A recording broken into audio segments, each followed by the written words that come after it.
And then I told her, I didn't say bread, I said head. I would like... Oh, hello. Hello, everyone. How's it going? You guys always catch me when I'm telling the strangest stories. Hello, everyone. And how are you all doing today? It is Wednesday. Is that right? It's Wednesday already. Can you believe it? It's already the middle of the week. It's crazy. And time is passing by. It's been 1 year that I've been here on Twitch as an affiliate. Can you believe it? I can't believe it. It's crazy. It is crazy. And what's going on? Oh, you can feed the dragon. Now, of course, my friends, as you all know, I am Lithodora The Arcane Explorer. You knew that. You knew that already, didn't you? Not scientifically possible!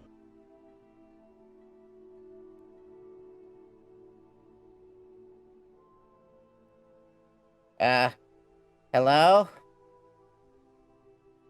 The hell? Hello, everyone! I am Lithodora The Arcane Explorer. It is my 1 year anniversary on Twitch, and I just got ready. What the hell just happened? Now, as you all know, of course, I am a wizard. And the ADHD Theater, my friends, is doing maintenance, apparently. Okay. Well, thank you all for stopping by. Now, I am Lithodora The Arcane Explorer. I have magical powers. Many of them. So much so that I can actually moderate the ADHD Theater. So behave. Now, of course, you know, many people like to see me in my natural habitat of relaxing. I am, of course, an ancient wizard. Here is my hot cauldron. And when you're as old as I am, you need to relax. Oh, yeah, there's all kinds of stuff back there in the workshop. Now, this over here, this stuff right here, this is just lotion. Thank you for the follow.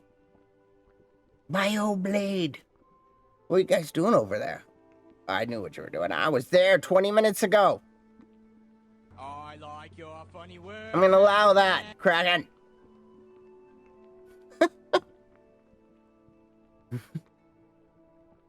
Black Math, thank you for the follow. Now I am here relaxing, and it has been 1 year. The Handy Gamer, thank you for the follow as well. And the Kraken has tentacles. Unfortunately, there are some tentacles of the Kraken in the bottles there. Now, you know what we're gonna do? We're gonna go back over. Let's get out of this cauldron. You know, as much as I love this here, I gotta show off some stuff. First of all, I like your funny words, Magic Man. the first thing we're gonna do, my friends, is start a Stream Raider battle. Now, if this is your first time here, I should probably introduce myself. Many of you have probably seen me. I mean, I'm famous, as you know. But why am I famous? Well, it's because I'm a wizard. I mean, look at me. It's a real beard, and I am the Arcane Explorer. I am legendary. I am an immortal wizard. Hey, I got it right. A lot of times I say I'm an immoral wizard. I'm not. I'm immoral. No, immortal. Damn it, I did it again. Now here in the workshop we make some potions. This right here is Barufio's brain elixir. Do you need to stimulate the gray follicles, or the gray matter inside your brain? Yes, there's gray matter in there. This Barufio's brain elixir works on everyone but frost elves, we learned recently. Now, if you're the other way around and you need to get yourself a little bit of this, what is this, you say? Well, this is Wiggenweld potion. It is a fairly good power restorative. powerful restorative. Words are hard, my friends. It's shifter of pixels. Now, there are so many people here that I know that I have to say hi. Like DW, he's a legend. Don't let him fool you. His name is up there in the top of the chat with all the gifted subs that he gave out one time, and it was crazy. I mean, it was crazy. And Ghost of Sean Lamar is here. Wizworld is here. Let's try something. Are you ready? We're going to try it one more time. We're going to try this special magical skill. It's going to work. Sounds delicious. Yes. Was that nice? It's Alex Jones. Pop-Tart has a solid crust and an inner molten core if you toast it a little bit too long. And like the and they're flat. Now, for some reason, thanks to Wizworld over here, I have the strangest emote ever. It's Alex freaking Jones. Now, it's not his emote. It's my emote. I believe I made it. It's Nimmy and Zap Zap. And Ghost of Shalamar. Let's do a bunch of shout-outs, because I'm so happy that thing is working. Let's shout out Nimmy. Let's see what kind of demoness thing we can see here. I was this close. I was this close, Reread. Hey, you know who made this clip? It was me. I mean, it was. She was this close. She was about to... Oh, my goodness. Hey, thank you for the follow. How do you say that? Words are truly, truly hard. Let's see what happens when we shout out Tekalote. I promise a titty stream. A titty stream? I'm excited.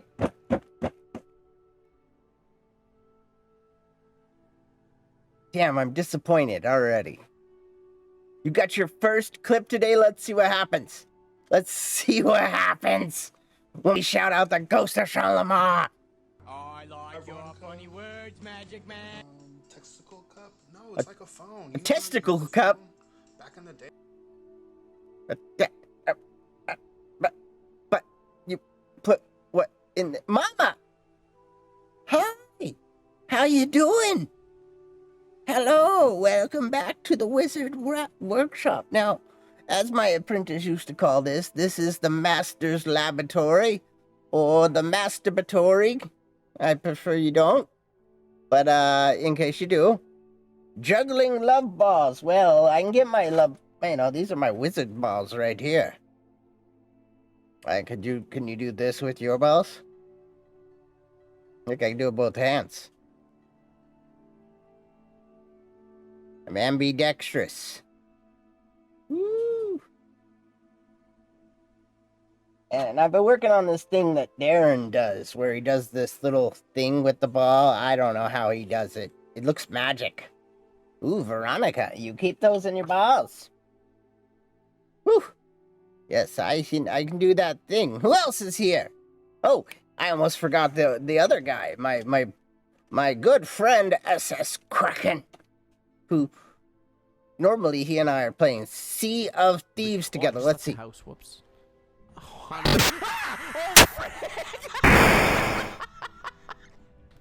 Did you guys see that? Well, thank you for the bits, Tekalote. And Kai is here. Now, Kraken's my favorite person to put the jump scares on, but today, I saw the funniest damn clip I've ever seen. I wish I could get the right clip. You want to see Panic? I'll show you Panic. Oh. Hey, turn down your speakers for this, my friends. Now, my good friend Scarblade was being visited by the king. We're sharing this. We're doing it. I don't care. We're doing it, because, oh my goodness, it was hilarious. I mean, seriously. I don't think I could ever do anything funnier than this clip right here. So we're gonna get this ready, because I'm gonna share this with you all right now, right here on this very program. My goodness. Now, I'm telling you right now, it's gonna be louder than shite. And that's alright. But if you're wearing headphones, turn them down. Are you ready for this?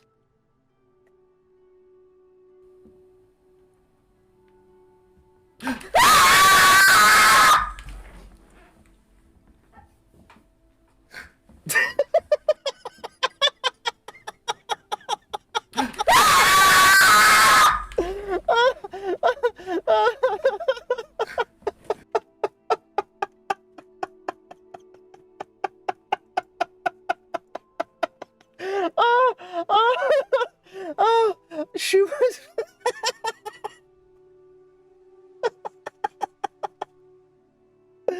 I can't breathe. Oh my. Okay. Encrypted. So Scarblade was playing Resident Evil. And she is very easily scared.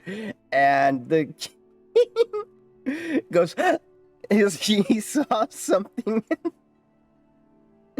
And she screamed and threw her controller. I'm sorry, but that is the funniest damn thing I have ever seen on Twitch.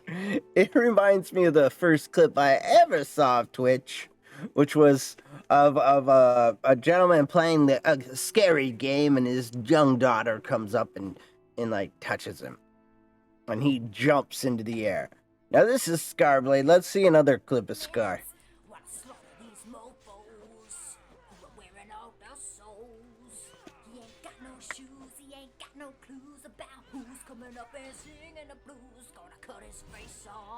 Ugh, Scar! I mean, come on!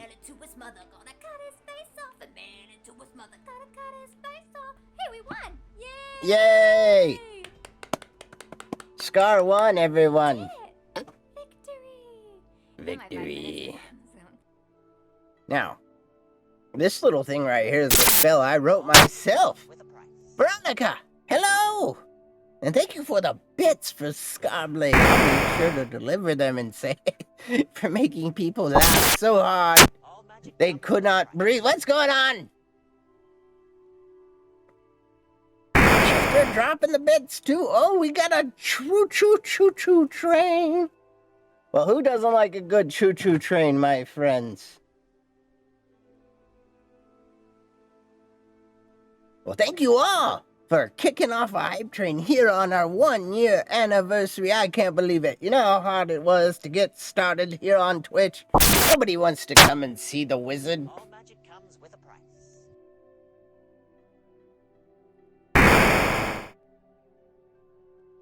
I like your funny Math? words, Magic Man. That is math in that name. It's FOFB minus FOFA. All magic comes with a price. What does that mean? I don't know. I'm a wizard, not a mathematician. Whoa! Hey, we zoomed in on the bottom of that person. I mean, sometimes that's a good thing. But that time it was a little awkward. Because I think that's a cartoon person. You know what I mean? Oh, okay. Zooming in on the bottom. Okay, All magic comes with let's try it again. Let's zoom in on that. I mean, look at it. It's perfectly aligned right in the middle.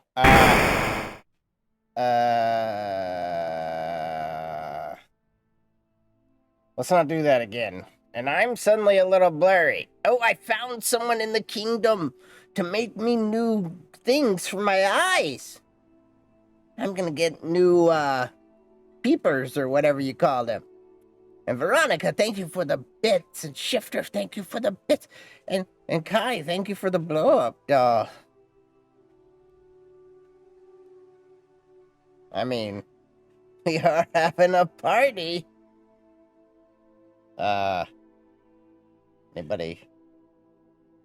Anybody?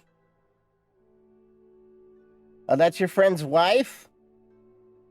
I mean, who am I to judge your friend?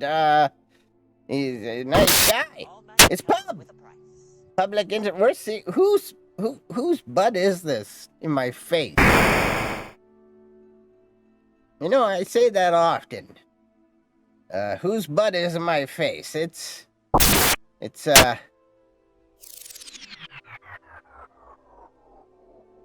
Wizworld gifting a sub to Royals. All magic comes with a price. And Veronica, with some bits dropping in there. And Royals is probably one of the best people to be given a sub to. She's a role player of sorts. She visits a horror realm, not a horror realm like the crossroads, but cartoon butts are butts too. But some of the best butts are cartoon butts. There's no but about that. That's true. Seriously, it's true. Now, what are we gonna do tonight besides finish up a hype train, which is always exciting? And I thank you, all of you, for contributing to this hype train. It looks like we still have a minute left as we churn down towards almost completing that level 1 hype train, and I appreciate each and every bit that hit in there and there. Whoa, hey, don't let's not point like that, right? I'm gonna not do that again. All magic comes with a price. Cause that's where my mouth is. First of all, let's discuss that. Oh, public introvert cheered 1,000. Exactly, my finger was in there. Can you believe that? First of all, my face is right there. That's where my mouth already was. Now you all know where my mouth's been. Seriously, I like your funny words. Killerface Magic Man. Kitten, thank you for the follow and welcome to the lithosphere. Now, I always thought this was the lithosphere, but it turns out the lithosphere means ground. It's the ground, everyone. Ooh, Public Introvert got up there, and Techilote's up there. We got new leaders! And we do have the Stream Raider battle running right now. So drop in on that. Drop your poop troops. Don't drop any poops. Drop a troop. Over there if you got any. Yeah, they're up there. This little thing up here works that you can, All magic comes with a price. you can be up. Oh, St. Louis Mo! Just because. And I appreciate just because sometimes there needs to be no reason. Or a rhyme for every season. Wait. Here we go. We're having a good time. We got 15 minutes left on the Stream Raider battle. We got 3 minutes, 33 seconds left on the hype train. And tonight, we're going to be going for a long time. With a price. Normally we don't even start until 8 p.m. Well, it's not even 8 p.m. Pacific. It is 6 p.m. and we're already here. We're going to be doing many things. Now, I said on Monday, if you were here on Monday, and Techolote dropping more bits. We are almost completed with the level 2 hype train. Choo-choo. All magic comes with a price. It's 9. No, it's not. It's 8 p.m. somewhere. That's true. It's 9. Like a German saying no. 9. Das ist Minecraft. I think that means I made that. I don't know. I've never played Minecraft myself. I'm not even German. I'm a wizard.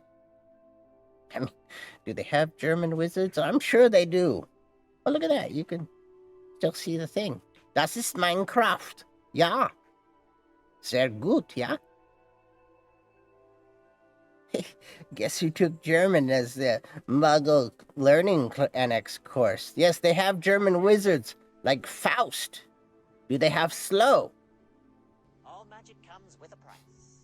And Techolote bringing us up to 99%. Yes, with Faust. Actually, Faust is good, yeah? I watched Faust. Just in October, it was great. old in black and white, but you know. You had to learn German because Spanish and French were too full of themselves or people. I'm just saying, it could have been. It could have been either one. Now, the merch store. Oh my goodness. Somebody just ordered some merch, but they put in their name is blah, blah, blah, blah, blah, blah, blah, blah, blah, and it rejected it. And I have no idea who it was, but they did. They ordered some merch and it didn't go through. Do I have stickers in the store? And I need to change it. So if you want stickers, let me know, because look.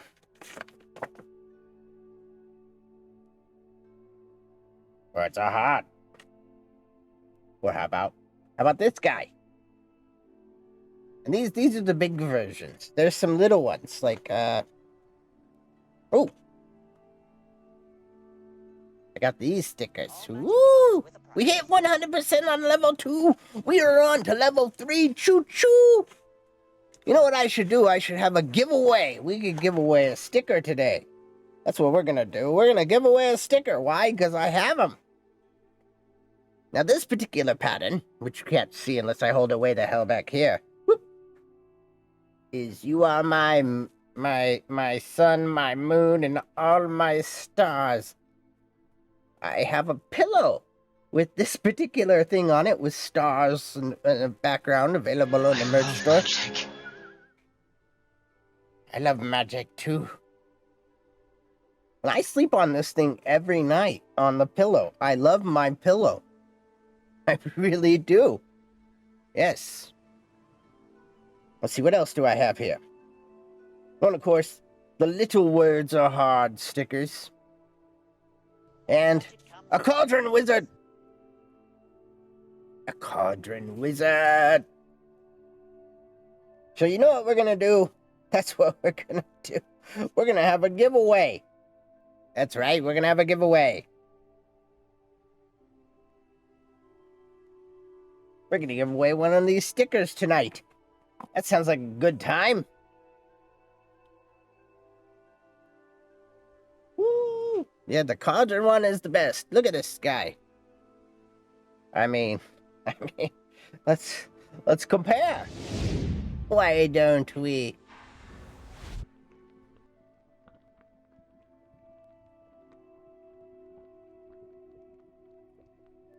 Yep, that's me. I'm in the cauldron.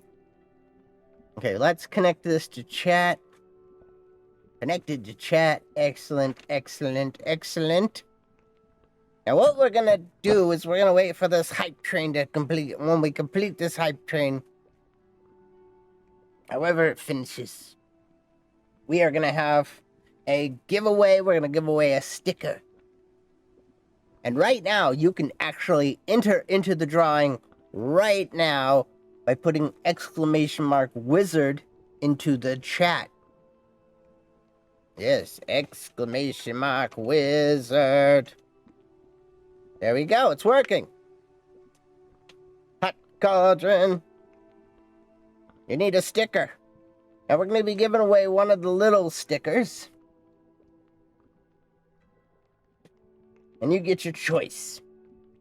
Your choice. You can have the "Oh, you are my sun and my moon and my stars" sticker, which honestly is one of my favorites. Available in the merch store, of course. We're having a giveaway. Words are hard sticker. Or a cauldron wizard. A cauldron wizard. We're giving away a sticker and Telequi. Hello and welcome. During this hype train, get ready to get in on the drawing. !wizard in the chat will get you in on this drawing. Right now, there's only 4 people in the drawing, people. Only 4. Get in there. !wizard. We are not going to let this thing go so easily. And of course, you have to give me an address to send it to. All magic comes with a Ah! price. Kraken! Dropping the bits in there as well. Yes, !wizard. Kraken, put your name in. You exclamation mark wizard! And beware, I have many addresses already. I threw them away. I sent out Christmas cards. And they're gone. Oh, and speaking of which, I have a magical device that allows me to put things onto paper. And the people who provided me with that particular device are replacing it. A brand new one will be here tomorrow. It just takes some perseverance. Yes, Kraken got a card. It was but my favorite, though, I'm showing it off. Shifter of Pixels sent me a card. I mean, other people sent me a card, too, but hang on, we're going to look at this. As long as Shifter doesn't mind. I thought mine were going to be neat, but no. No, Shifter had to make a very nice one. Now we've completed a level 3. Oh, it's over there. A level 3 hype train, my friends. Thank you so much for all love. It was a level 2. We were, whatever. I have all the level 2 emotes, it says already. Crazy. You have something for Shifter? What is it? What is it? Oh, wait. It might be a surprise. Let's not ruin the surprise, everyone. Oh, you're gonna send my love. I send my love in a thing. It's a surprise. Surprise, motherfucker. That's right. Okay. So Shifter sent me this.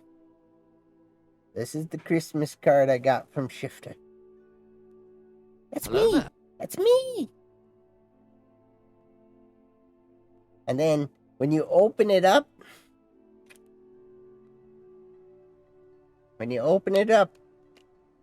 it's a pop-up. It's a pop-up. Holy crow. Surprise, motherfucker. That's right. I was so surprised. That right there, that is me on the bridge. That's my friendly dragon up there. Here's the black cat. And down here in gold, it says Lithodora.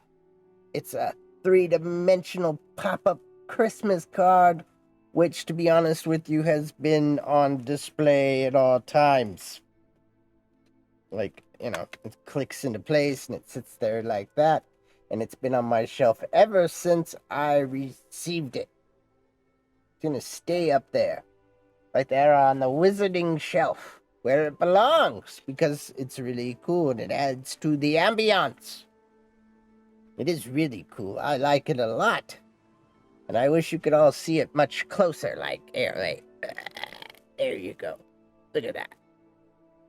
There's my cat. There's me and the dragon. I mean, it's so cool. But right now, we're going to put it away. And we're going to zoom back out. And we're going to get ready to have a drawing. Which is something I haven't done in a while. Is everyone who wants to be in on the drawing! Exclamation mark wizard. I don't see pub in there. Let's get in here. Let me find the giveaway overlay. Is that the one?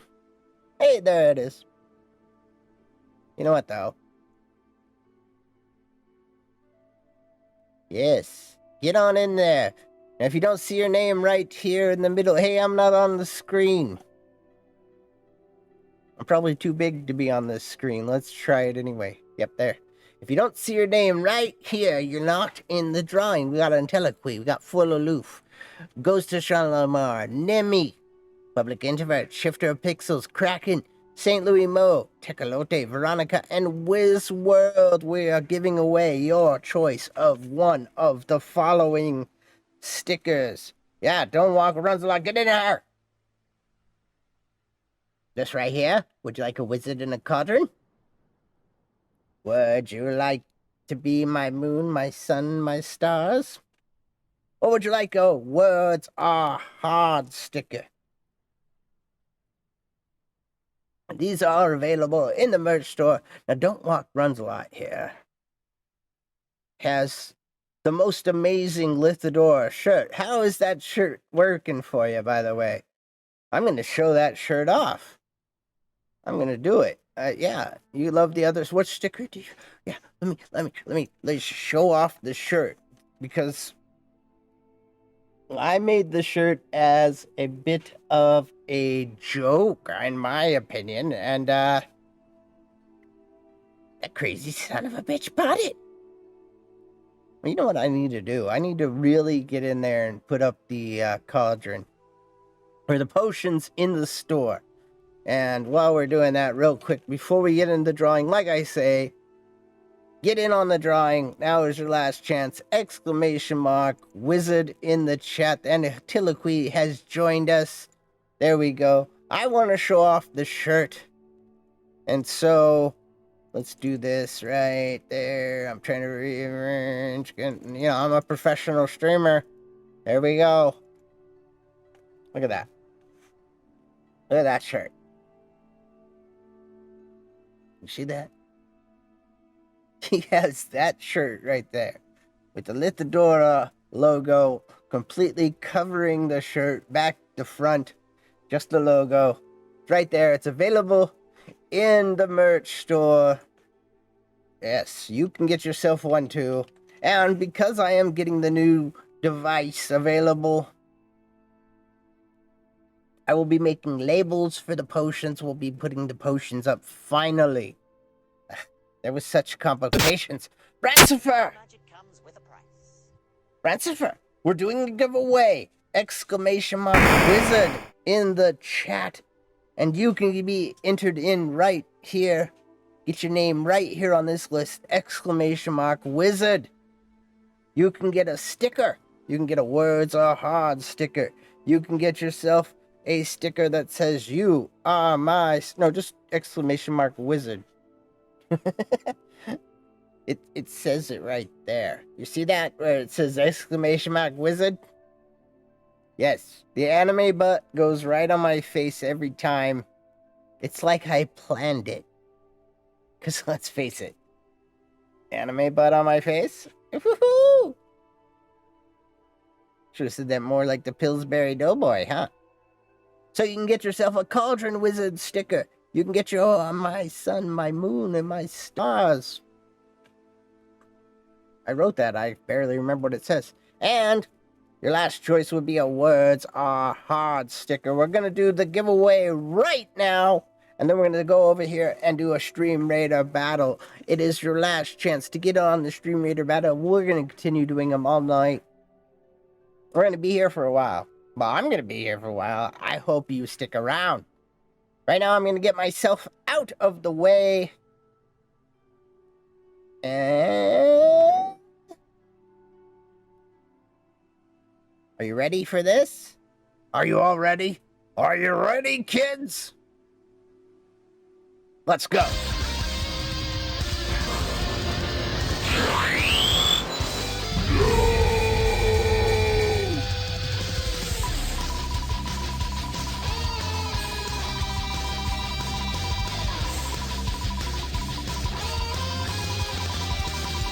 Who's gonna win?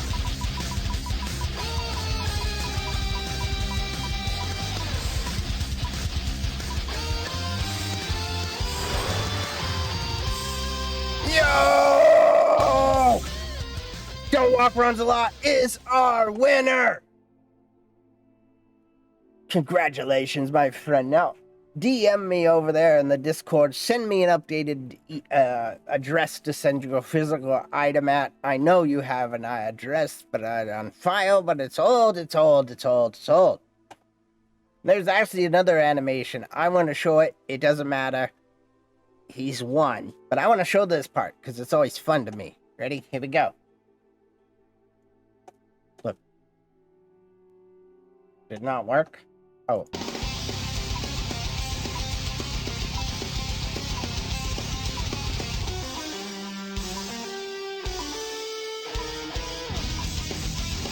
Now he's won. This doesn't matter. Hello, the Heidi place. Ah, the monster's gonna eat my head. Ah! Oh no! Now, wasn't that fun? Don't Walk Runs a Lot is our winner.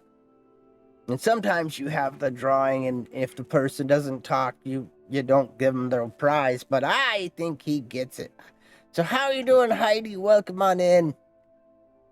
I, of course, am Lithodora the Arcane Explorer.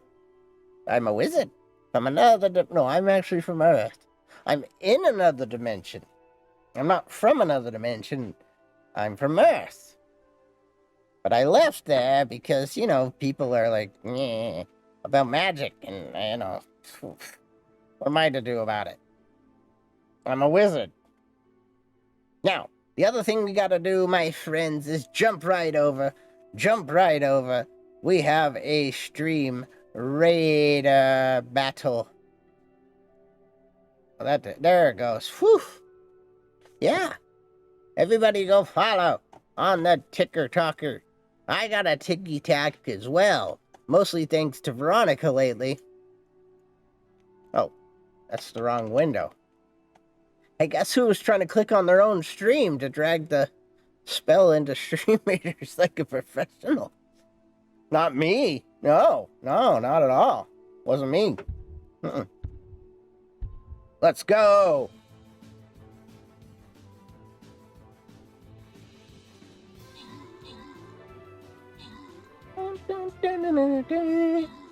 Ghost of Sean Lamar getting a kill. Lithodora with a kill. Look at that. We got kills. We got some killers in the house right now, my friends. We're going to go ahead and give Ghost of Sean Lamar the first prize. We're going to give Lady Superior the other one. Actually, we're going to give Veronica the other one. Ah! Why? Because I think Veronica dropped the most troops. That's a good enough reason for me. If ever I needed a reason. I'll collect all that stuff later. Now we're going to go up here to the top where it's 4. Because it's hard. And I like being hard. Wait, what? Yeah, about that. So there we are with the... What the heck? The stream raider battle. Now, don't walk one's a lot.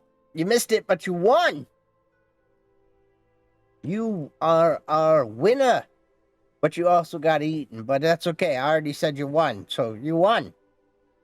You're a winner. Now DM me. And let me know. Do you want the... Well, you could just tell me right here. Do you want this sticker? With me in the cauldron? Do you want this sticker that says, I love you? Or would you like the one that says, words are hard? I know you already have a sticker. The cauldron. Yes, the cauldron wizard sticker. We'll be sending that up. Now, you're going to have to DM me in Discord. Because I need an updated address from you. Yes, the hot cauldron stream. I mean, let's get in there. Yes, thank you, Tomar. You were eating something crunchy. Well, I hope it was something, edible. I mean, what?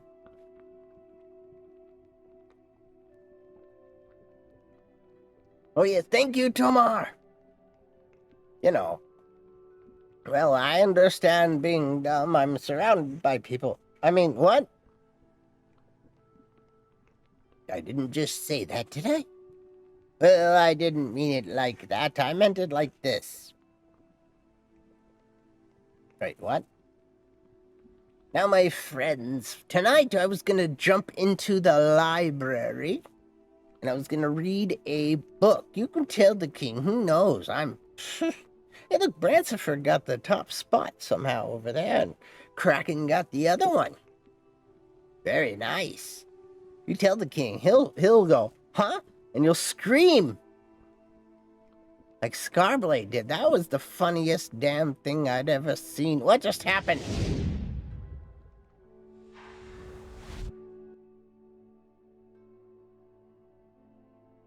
Well, we're in the library.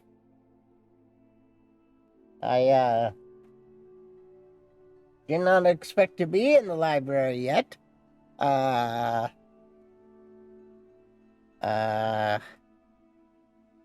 hello, everyone. We're in the library.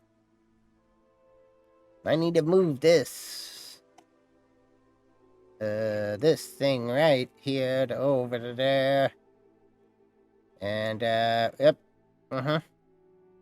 Clearly we forgot to do things. So let's fix a couple of minor issues here.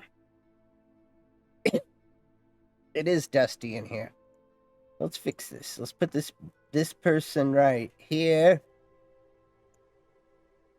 Why? Because we need to have them there. Because anytime somebody throws a bit, it adds up. It adds up and it all builds up. We're just going to leave that like that. A nice little pile. And we'll fix it later. Now, on Monday, I said I was going to read a novel. You see, what happened was I was showing off Dragon in the Wolves was here, and I was showing off the Dragon Lover's Guide to Pern. Who doesn't like some Pern? You know what I mean? And, no one in chat knew what the hell I was talking about. Does anybody know what the Dragon Riders of Pern are? Am I the only one? I mean, they're dragons. Yes, you can go blind from Pern. Do not look for the Pern hub. I myself came onto the internet. Well, I did not come on the internet. I was on the internet, and, you know how that works. Whew. Anyhow, let's move on. Pern. Pern. With an E. And although there's 26 books in the goddamn series, nobody had heard of it. Lady Superior, you missed the drawing for the sticker. Perns. So today I decided what I'm going to do is bore you all with some reading. I mean, who doesn't want to have a book read to them here on the Twitch?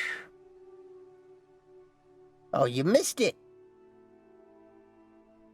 You know what? I'm going to decide it right now. That later, maybe later, we are going to do another drawing for another sticker. But of course, this time you only get the choice of one of two stickers. You get the words are hard sticker, or you get this one, which is my favorite. I really like this, by the way.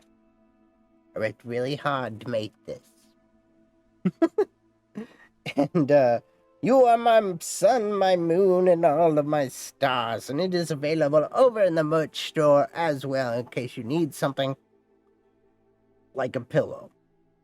And I'm not even, like, bragging about this pillow, but the pillow is amazing, and I've slept on it every damn night since I got the dang thing. I love the pillow.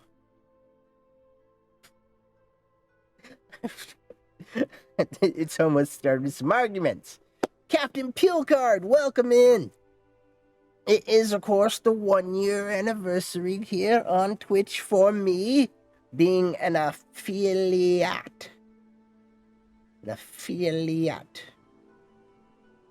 Well, I also have a blanket. I do. I have a blanket and a pillow. A Lithodora body pillow. You know, I thought about making one. A full body pillow with me on it. Like one of those wafus. It's the one in Dennis. Hey, I would shout out Dennis, but he has no clips. Homies for nomies. Now, everyone who's just arriving, we just had a giveaway. Don't Walk Runs a Lot won this sticker. And we will be doing another giveaway here where you can win this sticker. Ooh. Or one of these. Words are hard. And of course, they are available in the merch store. And Kai didn't even enter. And I want to point out, of course, we got the Stream Raider battles. Yeah, I'm going to make one now. But I got to get a full... Oh, I do have a full body picture. It'll be my tavern avatar. That'll work. I'll make it tomorrow. I will. I'll make it tomorrow. Oh! Let me show you the other thing I made today. You know how there's the ADHD theater? Do you? Do you know what I'm talking about? Maybe you do. Hopefully you do. Well, I was going to be making a game for the theater. And you say, a game? And I say, yes, a game. The ADHD theater. I would shout it out, but there's definitely no, there's no, what's the word I'm looking for here? Let's run this one. Where did it go? One moment, please, while I stroke my beard and think. There's no clips. That's the word I was looking. Thank you. Thank you very much. Let's see here. Woo! Yeah, everybody. I don't know if you can put your TikTok-itty links in the thing or not. Let's give it a go. There it is. Let's try this. Let's see how this works. Are you ready?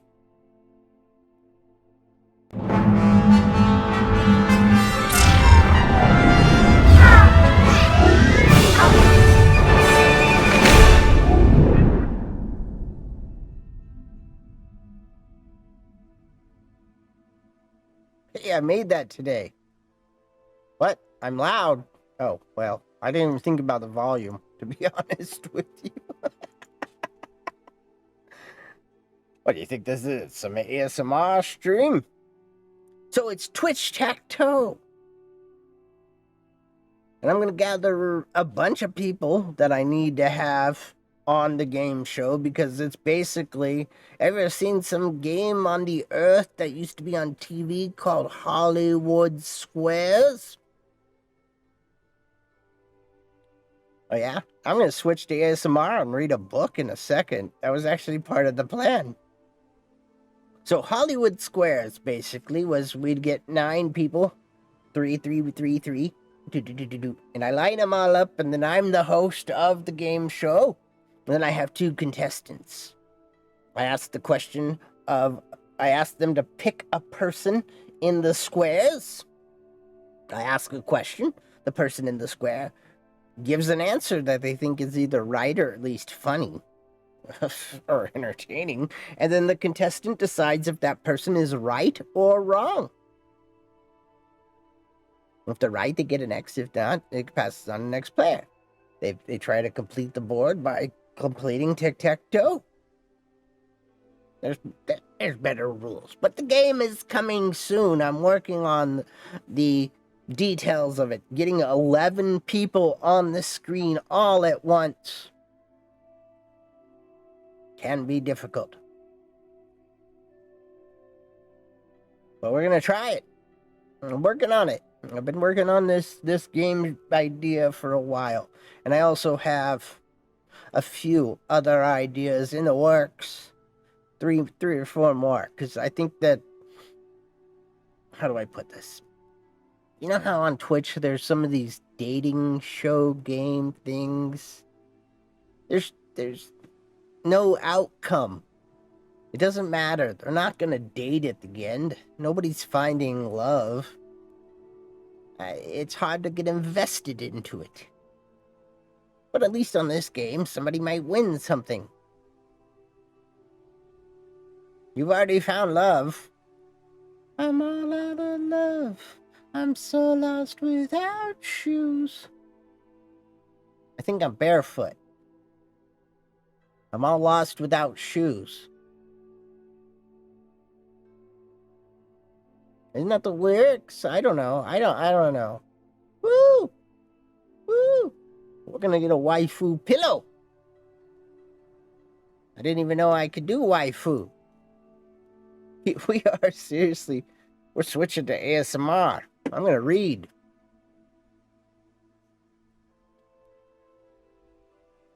What am I reading again? Dragon Song.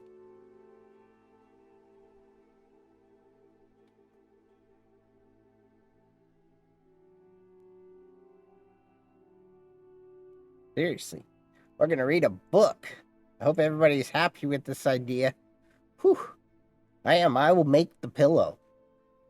I keep promoting my merch store. I put a lot of stuff in there. And like Skepsis Luna has a... It was at this moment that he knew. He fucked up. Did I? Did I fuck up? What is the book? We're going to read a book called Dragon Song. Oh my. Yeah, get yourself a waifu pillow. Now, Nimi, are you gonna be... Surprise, motherfucker. I should probably turn those down. Well, to be honest with you, I made a lot of stuff and I didn't know what the hell people would want.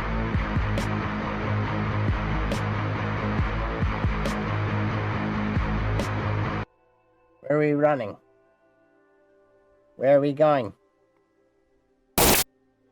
Oh my. Shifter of Pixels! Gifting Captain Peel card!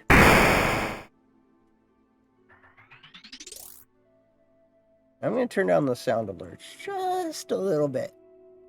Because I really did switch us into ASMR. And, you know, Captain Peel card! Congratulations on being gifted a sub by Shifter! Speaking of Shifter, I need to move this just a hair. Nope.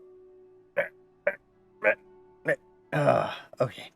We're in the library. Now we are going to read a book called Dragon Song, which, as I say, if you don't know the Dragon Riders of Pern series, I think it's like 26 books. The first book was written in like 1973. And the most recent one is coming out this year, I believe. And the original author, Anne McCaffrey, has passed away, but her son took over. And now her daughter is writing the books. So hopefully you enjoy this. Now, this particular story starts us out in a place where I read this when I was a fairly young wizard. And it is a coming-of-age story of sorts. And hopefully it isn't too discouraging, especially because it's 13 chapters long. And maybe we'll read one or two of those chapters tonight. And then we'll call it a night on the reading, you know what I mean? And now... when I drink water, it goes into my mustache. Do you guys have that problem? What about you ladies? Do you have that problem too? I sure do. Oh, yes, and we got the Stream Raider battle up there, which is, you know what? That's too darn small to even see, if you ask me. There we go. Ah, yes, all the time. My mustache is perfectly trimmed. You know, I found these recently. I'm not doing that. You know what I did watch the other day? I watched Kraken cut his own hair on the stream for being gifted subs, and I was like, somebody kicked the Kraken rum away. I mean, mine needs a trim too, but I'm not doing that. I'm going to leave that to the professionals, and I am definitely not a professional trimmer of the beard. I'm a professional beard brusher, though. Look at this.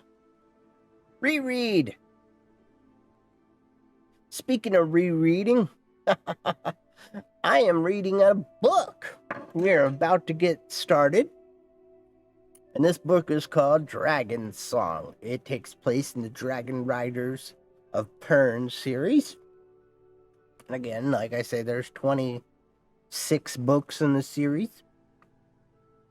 This is part of the Harper Hall trilogy. Now, Harper is a musician, but also a storyteller.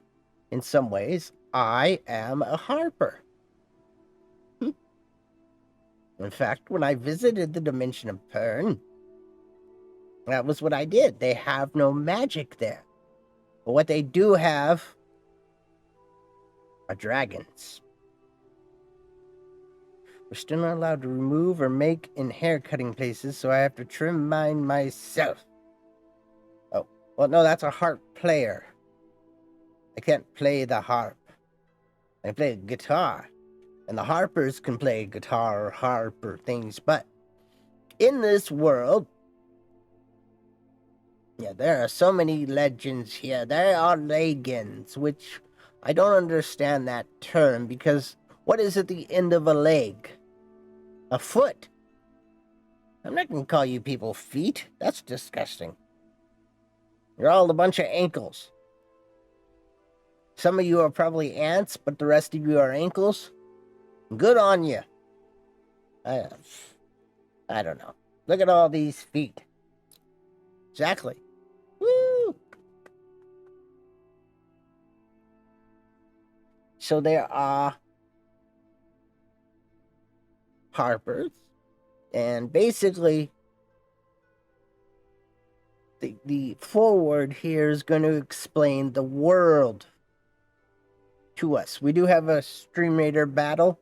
Everybody jump in on that if you would like to. And now we are going to go ahead and get started with the reading of Dragon Song by Anne McCaffrey. Are you ready, kids? Do I have new ones? You know, I was going to bring back something. Now that you distracted me. You know what? I'm going to check something. Let's make sure this works.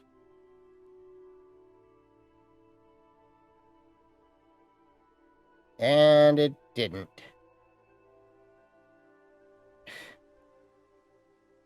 What the hell? What the heck? Just... I'm so very upset by this.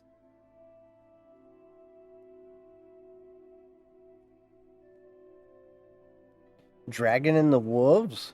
Really?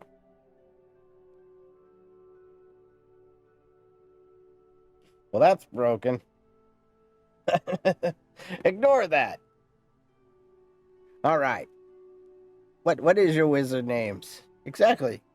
Like, wait a minute. Let's try that one more time. And then we're really going to start. I'm wondering if I fix this thing, though.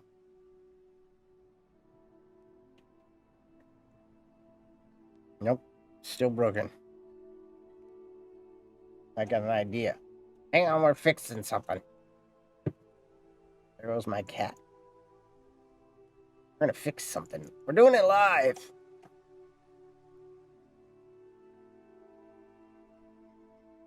Hmm?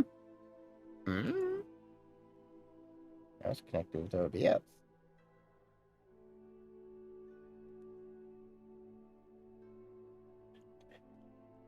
Bear with me, kids.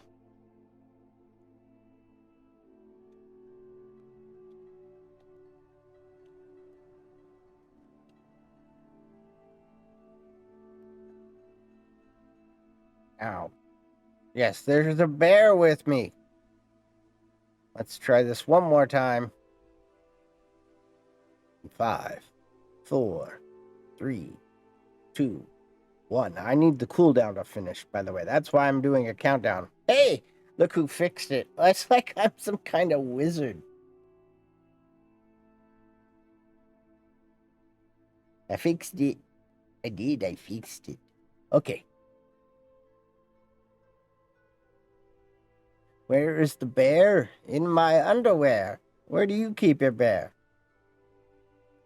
Your bear in your underwear. Captain Pilcard, your wizard name is Forrest Prot. Or Proot. No, it's Prot. That's a good one. Not in your underwear. Well, that's unbearable. Have you ever bared your underwear? That's all I'm going to say. Okay, let's get started with our reading adventure. Let me close these extra things that I definitely do not need open.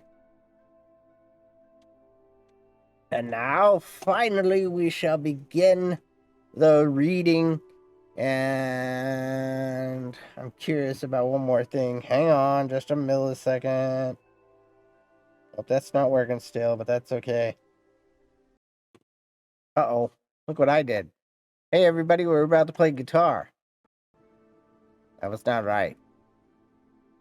Now, I've also decided, real quick announcement, I was going to be playing music on Mondays, every Monday, but we're going to make that a little bit more special by moving it to like every other Monday or once a month Mondays, unless people really like the guitar streams. But right now, let's get started with reading Dragon Song by Anne McCaffrey. Once a month day. And Painless Adventure. Welcome on in. Well, maybe we'll make it every other month. What's out of stock? What's out of stock to redeem? Is it the wizard name?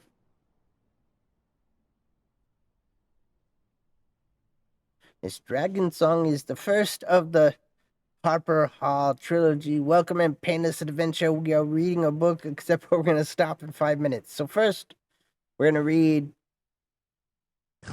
Tomar's name is Mary Draga. The Last Wizard. The foreword. Ruckbat in the Sagittarian sector was a golden G-type star. Yes, you can. It had 5 planets, 2 asteroid belts, and a stray planet it had attracted and held in recent millennia.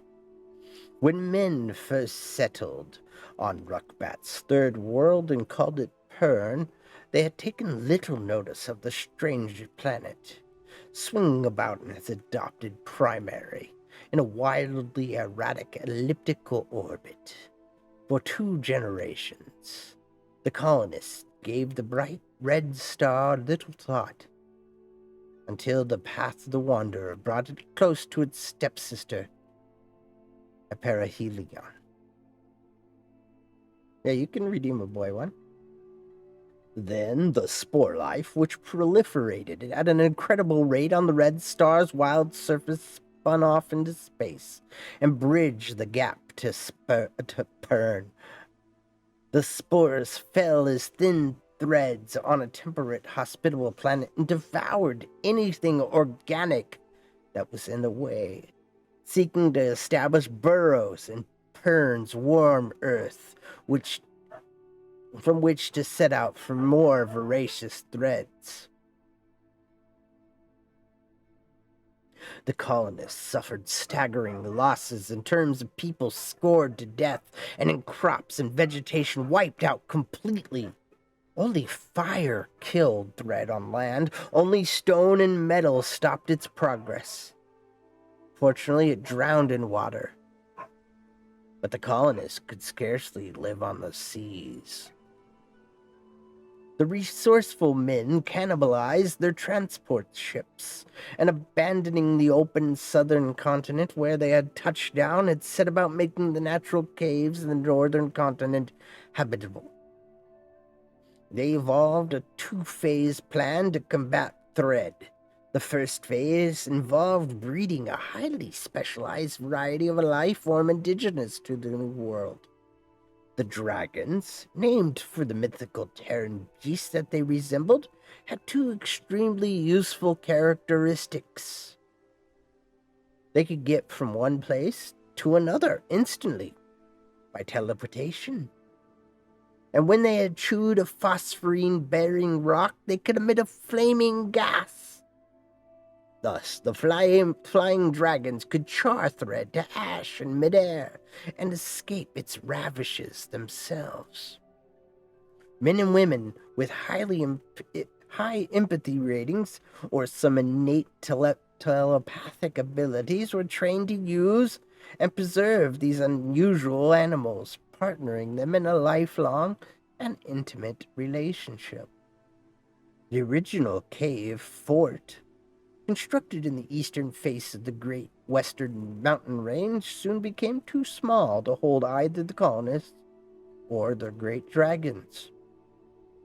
Another settlement was started slightly to the north by a great lake, conveniently nestled near a cave-filled cliff. Ruatha Hold, too, became overcrowded in just a few generations. And since the Red Star rose in the east, it was decided to start a holding in the eastern mountains, provided suitable accommodations could be found. The ancient cave-pocked cones of extinct volcanoes in the Bendon Mountains proved so suitable to the dragon and women and men that they searched and found several more throughout Pern, and they themselves left Fort Hold and Ruatha Hold for the pastoral colonists they called holders. However, such products took the last of the fuel for the great stone cutters, originally thought to be used for the most diffident mining, since Pern was light on metals, and any subsequent holds and wares were hand-hewn. The dragons and their riders and their weirs, and the people in the cave holdings went about their separate tasks, and each developed habits that became custom, which solidified into tradition as incontrovertible as law. And when did we come over here into the cauldron? I pushed the wrong button. Magic is hard. By the third pass of the Red Star, a complicated social, political, and economic structure had developed to deal with the recurrent evil of thread. There were now 6 weirs, pledged to protect all of Pern, each weir having a geographical section of the northern continent literally under its wings. The rest of the population, the holds, agreed to tithe to support the weirs, since these fighters, these dragon men, did not have any arable land in their volcanic homes, nor did they have any time for farming while protecting the planet from the passes of the thread. Holds developed wherever natural caves could be found. Some, of course, were extensive or strategically placed near good water and grazing, while others were smaller and less well placed. It took a strong man to keep frantic, terrified people in control in the holds, and during threat attacks, it took wise administration to conserve food supplies for times when nothing could be safely grown. Extraordinary measures controlled population, keeping its number healthy and useful until such time as the thread should pass. And often children from one hold were raised in another to spread the gene pool and to help keep the holds from dangerous inbreeding. Now, such a practice was called fostering and was used both in holds and craft halls, where special skills such as metalworking, animal breeding, farming, fishing, and mining, such as there was preserved, so that one lord holder could not deny the products of a craft hall situated in his hold from others. The crafts were decreed as independent of hold affiliation, each craft master at a hall owing allegiance only to the master of that particular craft, who, as the need arose, took likely students in as fosterlings. Except for the return of the Red Star approximately every 200 years, life was pleasant on Pern. There came a time when the Red Star, due to the conjunction of Rukbat's 5 natural satellites, did not pass close enough to Pern to drop the dreadful spores, and the Pernese forgot all about the danger. The people prospered, spreading out across the rich lands, carving out more holds out of solid rock, and becoming so busy with their pursuits that they did not realize that there were only a few dragons in the sky. And only one weir of dragon riders were left on Pern.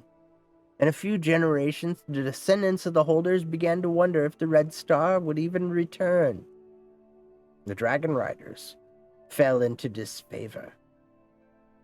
Why should all of Pern support these people and their hungry beasts? The legends of past braveries and very reason for such courage became dishonored.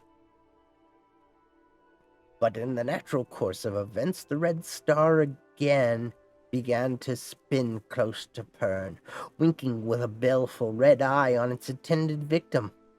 One man, Falar, rider of the bronze dragon Menemth, believed that the ancient tales had truth in them. His half-brother, Fëanor, rider of brown Canth, listened to his arguments and came to believe, too. When the last golden egg of a dying queen dragon lay hardening on the Bend Weir hatching ground, Falar and Fëanor seized the opportunity to gain control of the Weir. Searching Ruatha Hold, they found a strong woman, Lessa, the only surviving member of a proud bloodline of Ruatha Hold. She impressed the young queen, Ramoth, the new queen, and became werewoman of Bend Weir, and Falar's bronze Menemith became the new queen's mate. The three young riders, Falar, Fëanor, and Lessa, forced the Lord Holders and craftsmen to recognize their imminent danger and prepare the almost defenseless planet against threat. But it was distressingly obvious that they had but scant 200 dragons of Bend Weir, and they could not defend the widespread and sprawling settlements. 6 full weirs had been needed in the olden days when they settled the land, and had been much less extensive. In learning to direct her queen between one place and another, Lessa discovered that dragons could teleport between times as well. Risking her life as well as Pern's only queen, Lessa and Ramoth went back in time 400 turns. To the days before the mysterious disappearance of the other 5 weirs, just after the last pass of the Red Star had been complete. The 5 weirs, seeing only the decline of the prestige and bored with the inactivity of a lifetime of exciting combat, agreed to help Lessa and all of Pern, and they came forward in time. Dragon Song begins 7 turns after the 5 weirs came forward.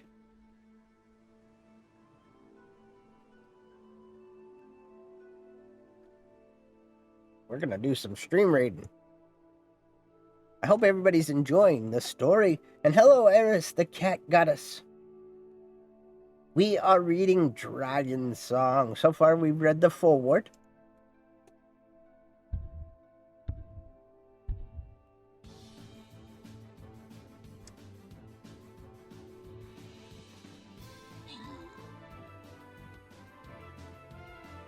And we'll read a couple of chapters. That was just the introduction. Victory is ours. Let's see. Is it ours or ours? We're going to give Kai something. We're going to give Veronica something. Who else is here? Barr. Yeah, we're just in the intros. How you doing, Space Pikachu? I think we'll pick the one in Dennis. Well, who's dropping in on the things? We've got a Stream Raider battle we're doing right now. To play Stream Raiders. Pikachu! You know what's funny is my most watched clip is actually me going, Pikachu! I don't understand why.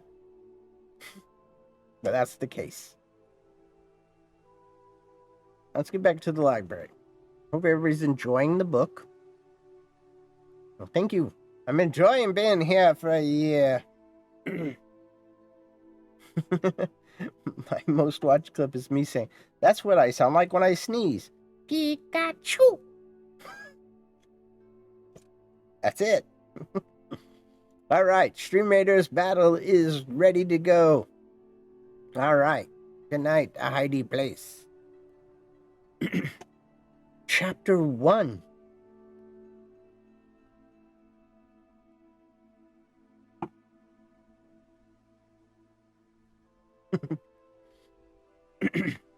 Chapter 1.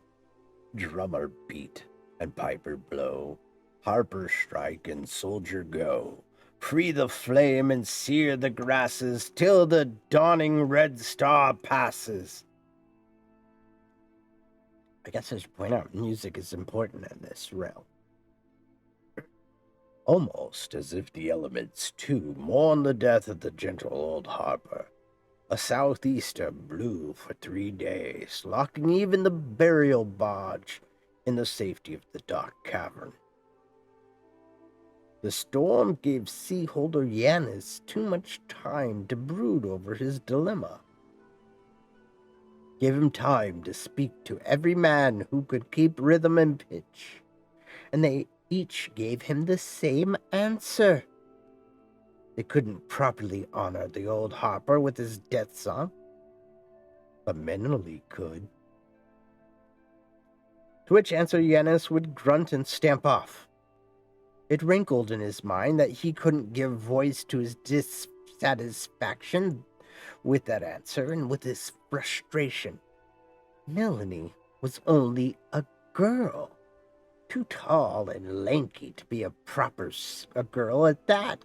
It galled him to have to admit it. Unfortunately, she was the only person in all of the entirety of Half Circus Seahold who could play any instrument as well as the old harper. Her voice was true, her fingers clever on the string, a stick or a pipe, and she knew the death song. For all Yanis could be certain, the aggravating child had been practicing that song ever since old Petaron started burning with his fatal fever. "She'll have to do the honor, Yanis," his wife Mavi told him that evening the storm began to slacken.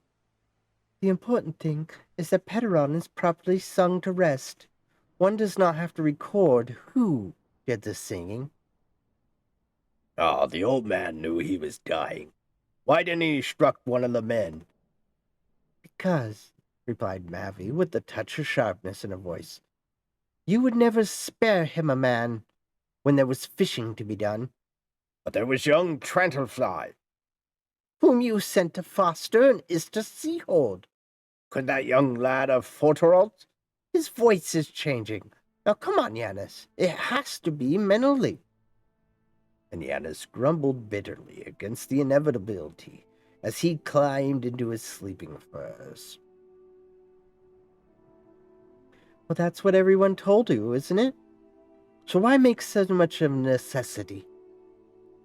Yanis said to himself, and he resigned. "But fishing will be good tomorrow, dear," his wife said, yawning, and she preferred him fishing to stomping around the hold, sullen and critical with enforced inactivity.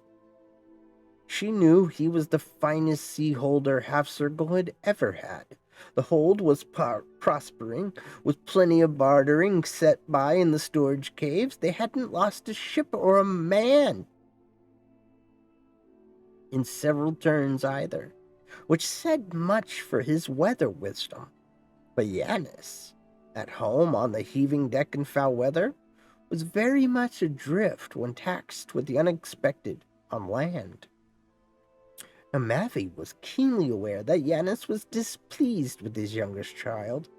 Mavi found the girl exasperating, too. Melanie worked hard and was very clever with her fingers. Too clever by half when it came to playing any instrument in the harpercraft, perhaps. Mavi thought she had not been wise to permit the girl to linger in the old harper's constant company when she had learned all the proper teaching songs. But everyone less worried to let Melanie nurse the old Harper, and Pederon had wished it. No one begrudged a Harper's request. And, well, thought Mavi, dismissing the past, there'd be a new Harper soon, and Melanie could put to tasks proper to a girl. The next morning, the storm had cleared off, and the skies were cloudless. The sea was calm. The burial barge had been outfitted in the dock cavern. Pederon's body wrapped in Harper blue on the tilter board. The entire fleet and most of the Seahold followed in the wake of the oar-driven barge out onto the faster-moving current above Nerat Deep. Melanie, on the barge prow, sang the elegy, her clear, strong voice carrying back into the half-circle fleet, the men chanting the descant as they rowed the barge.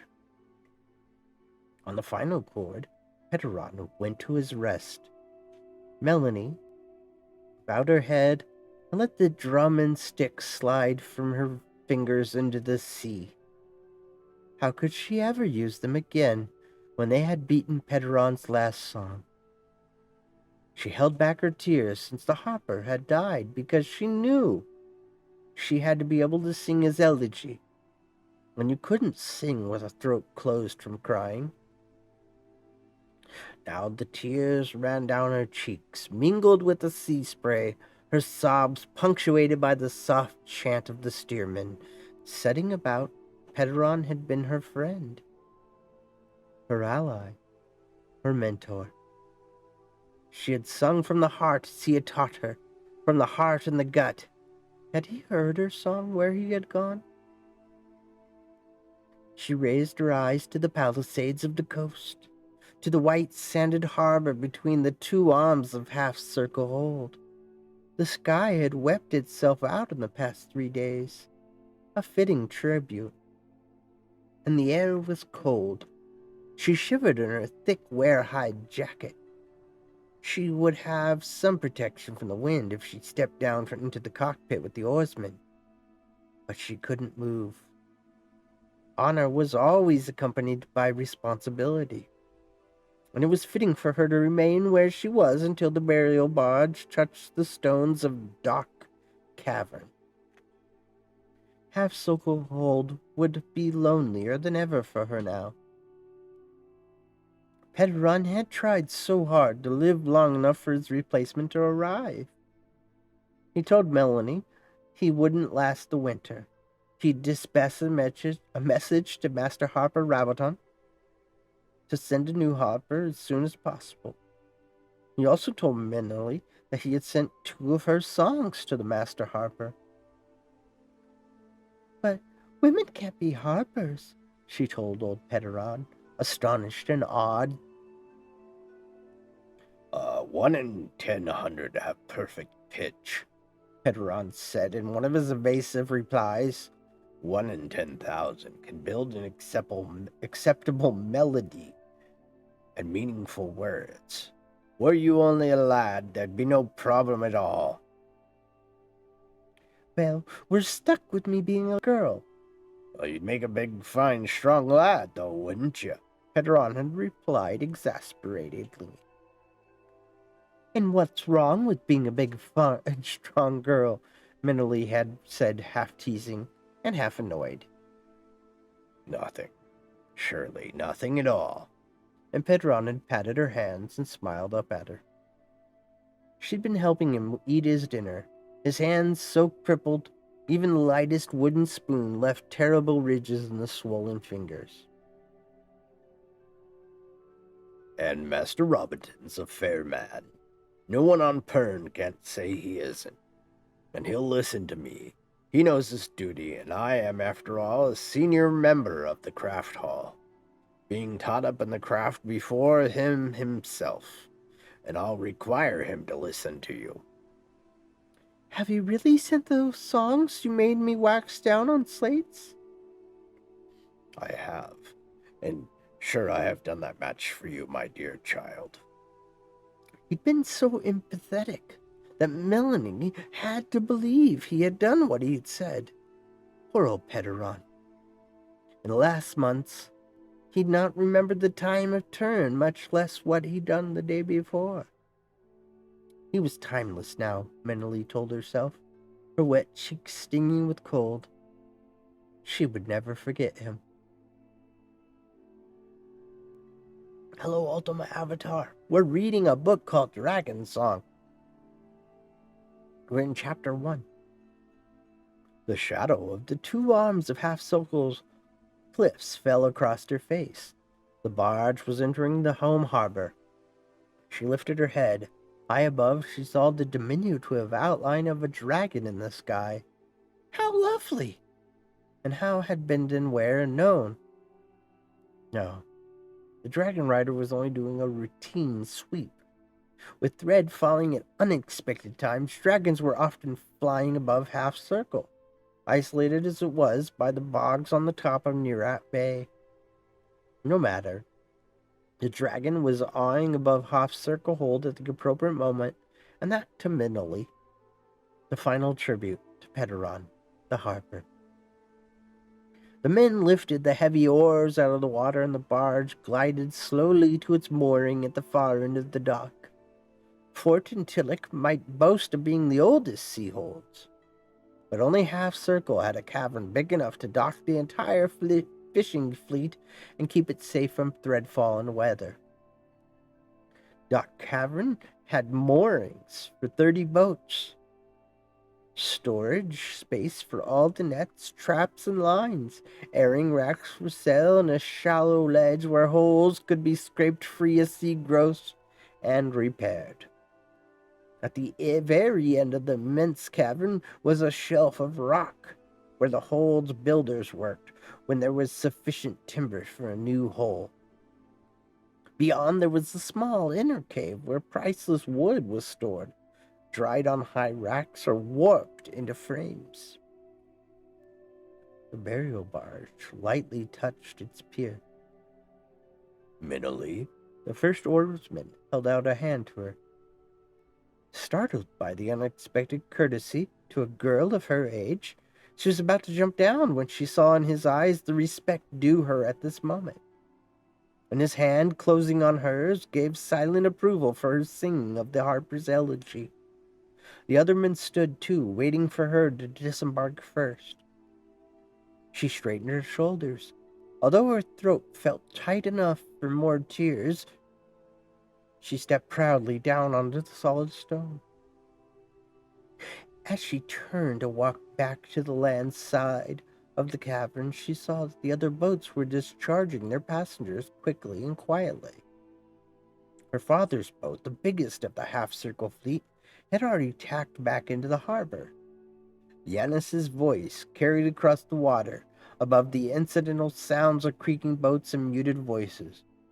Quick now, men! We've got a good breeze rising, and the fish will be biting after 3 days of storms.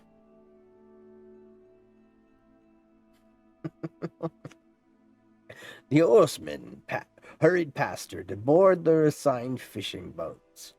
It seemed unfair to Minoli that Petaron, after a long life's dedication to half-circle hold, was dismissed so quickly from everyone's mind. And yet, life did go on. There were fish to be caught against winter's hungry months. Fair days during the cold months of the turn were not to be squandered. She quickened her pace. She'd far to go around the rim of the dock cavern, and she was cold. Minoli also wanted to get into the hold before her mother noticed that she didn't have the drum. Waste was not tolerated by Mavi any more than idleness by Yanis. While this was an occasion, it had been a sad one, and the women and children, and also the men, too old to see fish, observed a decorous pace out of the cavern, making smaller groups as they headed towards their own holds in the southern arc of half-circles sheltering palisade. Minoli saw Mavi organizing the children into work groups. With no harper to lead them in the teaching songs and ballads, the children would be kept occupied in clearing the storm debris from the white sanded beaches.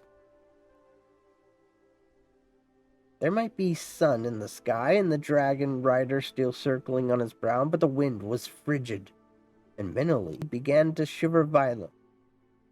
She wanted to feel the warmth of the fire of the great hold's kitchen hearth and a cup of claw inside her. She heard her sister Sella's voice carrying to her on the breeze. She's got nothing to do now, Mavi. Why do I have to? Mentally ducked behind a group of adults, avoiding her mother's searching glance. Trust Sella to remember that mentally no longer had the excuse of nursing the ailing Harper. One of the old aunties ahead of her tripped, her querulous voice raised in a cry for help, and mentally sprinted to her side, supporting her, and receiving loud protestations of gratitude. Only for old Petteron would I have dragged these old bones out on the cold sea this morning. Bless the man, rest the man, the old woman went on, clinging with unexpected strength to Menelene. You're a good child, Menelene, so you are. It is Menelene, isn't it? The old one peered up her. Now you just give me a hand up to old uncle and tell him the whole of it, since he hasn't legs to leave his bed. So Sella had to supervise the children. And Menelene got to the fire, at least long enough to stop shivering. Then old auntie would have had it that uncle would be grateful for some claw too. So when Mavi entered her kitchen, her eyes searching for her youngest daughter, she found Menelene dutifully occupying, serving the oldster. Very well, Menelene. While you're up there, see that you set the old man comfortably. Then you can start on the glows. Now Menelene had her warming cup with the old uncle and left him comfortable. Mournfully exchanging tales of other burials with the aunt, checking the glows had been her task ever since she had grown taller than Selig. It had meant climbing up and down the different levels to the inner and outer layers of the huge sea hold. But Menelene had established the quickest way to finish the job, so that she'd have some free time to herself before Mavi started to look for her again. She had been accustomed to spending these earned minutes practicing with the old Harper, so Menelene was not surprised to find herself eventually outside Petteron's door. She was surprised, however, to hear voices.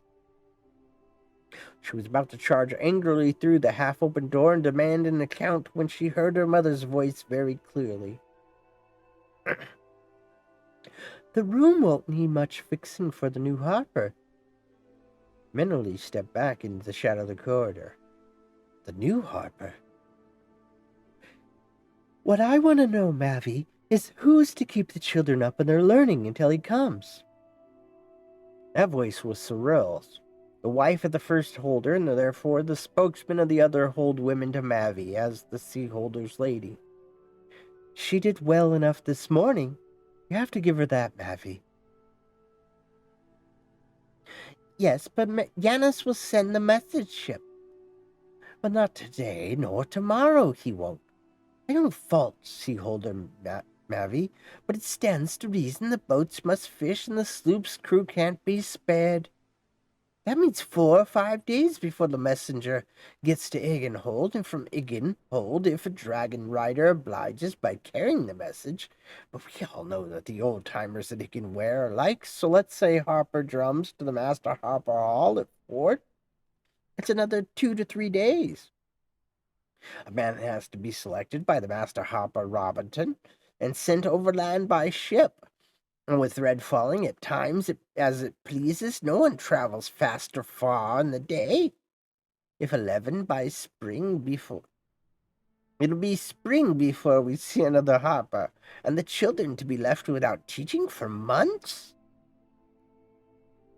Now, Cyril had punctuated her comments with brushing sounds, and there were other clatters in the room, the swishing of bed rushes being gathered up.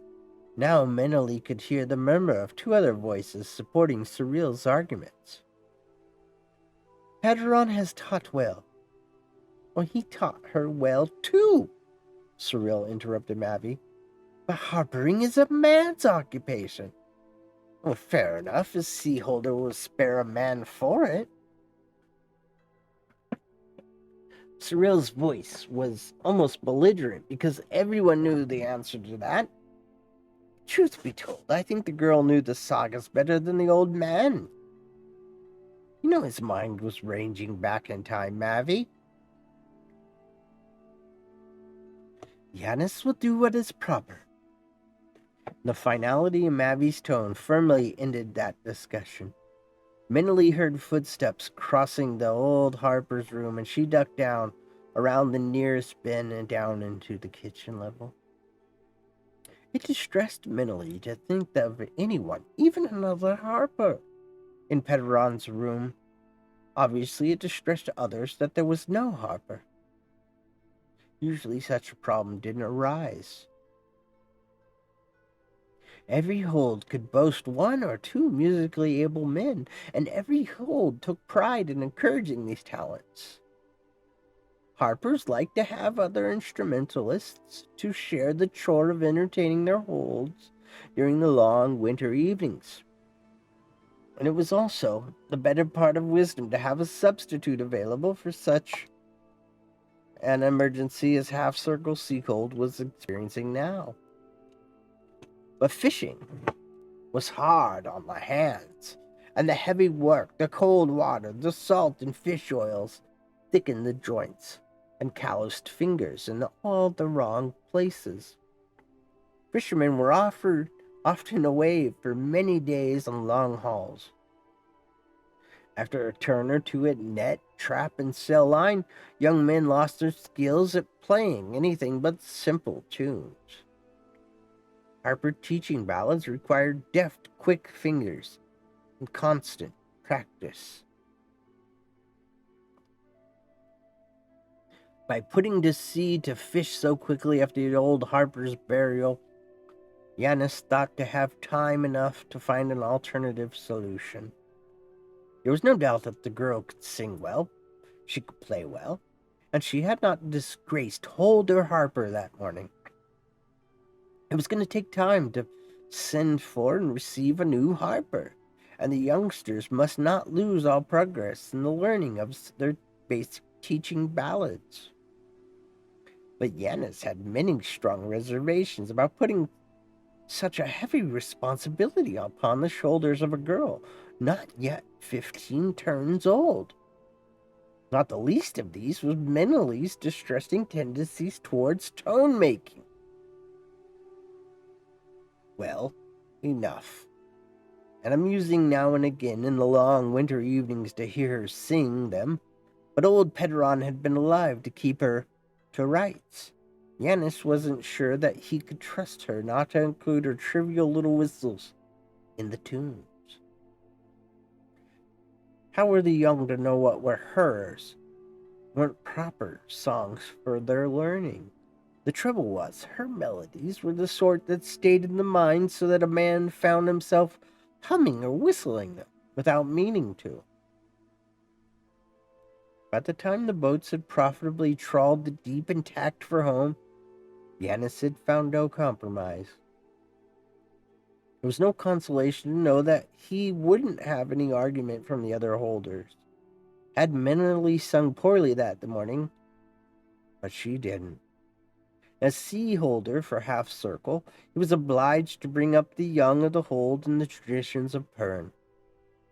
Knowing their duty and how to do it, he counted himself very lucky to be beholden to Benden Weir.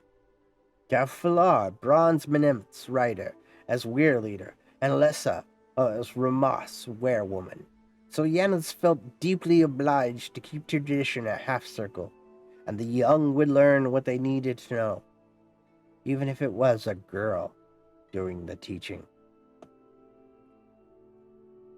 That evening, after the day's catch had been salted down, he instructed Mavi to bring their daughter to the small room off the great hall, where he conducted hold business and where the records were stored. Mavi had put the harper's instruments on the mantel for safekeeping. Appropriately, Yanis handed Menelie Pedron's guitar.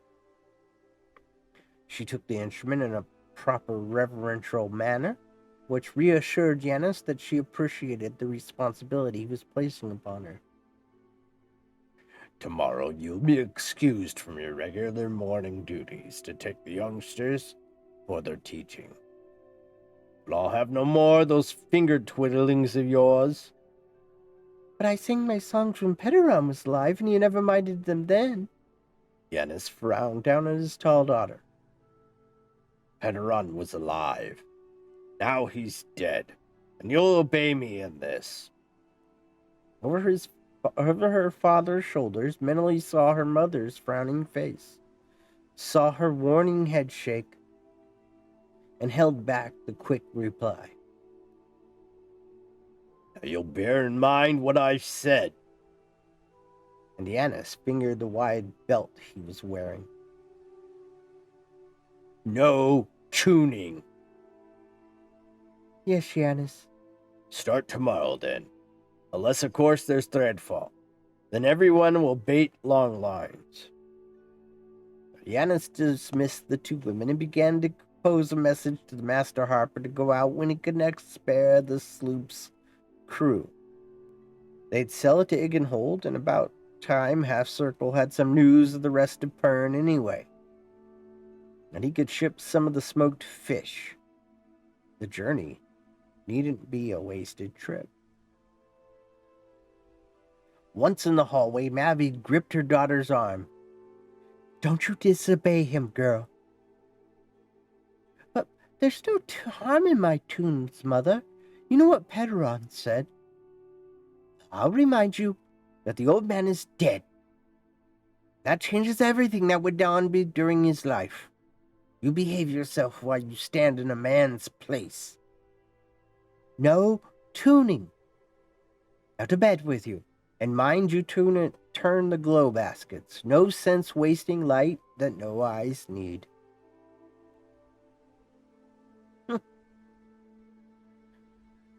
It seems we have reached the end of Chapter 1. And we still have 2 minutes left on the Stream Raider battle, which we'll get to here in a moment. We'll take a quick little pause from reading while we get there, and we'll catch up. Is everybody enjoying the story so far? I particularly like these stories. But, as you can see, society has regressed.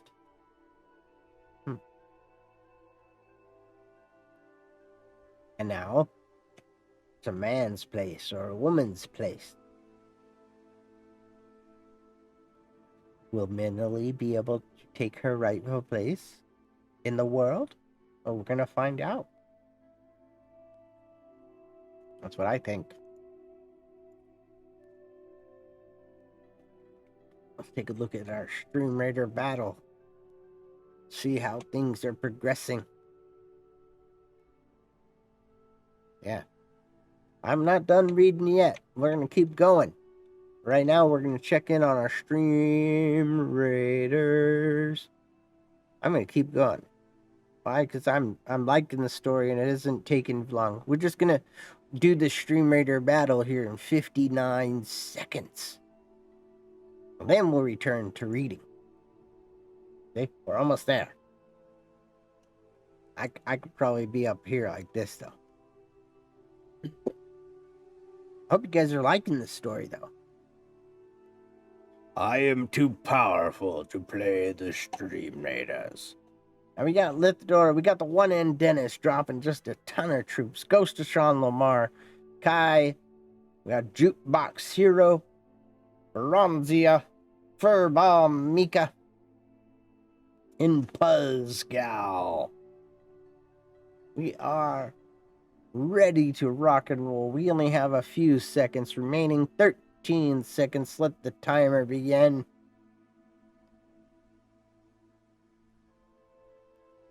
Dun, dun, dun, dun, dun, dun, dun, dun, dun, dun. Let's go.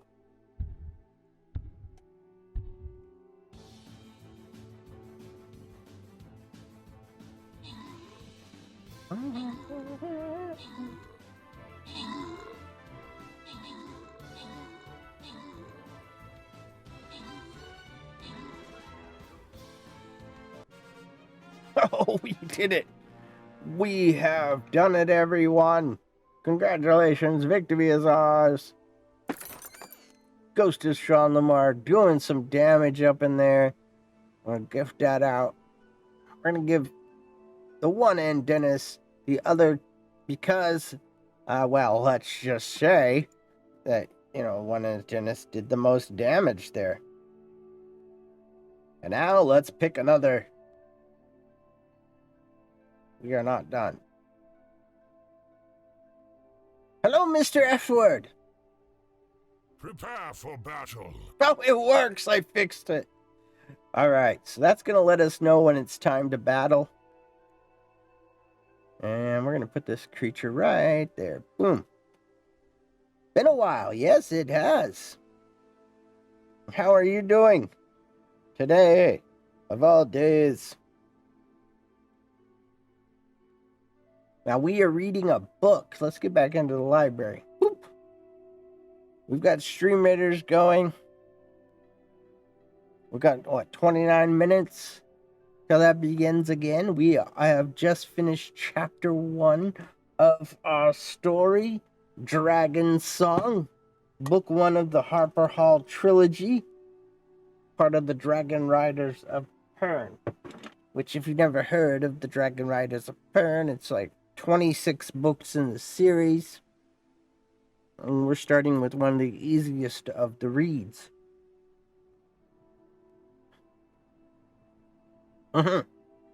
So far, Minoli has been told that she's just a girl. I mean, that's pretty much where we are. Her mentor and teacher, the singer, has passed away. And despite the fact that she is just a girl, they have put her in charge of teaching the young children. Oh, good, you're back just in time. Chapter 2. Are you ready? All right. Hey, man. What's this thing? Look, I got a monkey. Skepsis Luna, how are you doing? We are reading a book. And we are on chapter 2 so far. I mean, just to give a rundown, but I'm going to give another rundown. The Harper has died. A Harper being a teacher and a musician. And his best student is but a girl. 15 years old or so. 13, 14, whatever. It's not really important. She is the best one available to teach the young children. And although she is just a girl, they have put her in charge. Minoli.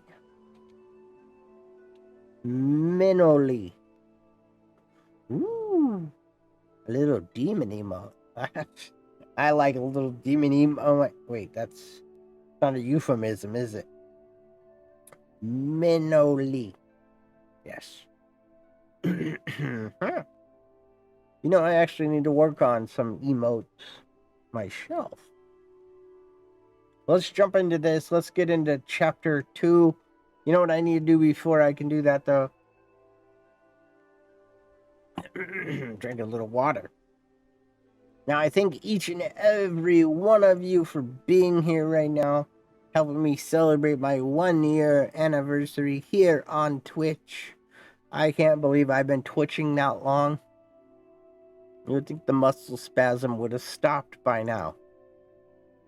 I like your funny words, Magic Man. Well, hello and welcome, Alyssa.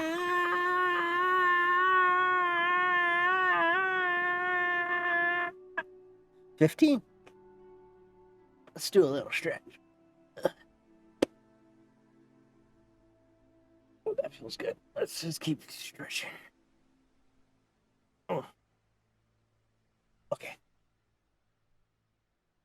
And how are you today? Hope things are going well. We are doing a reading today. We are reading What are we reading, you say? Well, we're reading a book. Would you like more information?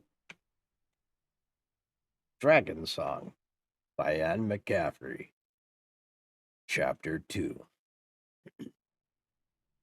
Honor those the dragons heed, in thought and favor, word and deed. Worlds are lost or worlds are saved from those dangers dragon braved. Dragon men avoid excess, greed will bring the wear distress. To the ancient lord here, prospers thus the dragon weir. Before I go on, here in a little bit, we're going to be having a drawing. We're going to give away one of these 2 stickers. Words are hard. Or, you are my sun, my moon, and my stars. Just do stick around. We'll have a drawing shortly. A giveaway, even. And you can be the proud winner of one of those stickers. Earlier today, this sticker was won by Don't Walk Runs a Lot. Worlds are hard. The world is a vampire. Wait, that's not right. Okay. And now back to the book. It was easy enough at first for Minnalee to forget her tuning during the teachings. She wanted to do Petaron proud, so that when the new Harper came, he'd find no fault in the children's recitations. The children were attentive. The teaching was always better than gutting and preserving fish or net mending or long line baiting. Then, too, winter storms, the severest in many terms, kept the fishing fleet docked, and the teaching eased the boredom. When the fleet was in, Yanis would stop by the little hall where Minnalee held her class. He'd scowl at her from the back of the hall. Fortunately, he'd only stay a little while because he made the children nervous.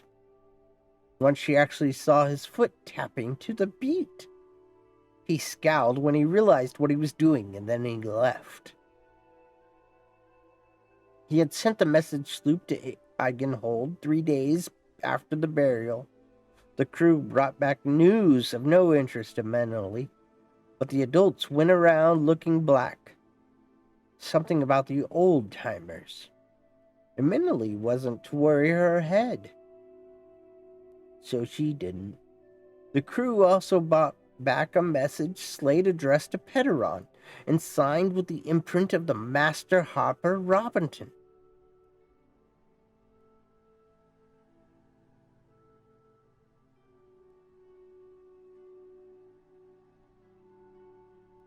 Probably with a... well, I don't know. How was your hunt? I mean, you could always use a good lightning bolt, but that probably pre-cooks the meat. Question here, by the way, was from Mr. F Word here. Got a legitimate wizard question. How do wizards hunt? Like, if they ever needed to hunt or kill a deer, how would they do it? I'm thinking a good lightning bolt. Because that would pre-cook the meat. Yeah, that should do it. Nothing like cooking it all at once. Kill it, cook it. Kill it, cook it. Sounds good to me. Let me say with a lightning bolt. Been a long time since I had to hunt, though.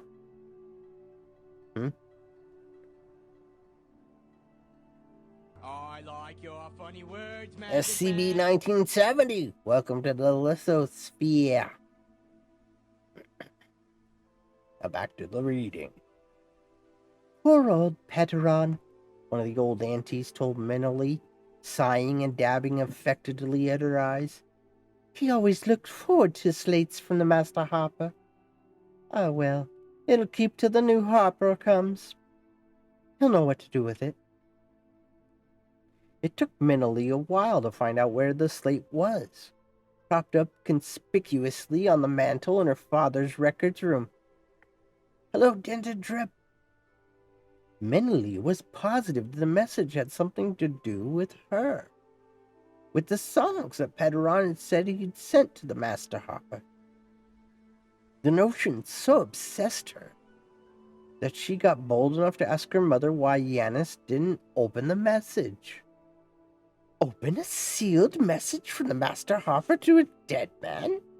Mavi stared at her daughter in shocked incredulity. Your father would do no such thing. Harper's letters are for Harpers. Well, I only remember that Pederon had sent a slate to the Master Harper. I thought it might be about the replacement coming. Well, I'll be glad when the new Harper comes, my girl. You've been getting above yourself with all this teaching. The next few days were full of apprehension for Melanie. She conceived the idea that her mother would make Yanis replace her as teacher. That was, of course, impossible, for the same reason that had forced Yanis to make her the teacher in the first place. But it was the fact that Mavi found all the smelliest, most boring, or tedious jobs for Minoli once her teaching duty was done, and Yanis took it into his head to appear in the little hall more frequently.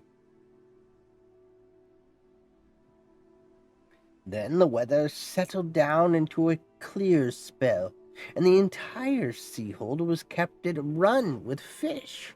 The children were excused from the teaching to gather seaweeds blown up by the high tides, and all the hold women set to boiling the weed for thick juice in the stocks.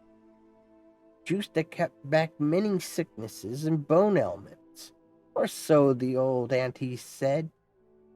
But they'd find good out of any bad and the worst of any blessing. And the worst of the seaweed was its smell, thought Minoli, who had to stir the huge kettles. Threadfalls came and added some excitement. The fear in being hold-bound while the dragons swept the skies with their fiery breath, charring Thread to impotence. Now, Minoli wanted to see that grand sight one day. Parallax 35, welcome in.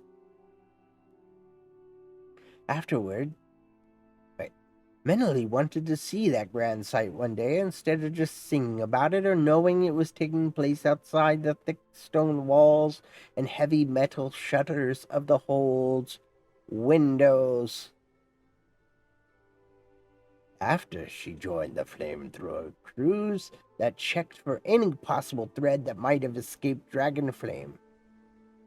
Not that there was much thread to eat on the windswept bare marshes and bogs around half-circle Seahold, the barren rock palisades that made half-circle bore no greenery whatsoever, winter or summer. But it was wise to check the marshes and the beaches.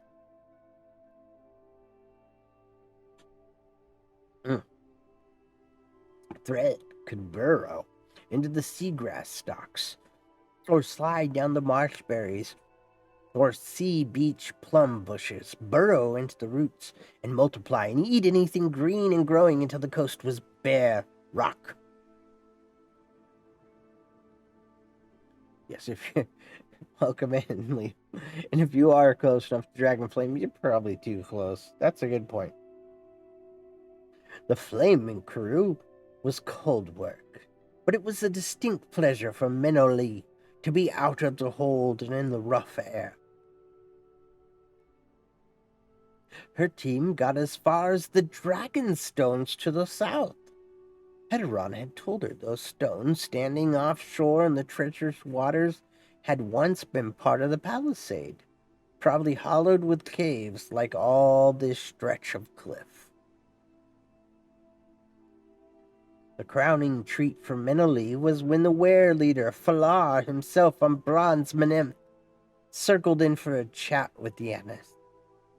Of course, Minoli wasn't near enough to hear what the two men said, but she was close enough to smell the firestone reek off the giant bronze dragon close enough to see his beautiful eyes catching all colors in the pale wintry sunlight, to see his muscles knot and smooth under the soft hide.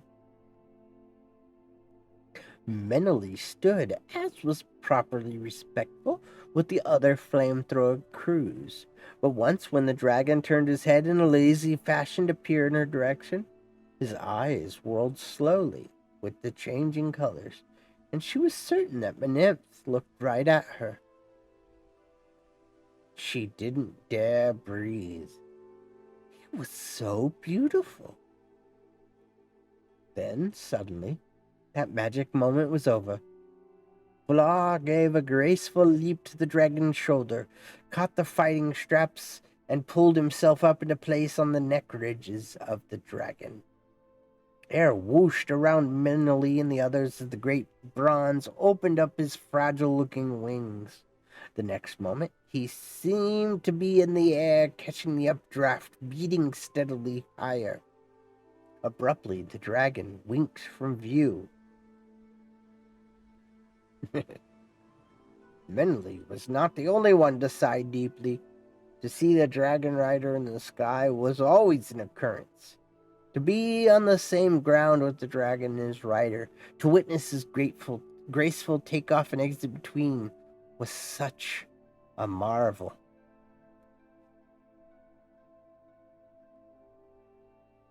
Let's see. Antonio Pegas. Helm. And is my breathing hole flooded with clingy fluid? No. I think I'm okay. Okay. All the songs about dragons and dragon riders seemed inadequate to Menelli.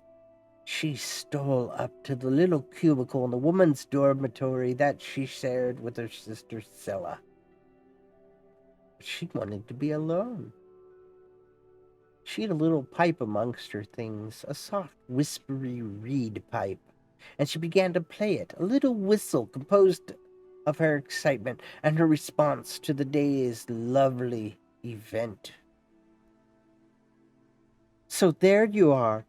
Scylla flounced into the room, her lace reddened, her breath rough. She'd obviously run up the steep steps. Mavi told me you'd be here. And Scylla grabbed the little pipe from Menelli's fingers. And tuning, too. Oh, Scylla, it's an old tune, Menelli said mendaciously, and grabbed her pipe back. Scylla's jaw worked with anger. Oh, my foot! I know your ways, girl, and you're dodging work. You get back to the kitchen. You're needed now. I'm not dodging work. I caught this morning during Threadfall, and then I had to go with the cruise.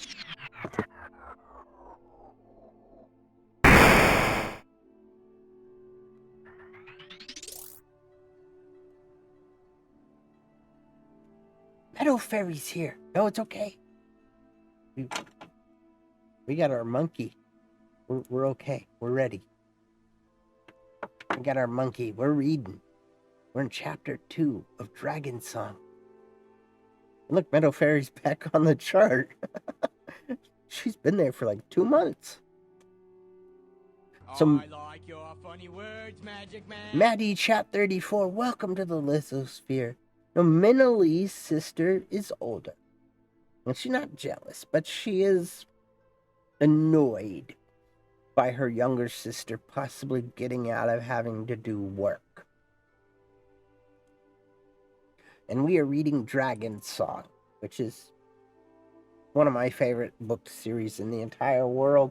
So much so that I happen to have the Dragon Lover's Guide to Pern right here. And to my surprise, many people had never even heard of Pern. That girl work. Right now we are in chapter 2. We had just recently got started.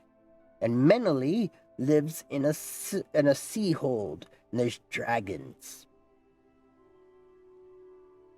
And basically she's been set to do work above her station as a mere girl. We'll see how that works out.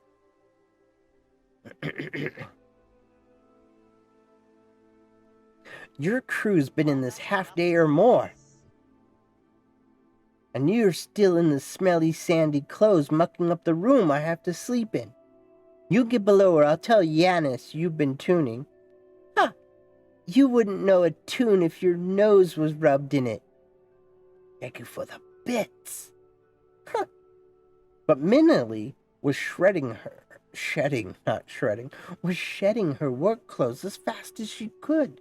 Sella was likely to slip the word to Mavi, but your sister was as wary as Yanis as anyone.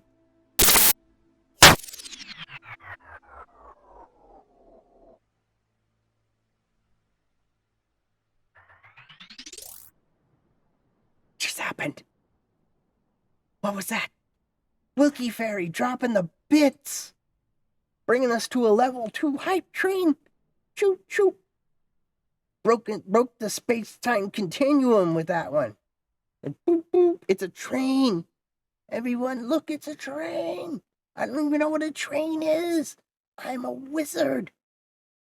But it's a train. There's lots of hype up in here. Woo. Well, thank you all for starting that hype train. We're going to keep reading this story. Woo! The one in tennis was just gifted a sub. What is going on around here? What cheers everyone? Ah.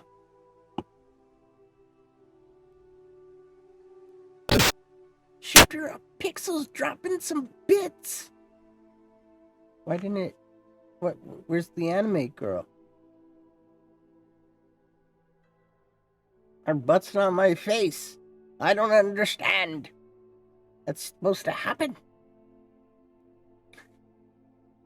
All magic comes See? with a price.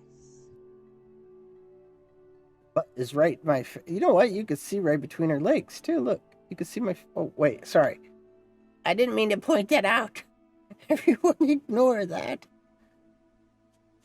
Oh, God. I poked at her. I didn't mean to.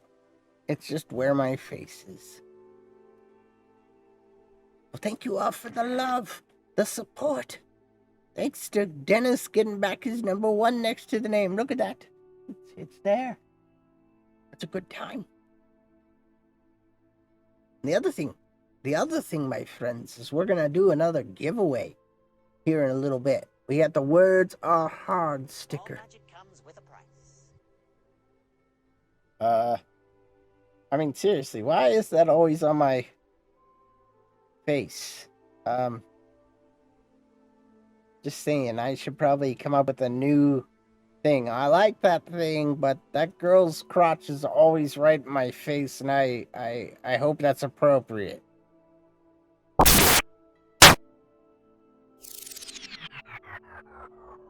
Holy crap! The one in Dennis gifting a sub to Brancifer. Dude! Okay, back to what I was talking about. We're gonna give away this sticker. Or this sticker. Woo! What's going on around here? It's chaos. Look at the one in Dennis just got knocked out of there. Dennis Drip is now our leader. Even though that's Wilkie Filler's picture right there, I think it's broken. It's broken! What just happened? What is going on around here? Thank you so much, everyone. No, I'm fine. Wilkie Fairy just said subscribe. You know, I have this lovely thing here in the workshop. It's a heart rate monitor. I could show you my heart rate in real time. It's seriously. All magic comes with a price. All the magic is coming with a price. That sounds painful. Did Kraken just drop bits in there too? What? What is my heart rate? I don't know, but it would take work and effort to put it up there. We're not going to do it right now. It's usually reserved for ghost hunting. I'm safe. You know why I'm safe? I've been reducing the red meat in my diet. We just got raided. Everybody, stand your ground. Say, who is it? What do you want? Do what you want with the woman, but leave me alone. No, wait. No. Don't do any. Oh, it's antiloquy. Whew. We're safe. Okay. Hello. How are you today? How was your stream? What were you doing? Were you playing Apex? Were you just chatting? Were you messing about? Hey, let's go over here. Let's go over here. Let's try the thing. Let's see if the thing works. You were singing. What? And I missed it? I can't believe it. All right, Captain Picard, you have a good night or dinner. Come back if you want. I'm going to be here. Let's check this out. Let's try this. Look at that.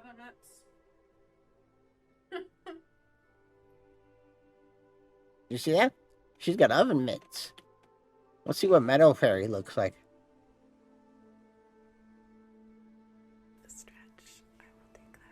Okay, a good stretch, everyone. Take a stretch. You know, we could all use one. Everybody stretch. Get a good stretch in there. It's a good idea. Oh, don't break the lights. Oh my gosh, someone should clip that. Somebody should. Good thing they did. See the face I just made. She made a face. My eyes got like this big. I thought I was about to rip down my whole... The whole thing was coming down. I made this thing. I conjured it myself. I think it's so much fun. Let's try one more. I'm gonna try it. Let's see. Let's see what it looks like when we get a homies shout out. Let's just do it. We're shouting out the peoples. Yes, it will come for sure. What was that? That wasn't even one of my out of context clips. I'm good at those. Did we break the bot? I think it broke. Meadow Fairy's cheering with 100 bits. All magic comes with a price. I mean, wait a minute. That person doesn't have a shirt on.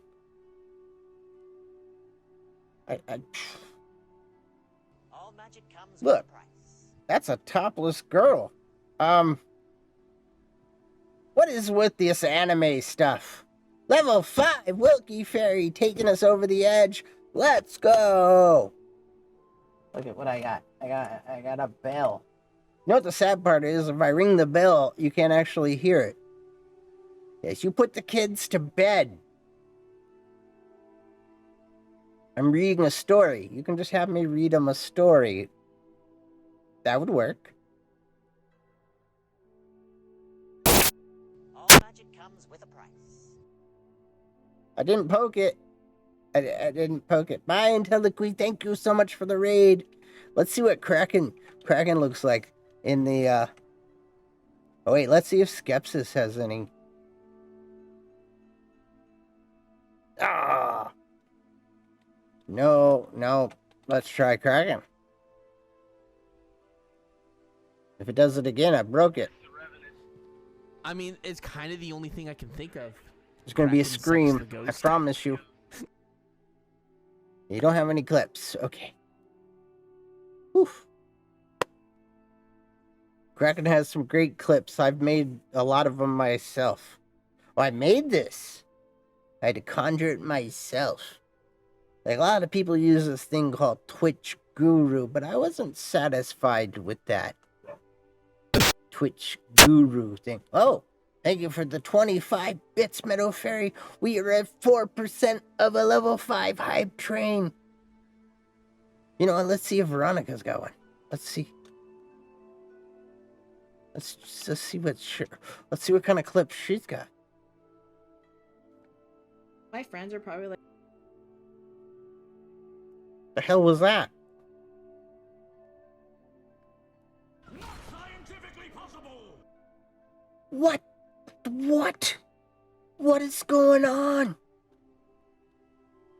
Sano Sama. Hello, my friend. My potion seller. Hello, I am Lithodora The Arcane Explorer. Look at this thing I can conjure. I made it myself. I'm so proud. Panic attack. Ha! I thrive under pressure. I don't know the meaning of fear. I've never been worried or stressed out in my life. Wait, you have what kind of clips, Veronica? I didn't see any of those. You have clips of doing what now? What? You're doing what in your clips? Sano, how you doing? How was your stream? We are on a level 5. Whoa! Let the battle begin. Did you see all that? The chaos just happened.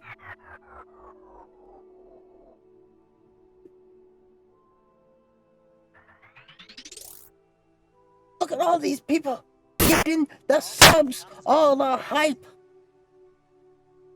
I just realized this girl has no shirt on. I'm very bad. Like, ho, ho, ho. Hello? Hello to everyone just arriving, including Dixon. Now listen, we've been reading a story tonight, my friends. That's what we were doing. But then we got all this hype came in here. And then we got this Stream Raider battle to start here in a minute. So thank you for dropping in and giving me the follow. I can't even keep up with that. Woo! Sano! Gifting a sub to Apocalypse. Holy crow, my friends. Now it has been 1 year here on Twitch. And usually if you have a Twitch for at least a year, you should see a doctor about that Twitch. Just maybe a muscle spasm. I don't know. I'm appreciating all the love, the support, and the hype. And right now, we're going to do a thing. Yes, we got a Stream Raider battle to get to, but right now, we're going to do a thing. Because I like doing a thing. Who doesn't like doing a thing? Earlier today, we gave away this sticker. This actual sticker right here in my hands is going to Don't Walk, Runs a Lot. Brancifer dropping the bits. Cheers, Brancifer.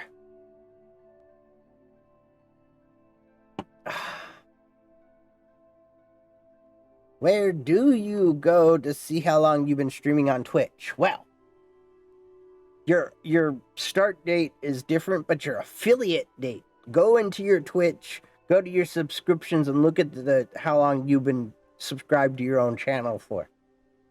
That'll tell you the exact date. Thank you, everyone, so much for all the love, the support, for bringing us to a successful level 5 hype train. Now, we are going to have a drawing for a sticker. You can win this sticker right here, which says, "You are my sun, my moon, and all of my stars," in a design made by myself as a talented and graphical designer type person, because I'm a wizard. Did you know that? I am. You could win this one. Or you could win one of these Words Are Hard stickers. In order to enter into the drawing, all you have to do, my friends, is put in !wizard into the chat, just like that. That'll get you into the drawing. That's it. That's all it'll take. Now, one caveat, of course, is that you have to tell me where to send this to, so you do have to provide me a valid address. The words are hard, and it must be true. But I can send you a sticker, if you'd like. Words are heard, and if they're not heard, were they ever said? We'll never know. Now, while you're all dropping in onto this giveaway for the sticker, let's jump over into Stream Raiders, get that battle started. Whoop, there it is. Whoop, there it is. !wizard, get yourself into the drawing. Right now, my friends, there are not that many people in there. Your odds are good. There are only 6 people. Count them. 1, 2, 3, 4, 5, 6. Get in on the drawing! Exclamation mark wizard. To get yourself in on the drawing, you get yourself a choice of which stickers. It's yours. Wizard! Exclamation mark wizard. Get in there. Homies for Nomies is in, Meadow Fairy is in, Painless Adventures in, Skepsis Luna is in, Kraken Games is in. The one in, Dennis is in there, Wilkie Fairy, Ghost of Sean Lamar jumping in. As I was reading them, we won the battle. Congratulations to everyone involved. Veronica is now in the drawing. Good job with the Taco Cat. I gotta say, the Taco Cat emote, I have no idea why. But who doesn't love a Taco Cat? You know what I mean? Give Liam there. We're gonna get, Wizard! We're gonna drop it on Veronica. Could have given him to Ultima. Could have given him to Ultima Avatar. Let's grant rewards. Let's get started on the next one. We'll get back over there. And we'll get ready to go into the final boss. Shifter of Pixels is in on the drawing as well. Dented Drip is in there. Yes. Anybody else want to get in on this? Exclamation mark wizard. The boss fight is up and ready to go, my friends. There's the link in the chat if you are a Stream Raider player. Prepare for battle. Prepare for battle. It's time. What? It is. It's time. Now let's get back over here to the workshop. I'm going to warn you, this will be loud. I don't think there's a volume.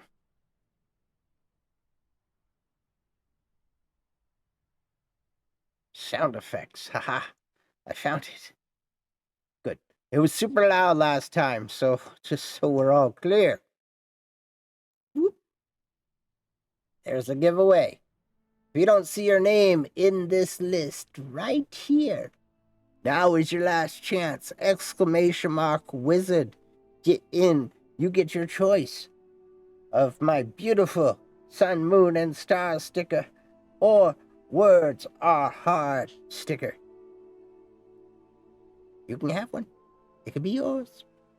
It can be yours, my friends. We're going to get started with just this little list. You can do it. Are you ready? Let's have a countdown in the chat.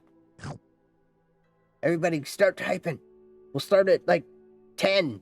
Put a 10, and then a 9, and then an 8, and we'll do a countdown in the chat. Count me down for the start. 3,000. That's a bit much. We'll be here for like 10 minutes. There we go. Wizard! Exclamation mark wizard. Get yourself in on this giveaway. Right now is a great opportunity. 6. We got a 5. A 4. A 3. A 2. A 1. And go. Oh, there's a bit loud.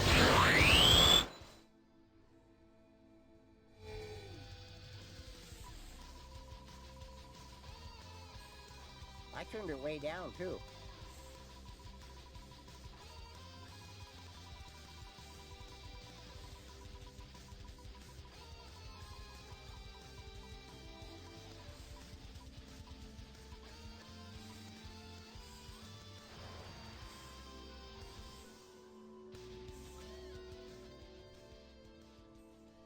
Meadow Fairy is the winner. Let's go! Congratulations to Meadow Fairy, who I will contact in the Discord, because I'm pretty sure I already know where to send that. But what I don't know is what sticker she would like to have. Rigged! That's what everybody said last time. I mean, which sticker do you want?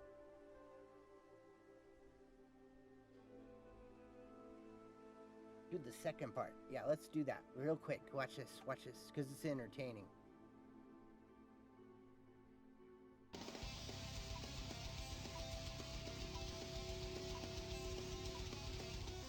gotta type. You gotta type. Or you'll be eaten by a monster.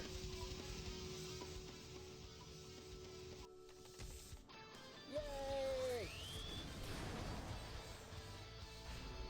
Woo!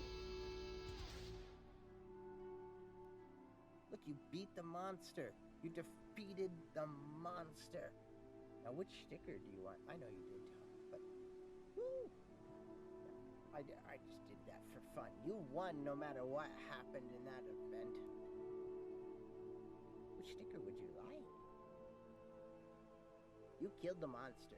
The monster killed DW.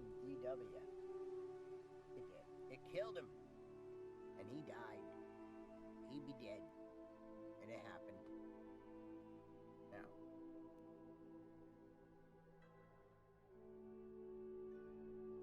Just petting a beard over here. You know, we're gonna relax for a moment. We had a hype train, we had a giveaway. Meadow Fairy. Oh, you know what? I am quiet. You know why? I turned it down so I wasn't blowing out your eardrums with the giveaway. There we go.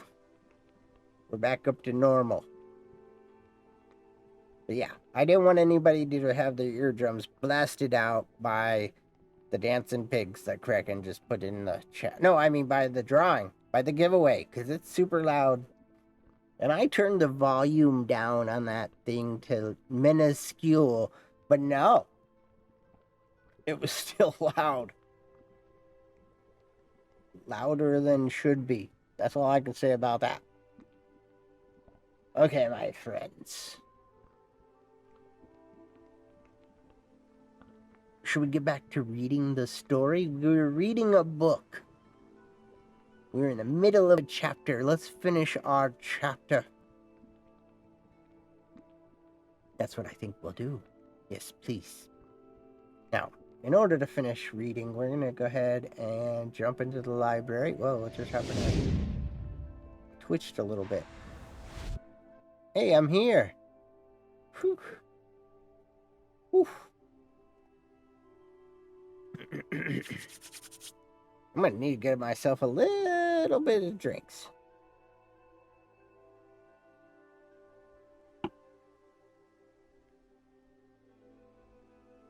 Okay.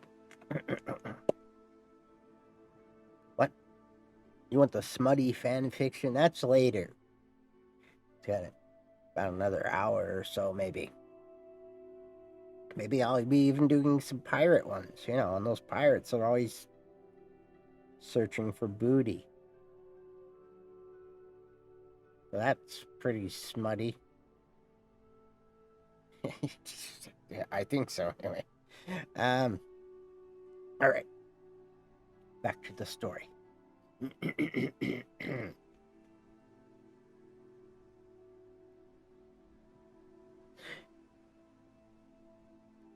Melanie was shedding her work clothes as fast as she could.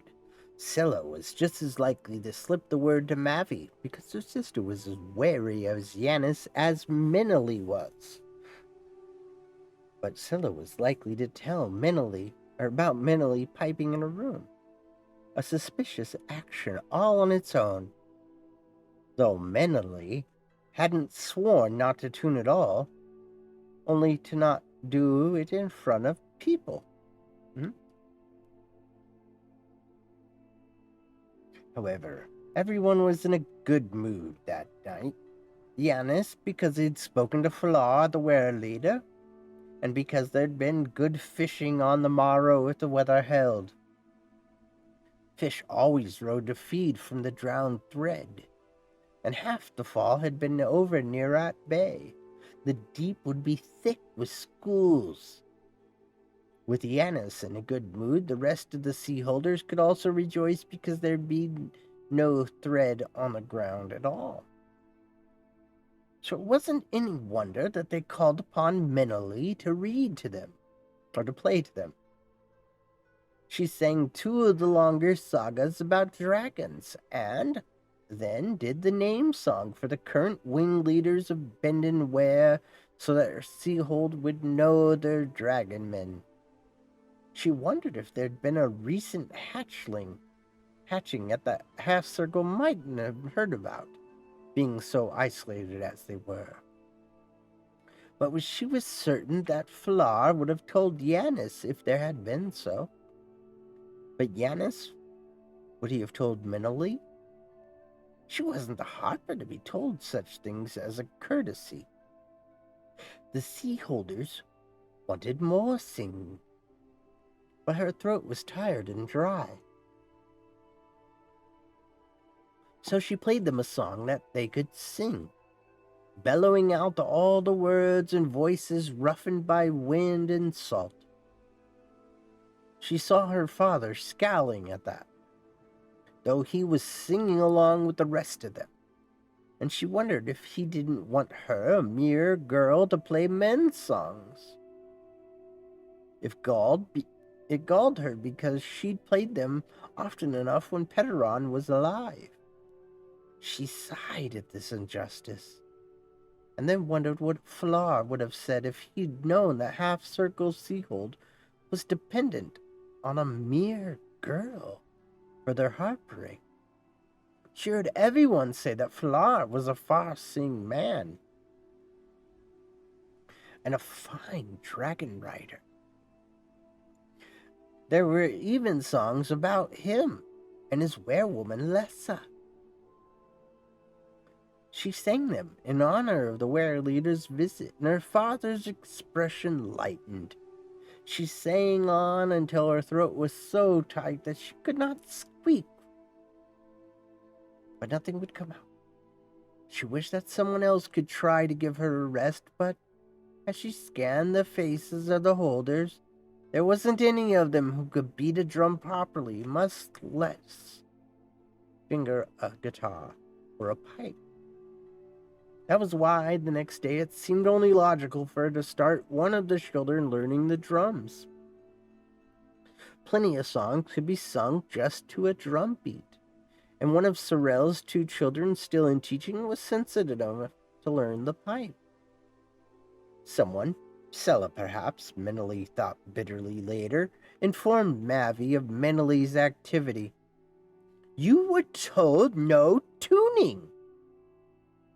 Teaching someone drum beats is not tuning.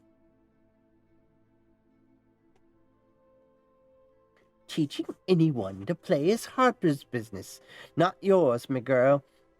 Just your good fortune Seaholder is out in the deep, or you'd have the belt across your shoulders, so you would. No more nonsense. But it's not nonsense, Mavi. Last night another drummer or piper would have... Her mother raised her hand in warning, and mentally bit shut her lips. No more tuning, mentally. And that was that. Now, girl, you go see to the glows, but be fleet and get back quickly. That job took Menely inexorably to the Harper's room, swept clean of everything that had been impersonal to Petaron. She was also reminded of the sealed message in the record room mantle. What if the Master Harper were expecting a message from Petaron about the songmaker? Menely was so very sure that part of the unopened message was about her. Not that thinking about it did Menely any good. Even knowing it for a fact would be no help. Menely decided gloomily. But that didn't stop her from going past Yanis's record room and peering at the tempting package on the mantel. She sighed and turned away from the room. By now, the Master Harper would have heard of Petaron's death and be sending a new Harper. Maybe the new man would be able to open the message, and maybe if it was about her, well, if it said that the songs she sent were good ones. Yanis and her mother wouldn't put such restrictions upon her about tuning and whistling, and just about everything.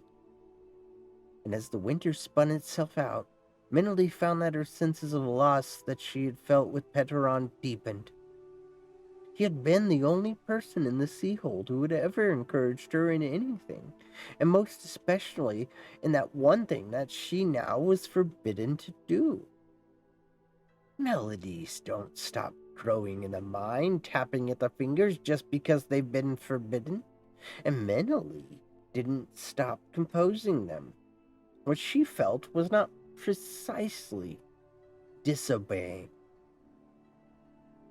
What seemed to worry Yanis and Mavi the most, Meneley reasoned to herself, was the fact that the children, whom she was supposed to teach only proper ballads and sagas, might think Meneley's tunes were Harper-crafted. If her tunes were that good in her parents' ears, then what was the harm? Because they didn't want her to play her songs aloud where they were be heard and perhaps repeated at awkward times?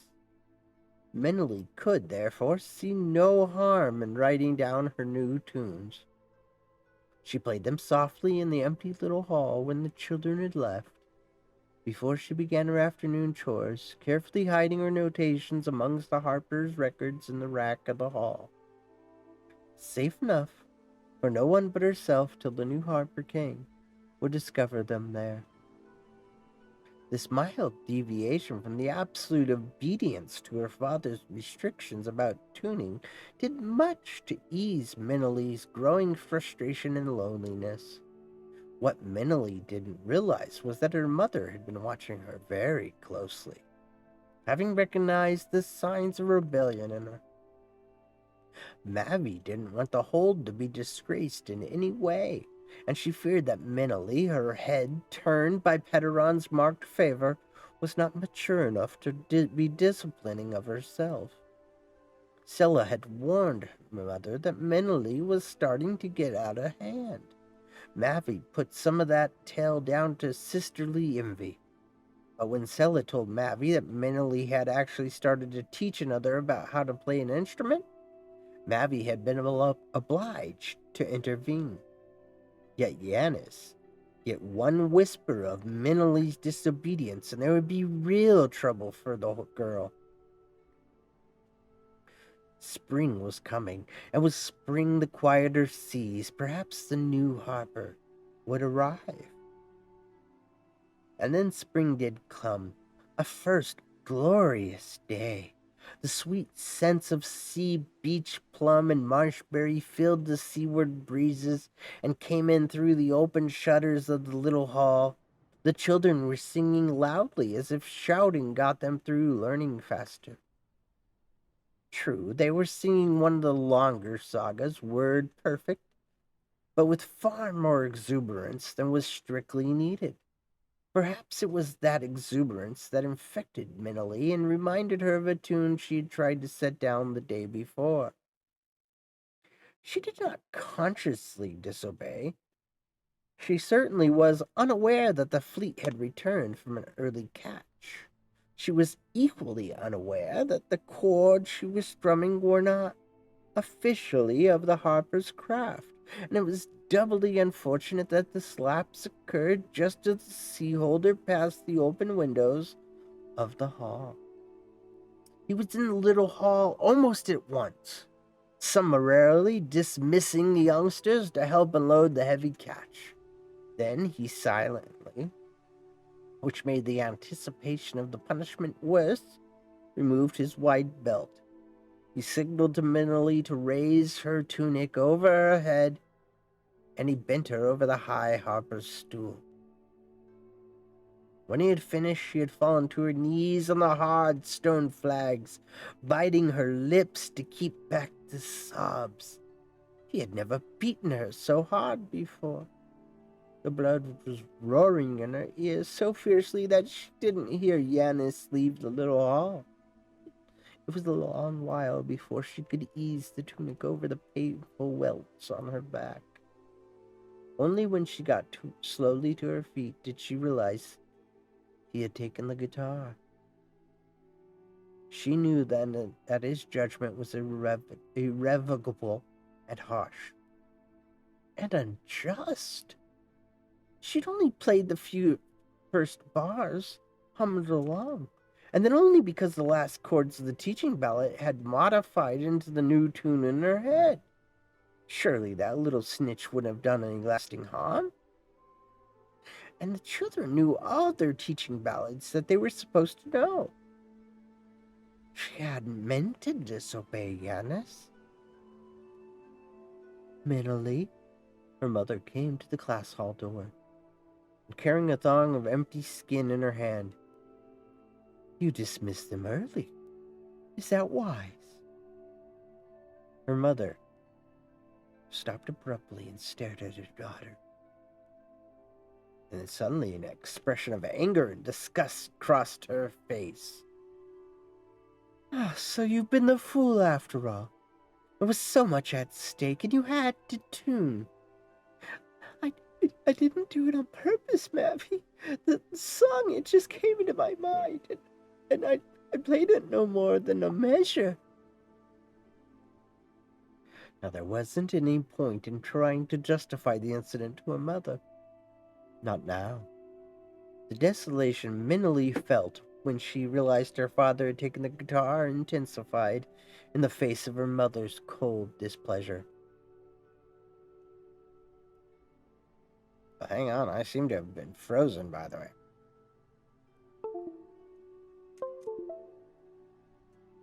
Am I moving? Yay, okay. Take the sack. We need fresh greens, Mavi said in an expressionless voice, and any of the yellow veined grasses that might be up. There should be some.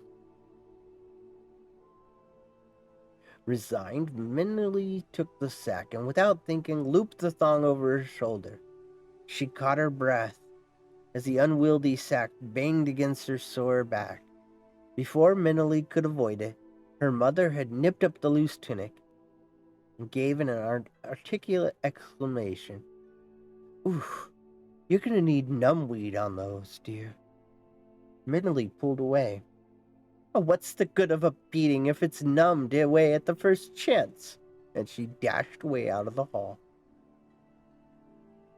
Much Mavi cared if she heard it anyhow, except that a sound body works harder, longer, and faster. Her thoughts and her misery spurred her out of the hole. Every swinging stride took her jarring sore back. She didn't slow down because she the whole long track in front of the hole to go. The faster she went, the better. Before some auntie wanted to know why the children were out of lessons so soon, or why Mentally was going green picking instead of teaching. Fortunately, she encountered no one. Everyone was down at the dock cave, unloading, or making themselves scarce to the sea holders' eyes so that they wouldn't have to.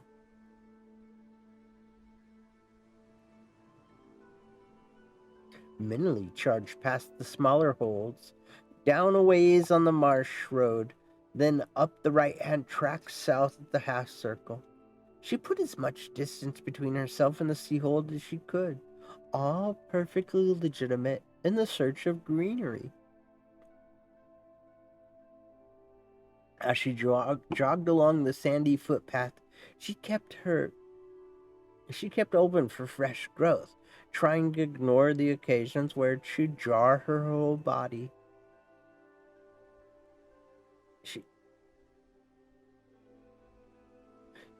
When she began to smart, she gritted her teeth and paced. Her brother, Alemi, had once said that she could run as well as any boy in the hold and outdistance the half of them on a long race. If only she had been a boy.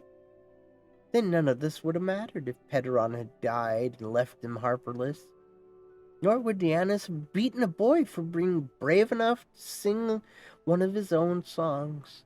The first of the Tow Marsh valleys was pink and yellow with blooming sea beach plum and marsh berries.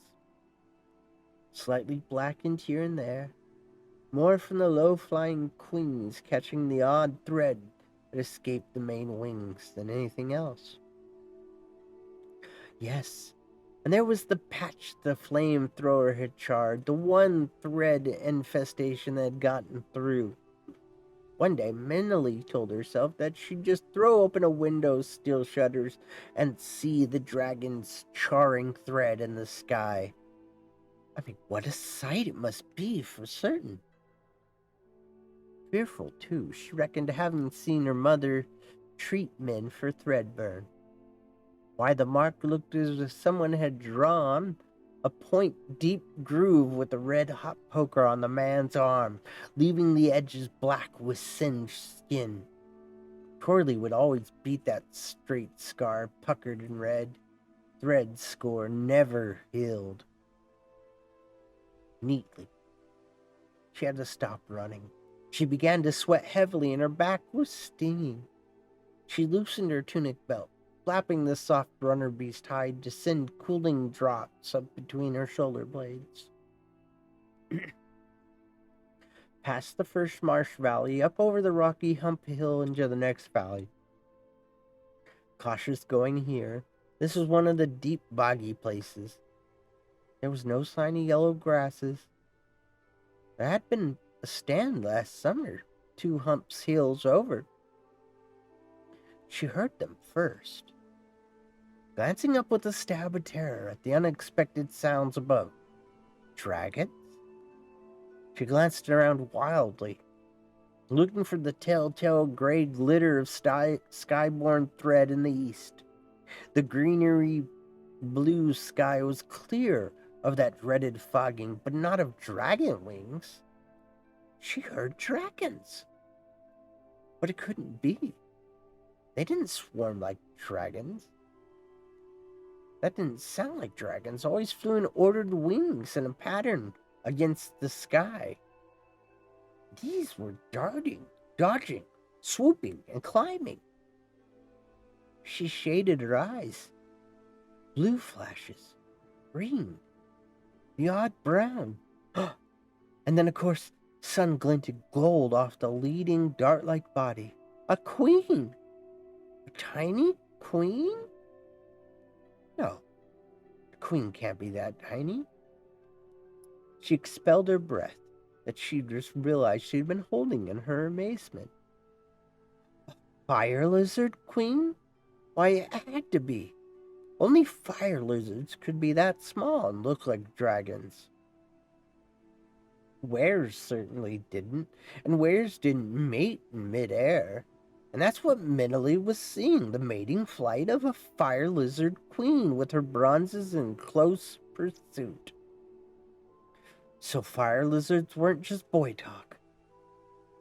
Odd, Minley watched the swift, graceful flight.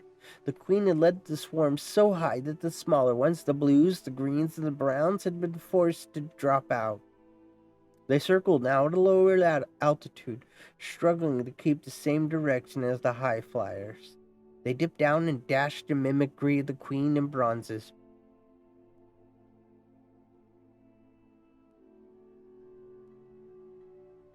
They had to be fire lizards, thought mentally, her heart almost stopping at the beauty and thrill of the sight of fire lizards.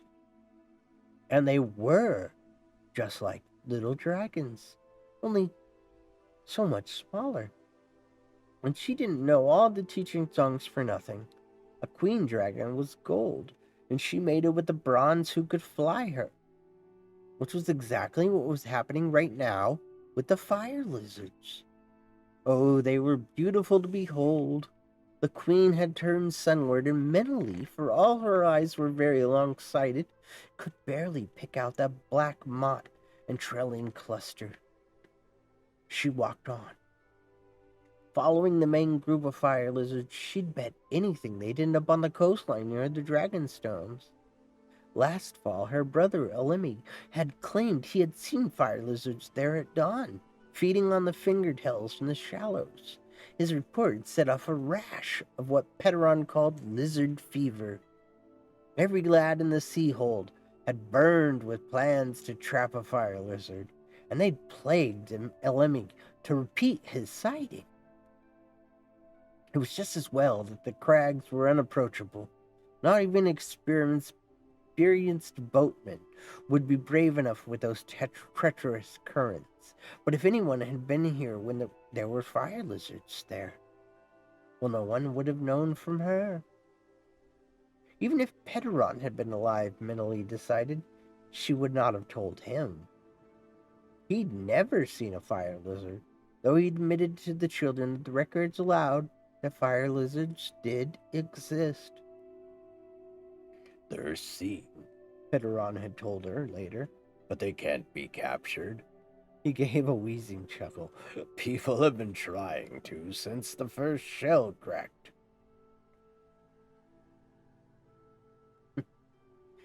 Why can't they be caught?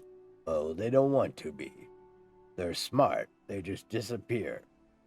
They can go between like dragons? Well, there's no proof of that.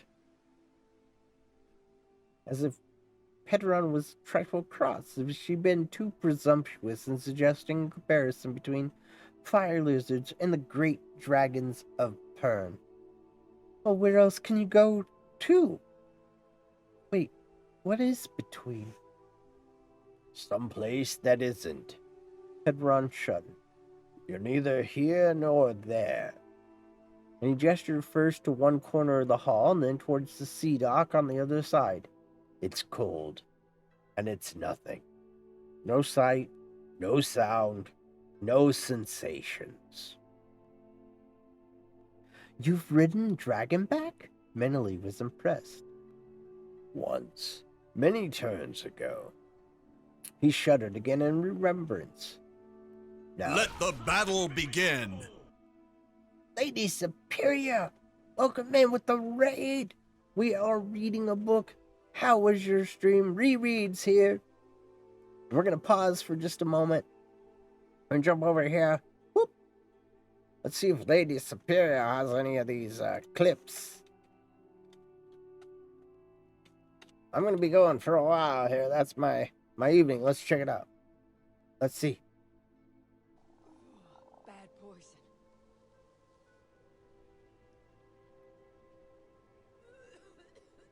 Oh, is that not it? I shouldn't drink that. Let's see what reread's like.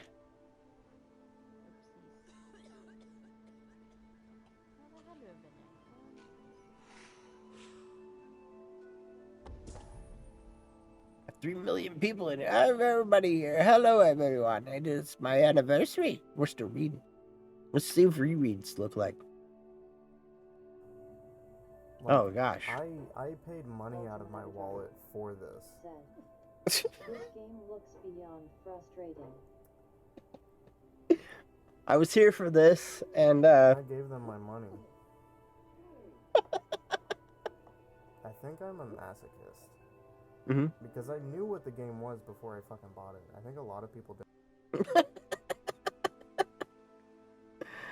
I paid money out of my own pocket for this. Now, what we're going to do really quickly, my friends, is do this Stream Raider battle. And while that Stream Raider battle is happening, I'm going to take that opportunity to run away for just a moment and to take what they call in a bio break, because I can magically summon more water, but I can't magically make it go away.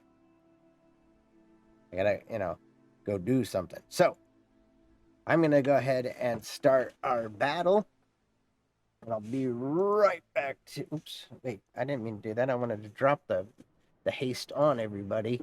And I'll be right back. Go!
Look at that. We defeated the boss. Which is something I would encourage everybody to do, defeat the boss. We're going to do another one. What is with this text? Yes, I love the Wilhelm scream. A while ago, I had to... Okay. Prepare for battle. I will keep reading. Let's get back into the library. Shroom Raider battle has started. Look at that. And Shifter's gonna fade.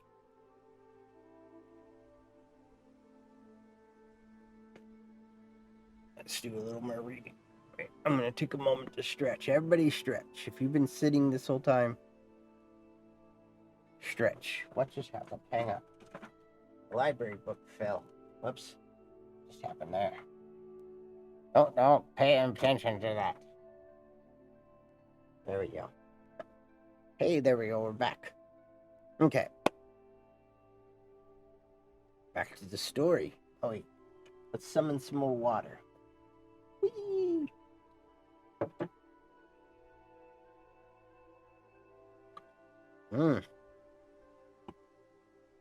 You know, being here with all of you, I drink more water than I do normally. I think it's because I don't stop talking for 3 hours. That might do it. I might do it. You've ridden Dragonback? Menly had been impressed. Once, many turns ago.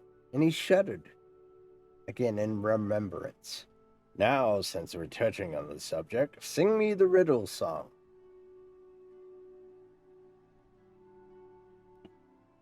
But it's been solved.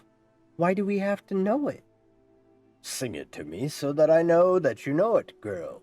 Heteron had said testily. Which was no reason at all. But Heteron had been very hard. That word is mistyped. I'm not even sure what it says, but it says this. And I'm going to read it as written. That's not what the sentence is supposed to be. Heteron had been very land with her. Mentally knew, and her throat tightened with remembered regret for her passing. His passing. Had he gone between, the way dragons did when they lost their riders or grew too infirm to fly? No. One left nothing behind going between, and Heteron had left his body to be slipped into the depths of the ocean. And Heteron had left more behind than just his body. He left her every song he'd ever known.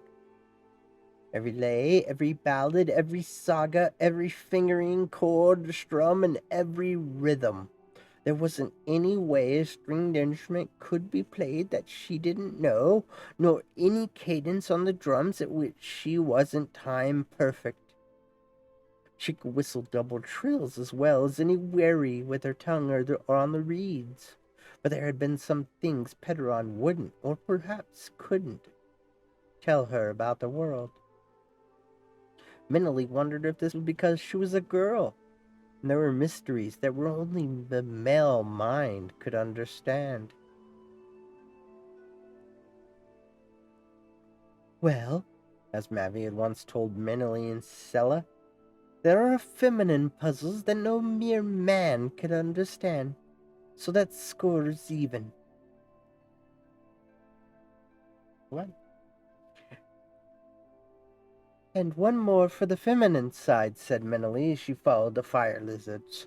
A mere girl had seen what all boys and men in the sea hold had only dreamed of seeing. Fire lizards at play. They'd ceased following the queen and her bronze and now indulged in mock air battles, swooping now and then again into the land itself and seemingly under it until Menely realized that they must be over the beaches. The sand was slipping under her feet. An unwary step could plunge her into the holes and dips. She could hear the sea.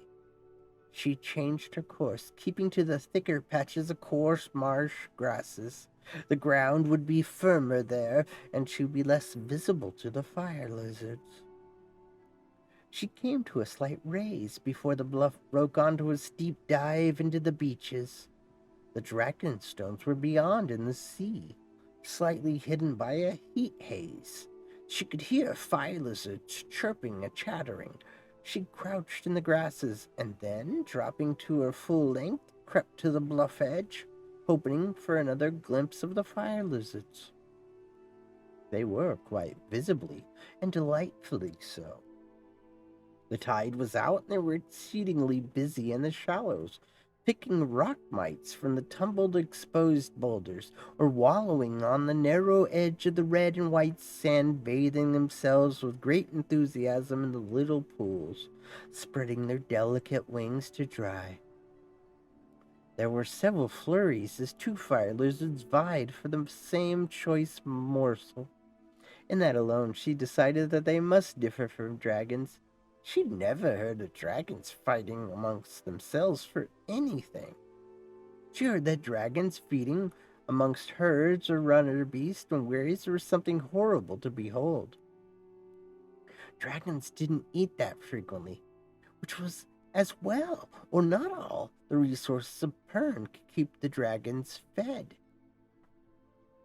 Did dragons like fish? Mentally giggled, wondering if there were any fish in the sea big enough to satisfy a dragon's appetite. Probably those legendary fish that always eluded the sea holders. The nerdy effect! Hello! We're reading a book. It's my 1-year anniversary. I like your funny words, Magic Man. What? Well, come in. I don't know. Maybe you're a leader and not a follower. Have you never been here? Like, seriously, let's go over here. Let's show off some stuff. Hey, that's backwards. That's not supposed to be there. I know why. See, here's my workshop. That's where I make my potions. Ooh. Ooh, shiny. Now this is Barufio's brain elixir. If you're not feeling the gray matter, this is good stuff right here. And then of course, when we get, excited, we need to relax after a long day. Get here in the cauldron. Gotta relax in the cauldron.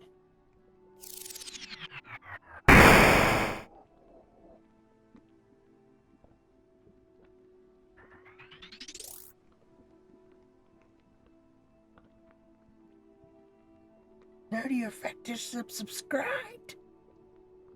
Okay. You're forgiven. Let's go back over here. Into the library. Now today we are reading a book. We are in chapter 2 or 3 now. Okay, now you got some emotes. You got some special emotes. And we even have the better TV emotes, which if you got them, you can use them. I have to switch this emote out though. I only have this one as a joke, and I mean to change that. There's Alex Jones, everyone. There's a purpose for that. It's a long story. But now we are back in the library. We are reading Dragon's Song by Anne McCaffrey. Let's get back into the ASMR voice, because I'm literally in the ASMR.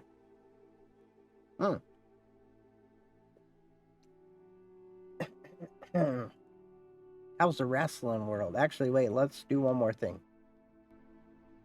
Fix it.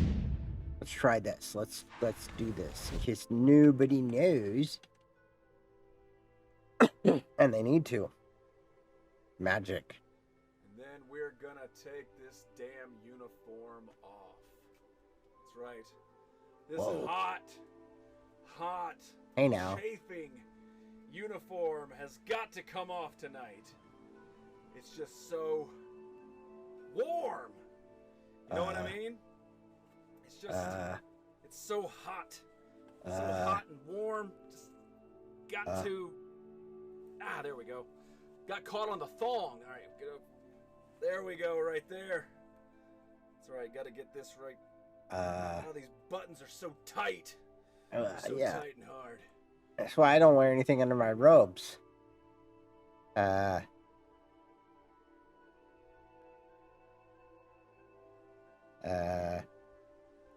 You guys see that?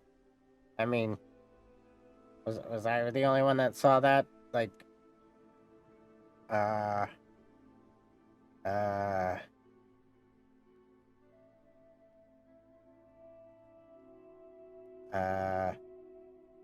in shock. Maybe I have a potion for that. All right, back to the library. Let's go.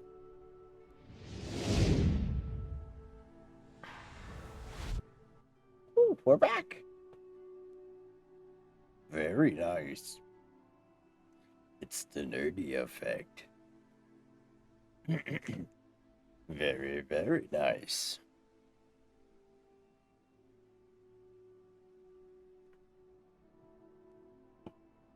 I mean, seriously. Wow. Let's get out of these robes. No, if we do that, I guess you can be surprised. Like, oh. Do what? Wait for what?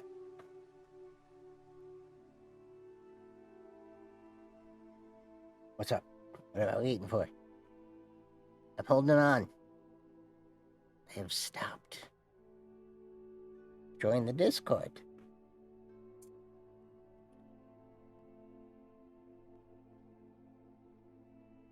Which one? Voice for Pee-wee. Paging Mr. Herman.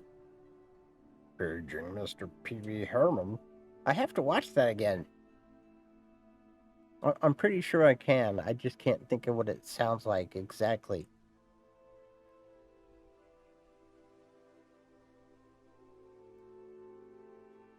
Paging Mr. Herman. Yeah, I have to watch it again. And guess what? I think we should. That sounds like a good time. Okay.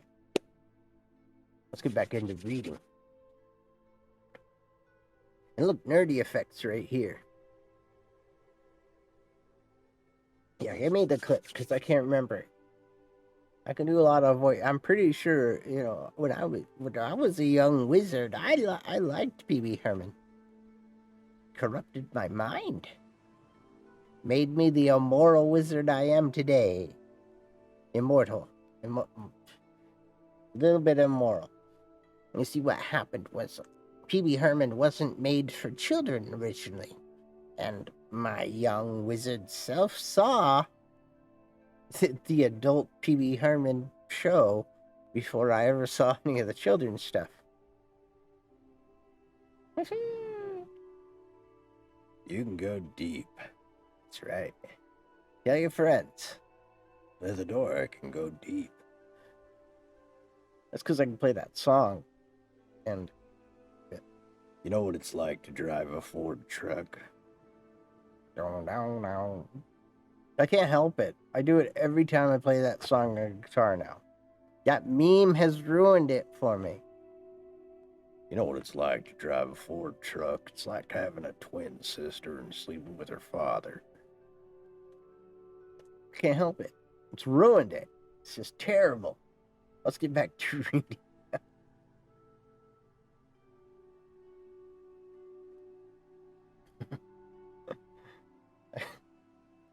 I get stuck in that voice sometimes. I'll answer the phone. So like, hello, and thank you for calling.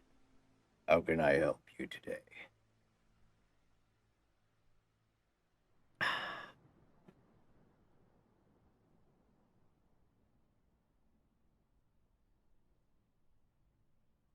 All right, we're going to go back up here. We're going to read just a little bit more. I have no idea how long we have left in this chapter, but let's finish this chapter. At least we get that far. Did dragons like fish?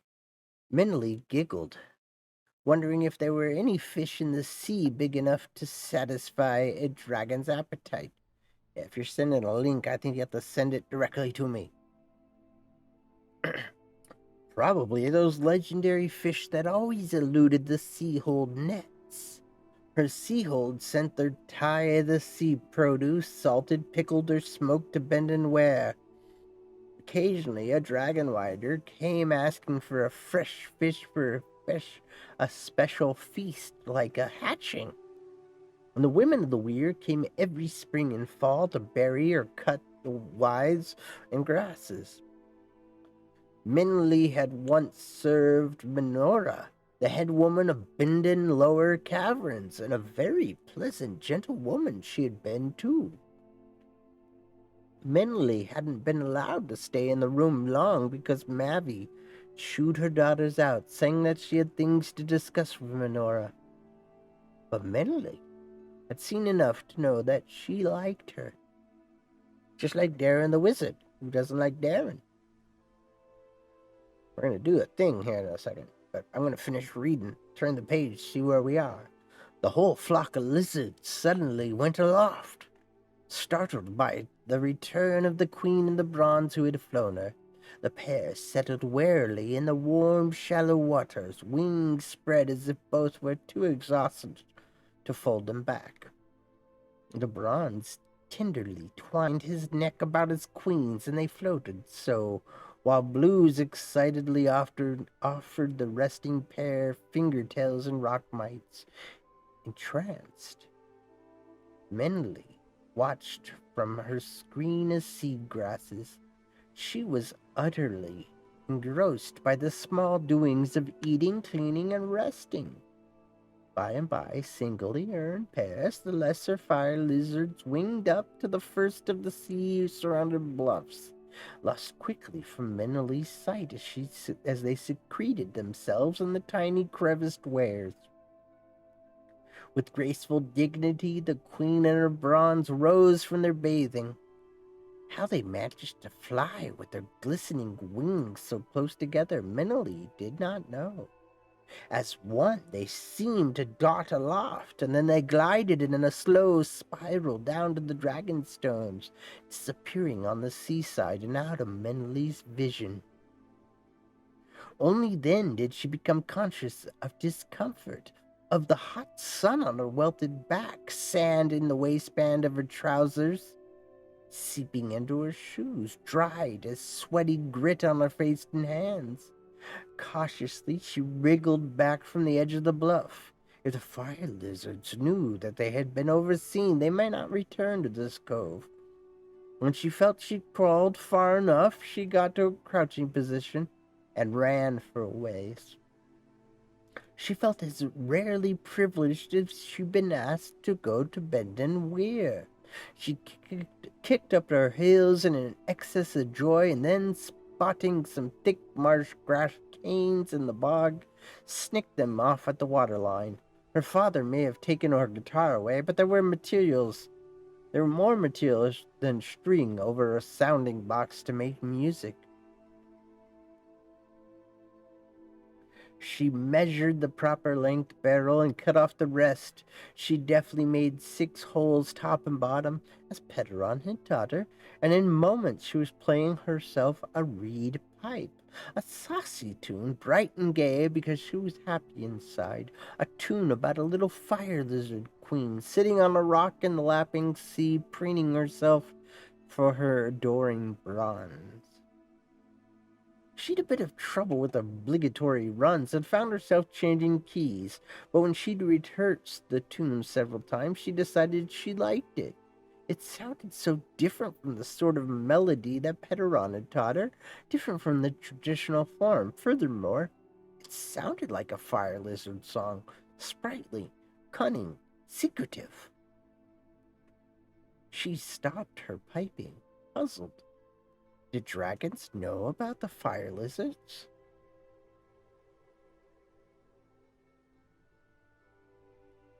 And that, my friends, brings us to chapter 3. Darren, how you doing? Is Darren still here? Let's conjure some There are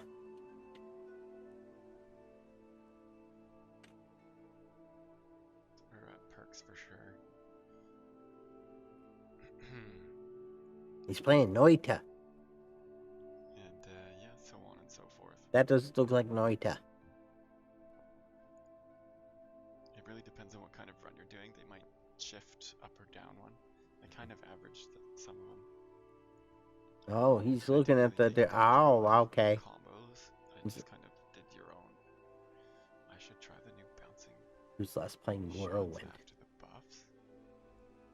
The new bouncing shots. Bouncy, bouncy, bouncy. You mean bouncing burst? Yes, bouncing burst.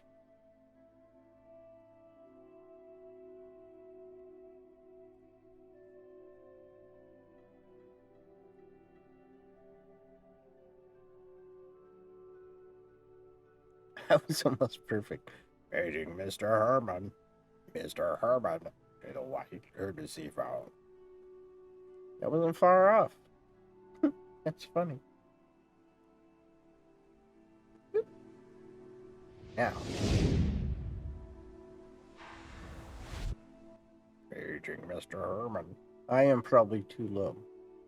We got 9 minutes left. Should we go into chapter 3? Keep reading?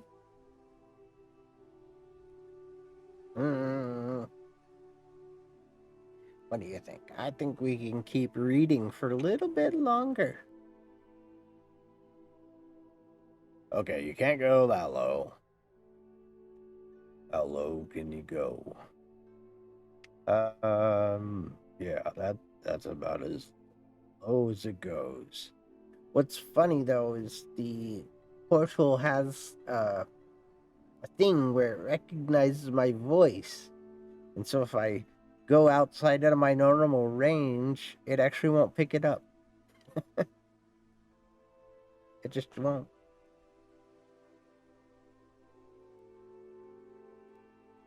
Yeah, let's see. I think we'll go on to chapter 3. Anybody want to change? Should we do something else, or should we keep going? I think we'll go on to chapter 3.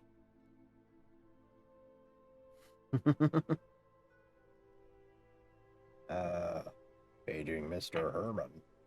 Mr. Herman. I'll listen to it again. I'll practice it. You like the goblet? It's a dragon goblet. Because we're reading a dragon story. And I am a dragon lover.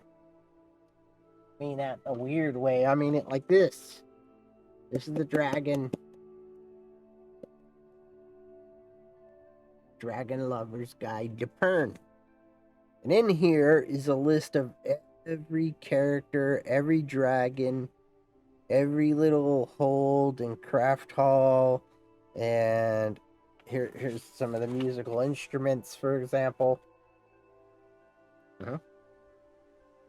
And here's Half Circle Seahold, as a matter of fact. Here's where our story is taking place, right here.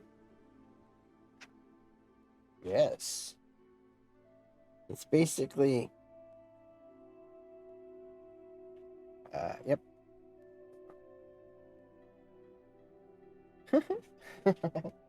You're delirious.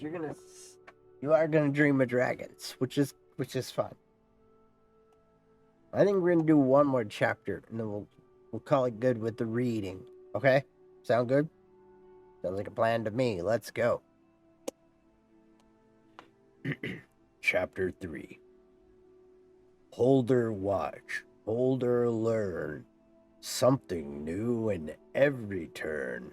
Oldest may be coldest true. Sense the right, find the true. When Manili finally got back to the Seahold, the sky was darkening. That's okay, fall asleep. The hall was bustling with the usual end-of-day activity. The oldsters, were setting the dinner tables, tidying the great hall, and chattering away as if they hadn't met for turns instead of just that morning. With luck, though, thought mentally, she could get her sack down to the water rooms. Where did you go for greens, Menely? Nerat? Her mother appeared in front of her. Almost. Immediately, Menely saw that her pert words were ill-timed. Mavi roughly grabbed the sack and peered inside critically. Well, if you had not made the trip worthwhile... Sail's been sighted.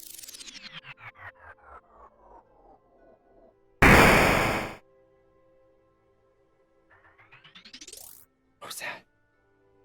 It's King Norcalius. Hello, sire. I was just telling him that, this is beautiful goblet. I stole it from the king. He's got it all covered full. Now we are reading. I was telling Edward about it.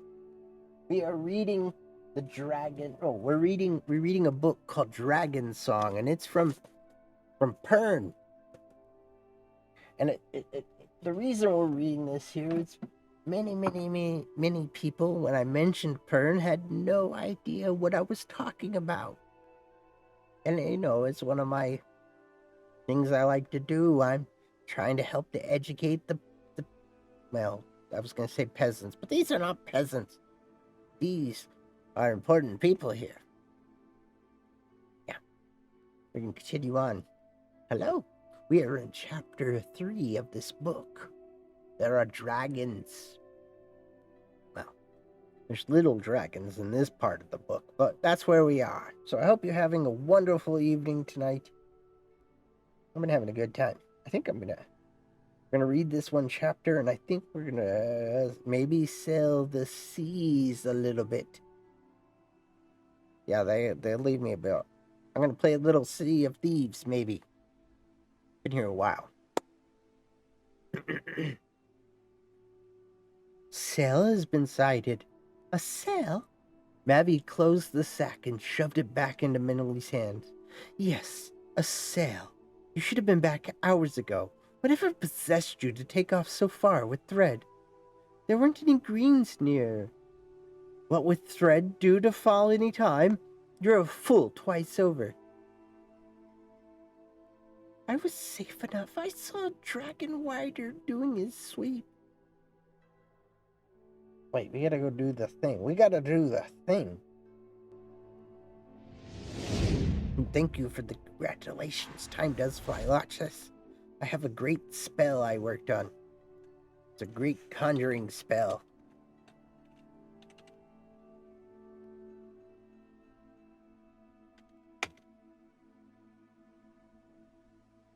David Villa. Huh. Hablas español. The hell is this? Rey Norcal, esto es mi reino. Bienvenido, mi amigo. Aquí somos guerreros.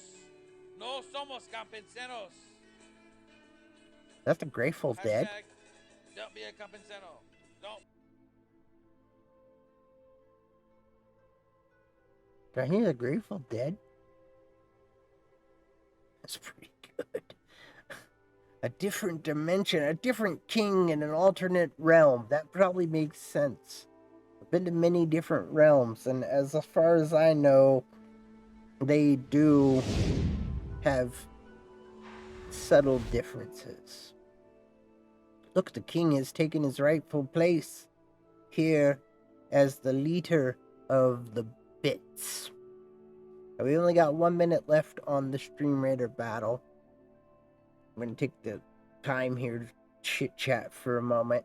We'll go over to Stream Raider, we'll run that battle, and we'll come back to reading. Now, we've had some successful giveaways today. We've been giving away stickers. These words are hard. And we have yet to give away one of the D's stickers today. But we did give away my very, very last Cauldron Wizard sticker. We had a good time, though. We've had a good time.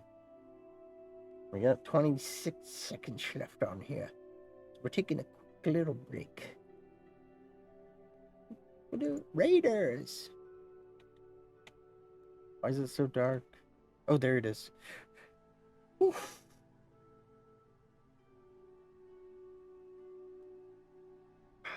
Oh, 3, 2, 1.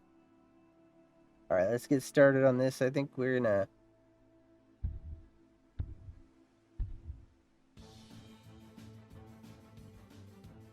I think we'll call it a day on this one because we've only got 11 raiders helping us in this battle.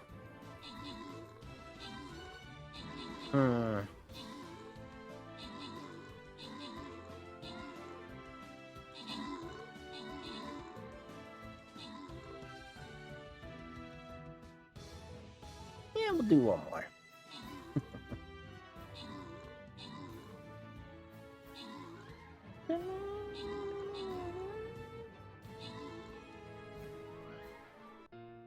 Oh no, we lost. Well, that's usually when we call it a day. We say no more. So we're going to do that. Let's get back into the library. And we will continue to do our reading. Goodbye, Stream Raiders.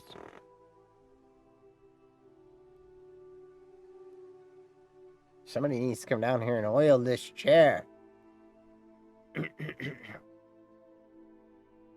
Chapter 3, Dragon Song by Anne McCaffrey.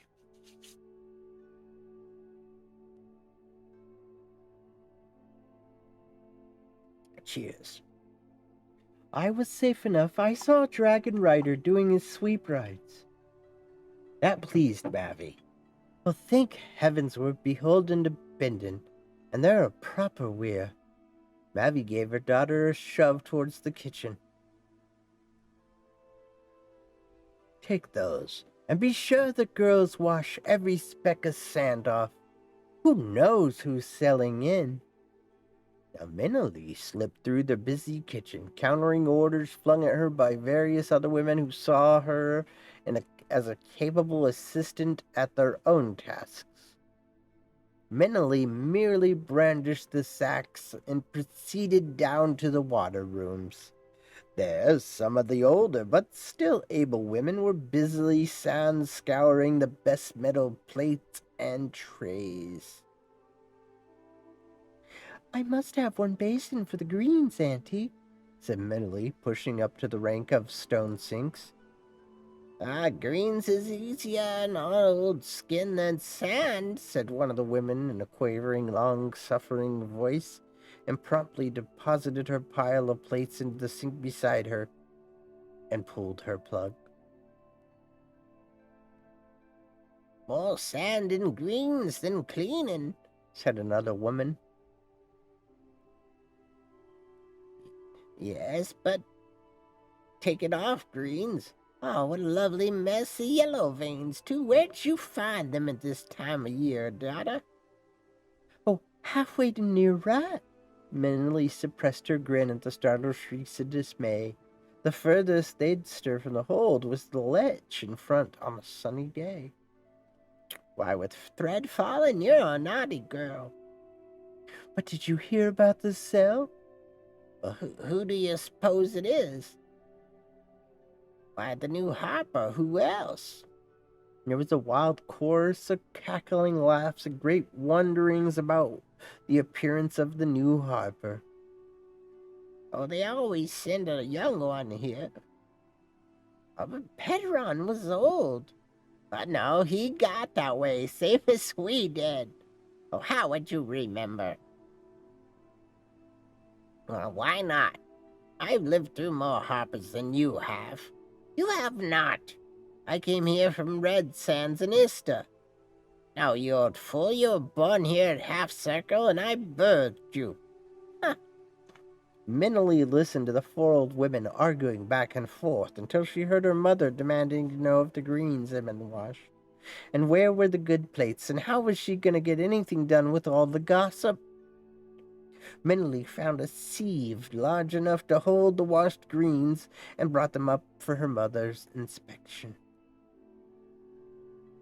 "Well, that'll be enough for the head table," said Mavi, poking at the glistening mound with her fork. Then she stared at her daughter. "You can't appear like that. Here, Barty, you take the greens and put the dressing on them.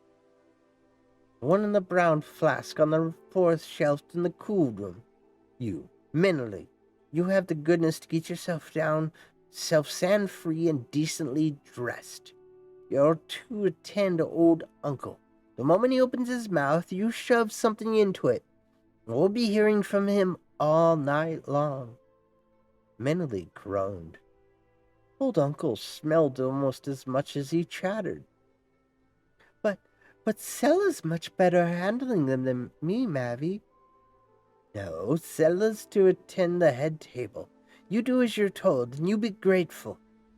Mavi fixed her rebellious daughter with a stern eye, tactfully reminding her of her disgrace. Then Mavi was called away to check a sauce for the baking fish.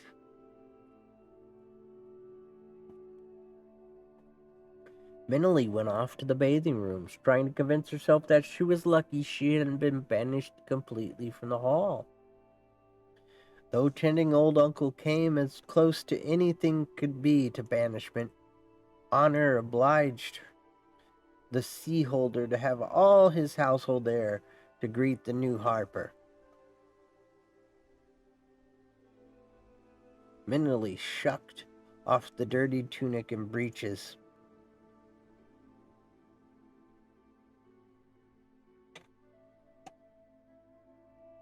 Sorry, I got a message. And she slipped into the warm bathing pool. She swung her shoulders this way and that for the water to wash the sand and sweat as painlessly as possible from a sore back.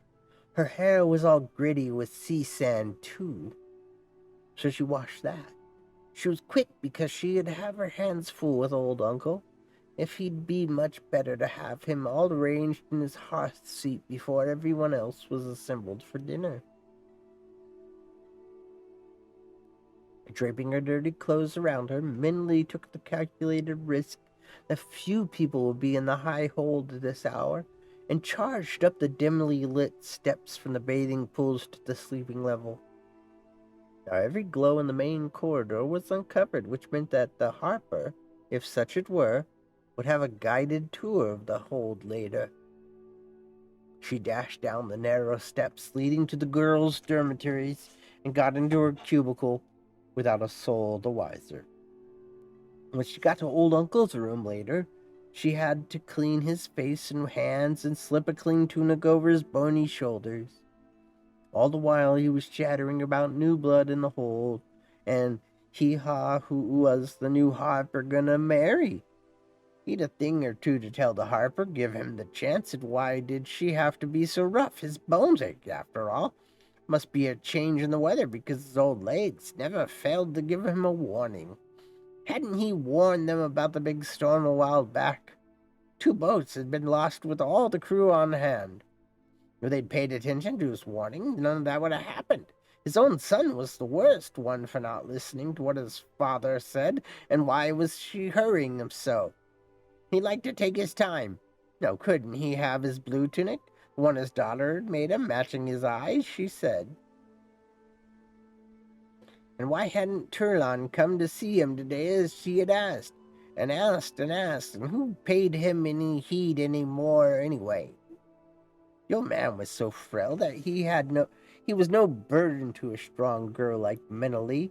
She carried him down the steps.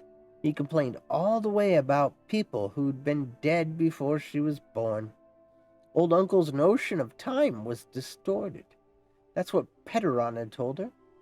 Brightest in the uncle's memory was of his earliest days. And he had been the sea holder of Half Circle before a tangled trawler line sliced off his legs below the knee. The great hall was almost ready for guests when Minnerly entered with him. They're tacking into the dock, someone was saying as mentally arranged old uncle in his special seat by the fire. She wrapped him well in the softened ware hides and tied the strap that would keep him upright when he got excited. Old uncle had a tendency to forget he had no feet. Wow, who's tacking into the dock? Who's coming? What's all the hubbub about? Mentally told him, and he subsided, moments later wanting to know in a querulous tone of voice if anyone was going to feed him or if he was supposed to sit here dinnerless. Sella, in the gown she'd spent all winter making, swirled past mentally, pressing a small packet into her hand. Now feed him these if he gets difficult. And she skimmed away before mentally could say a single word.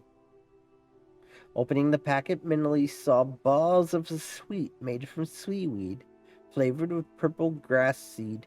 One could chew these for hours, keeping the mouth fresh and moist. Small wonder Sella had been able to keep old Uncle happy. Mentally giggled and then wondered why Sella was being so helpful. It must have pleased Sella no end to learn that mentally had been displaced as Harper. Or would she know? Mavi wouldn't have mentioned it. But the Harper was not here now, anyway. Now that she had old Uncle settled, Mentally curiosity got the better of her, and she slipped over to the windows. There was no sign of the sail in the harbor now, but she could see the cluster of men glows held high as they walked around the shore from the dock to the hold proper. Keen though her eyes were, Mentally could not pick out the new faces, and that was that. Old Uncle began one of his monologues in a high-pitched voice, so Mentally scooted back to his side before her mother could notice she'd left her post. There was so much bustle, putting food on tables, pouring the welcoming cups of wine, all the hold arranging itself to meet the guests, that no one noticed what Mentally was or was not doing. Just then, old Uncle came to himself again, eyes bright and focused on her face. Hey, what's the stir today, girl? Good haul? Someone getting sliced? What's the lay? There's a new Harper coming, everyone thinks, old Uncle. Oh, not another one? Harpers ain't what they used to be when I was sea holder, not by a long crack. I mind myself of one of the old Harpers we had. His voice fell clearly in the suddenly quiet hall. Mentally. Her mother's voice was low, but the urgency was unmistakable. Mentally fumbled in her skirt pocket, found 2 sweet balls, and popped them into old Uncle's mouth. Whatever he'd been about to say was stopped by the necessity of dealing with 2 large round objects in his mouth. He mumbled contentedly to himself as he chewed and he chewed and he chewed. And the food had been served, and everyone seated before Mentally got so much as a glimpse of the new arrivals. There had been a new Harper. She heard his name before she saw his face. Elgion. Harper Elgion. She heard that he was young and good-looking, and he brought 2 guitars, 2 wooden pipes, and 3 drums, each carried separately in its own case of stiffened warehide. She heard that he had been very seasick across Karoon Bay, and wasn't doing justice to the lavish dinner spread in his honor. With him had come a craftmaster from the Smith Craft Hall to do metalwork required on the new ship, and other repairs beyond the metalman and the sea-hole. She heard that there was urgent need at Iggenholt for any salted and smoked fish the Seahold might have to spare for the return voyage. From where Mentally sat with the old uncle, she could see the backs of the heads at the high table and occasionally a profile of one of the visitors. Very frustrating. So was old uncle, and the other elderly relatives whose old bones rated them a spot near the fire. The aunts were, as usual, squabbling over who would receive the choicer portions of fish. Then old uncle decided to call them into order. Only his mouth was full at that moment, and he choked. So the aunts turned on Mentally for trying to stuff him to an early death. Mentally could hear nothing over their babble. She tried to content herself with the prospect of hearing the Harper song, as he surely would once the interminable meal was ended. But it was hot so close to the big fire, and the heat made old Uncle smell worse than ever. And she was very tired after her day's excursions.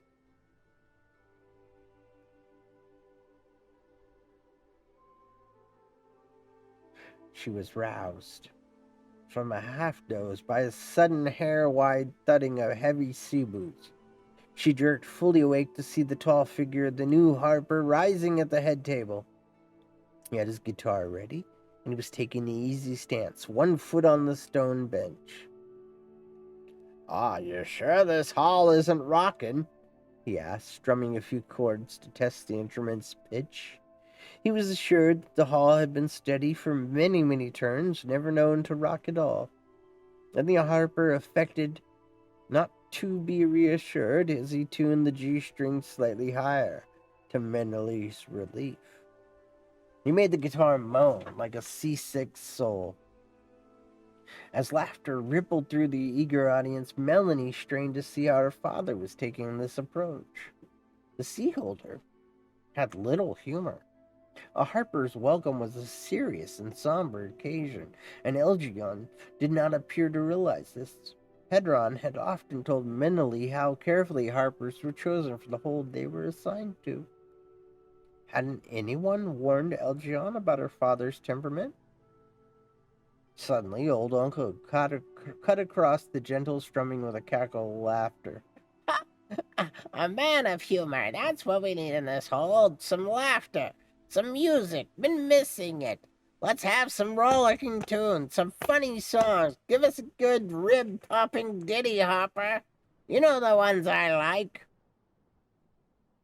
Menelie was aghast. She fumbled in her skirt pocket for some of the sweet balls she had used to shush old Uncle. This was exactly the sort of incident that was supposed to be prevented. Harper Elgian had turned at the imperious order, bowing with good respect to the old gentleman by the hearth. "I would that I could, old Uncle," he said most courteously, "but these are serious times." And his fingers plucked deep, somber notes. "Very serious times, and we must put lightness and laughter behind us. Square our backs to the problems that face us." And with that, he swung into a new exhortation to obey the wear and honor the dragon rider. The sticky sweet balls got warmed and stuck to the fabric of her pocket, but Menelie finally got some out and into old Uncle's mouth. He chewed angrily, fully aware that his mouth was being plugged, and he resented it. He chewed as fast as he could, swallowing to clear his mouth for more complaints. Menelie was only just aware that the new tune was forceful, the words stirring. Harper Elgian had a rich tenor voice, strong and sure. Then old Uncle began to hiccup.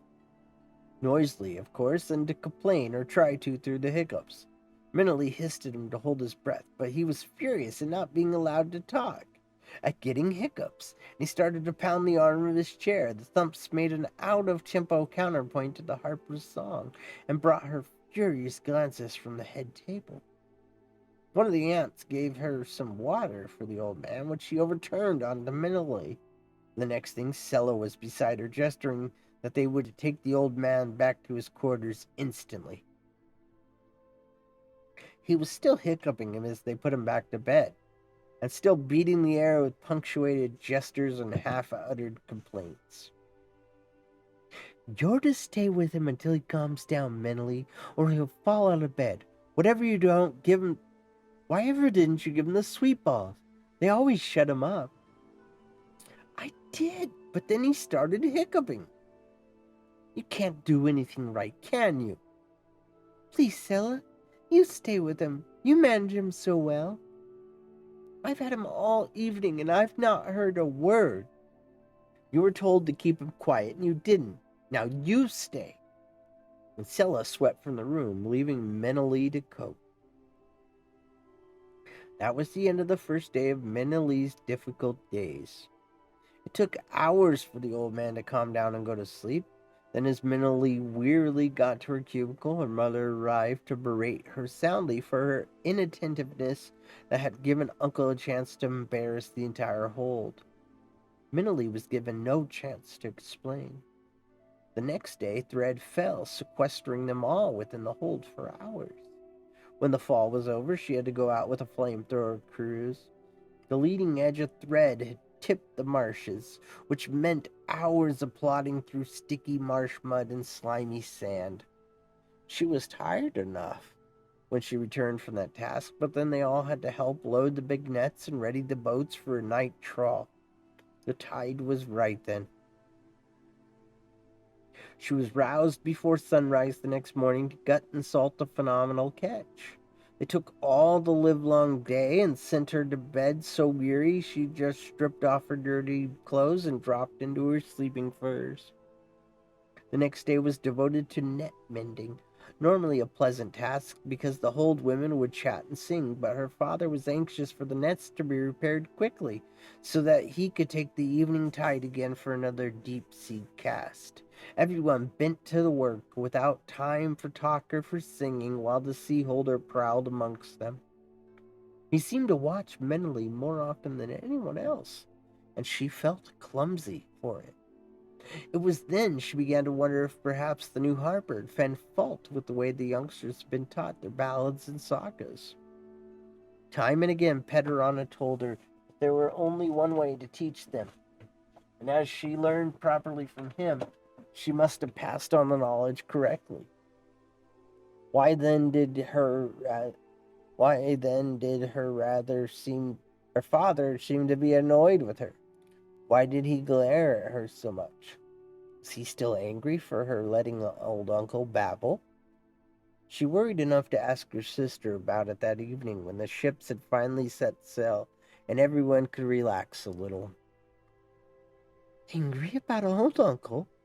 Sella shrugged. What on earth are you talking about, girl? Who remembers that? You think entirely too much about yourself mentally. I mean, that's your biggest problem.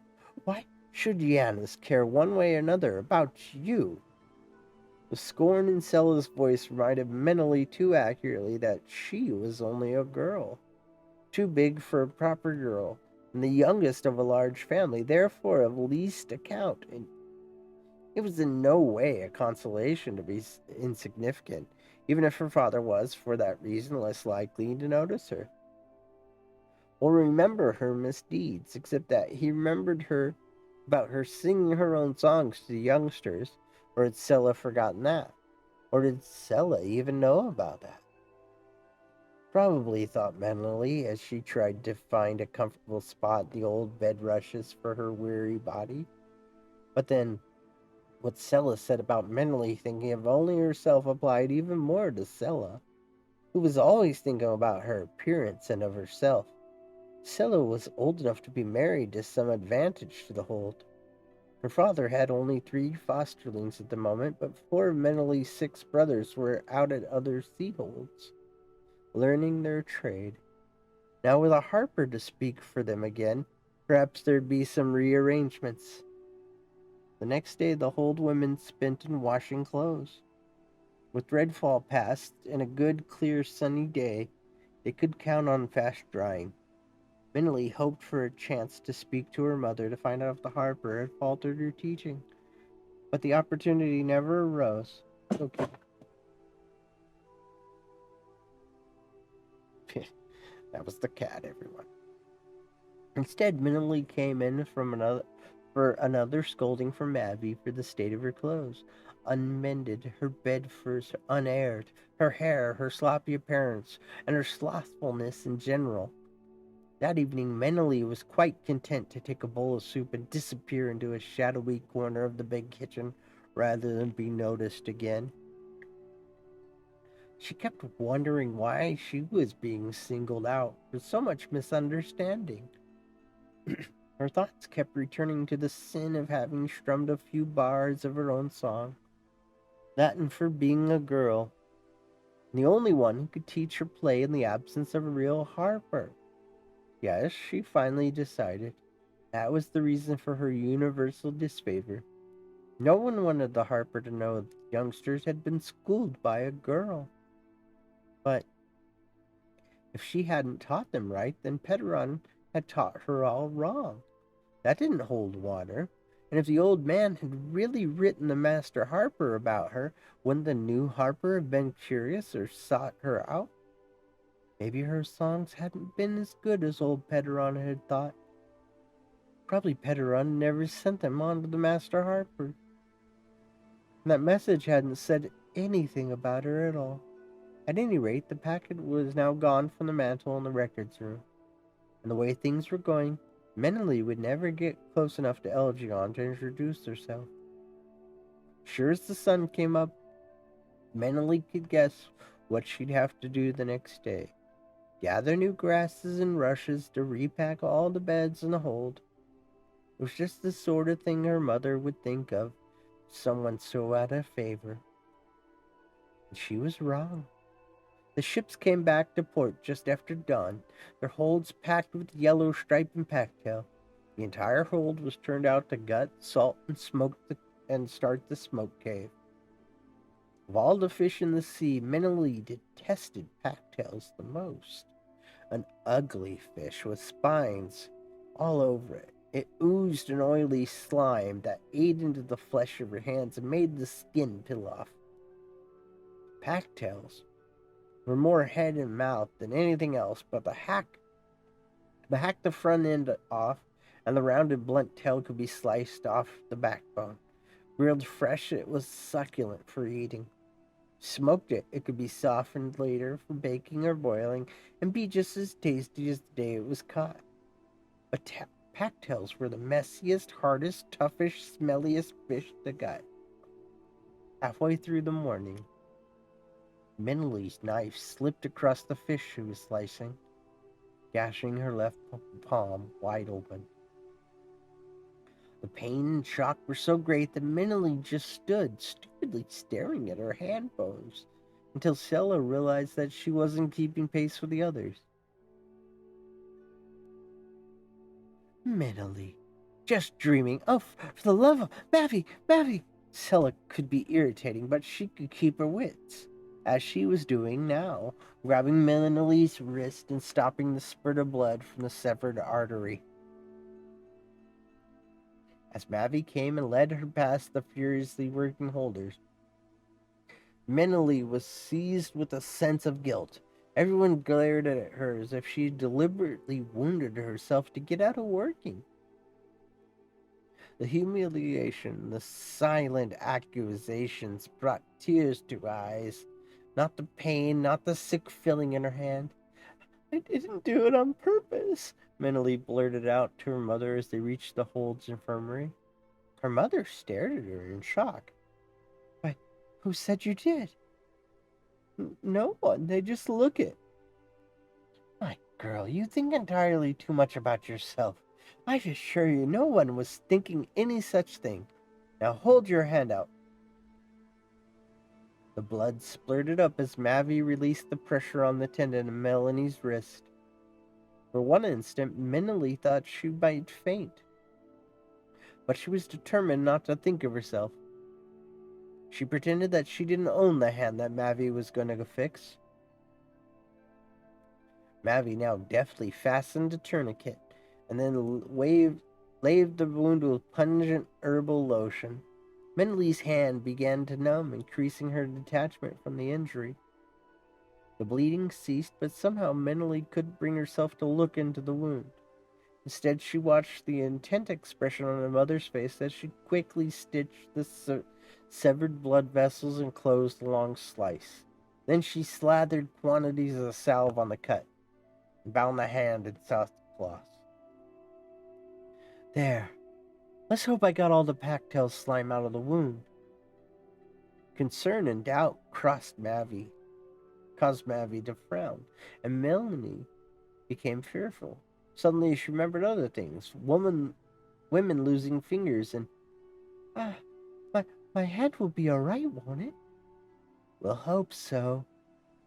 Mavi never lied, and the small hard ball of sick fear began to unknot Meneley's stomach. You should have use of it again, enough for all practical purposes. What do you mean, practical purposes? Will I be able to play again? Play? Minley gave her daughter a long, hard stare. She mentioned something forbidden. Your playing days are over, Minley. You're way past the teaching. But the new harper has new songs. The ballad he sang the first night. I never heard it all, and I don't know the chording. I want to learn. She broke off, horribly frightened by the closed look on her mother's face and the shine of pity in her eyes. Well, even if your fingers will work after that slice, you won't be playing again.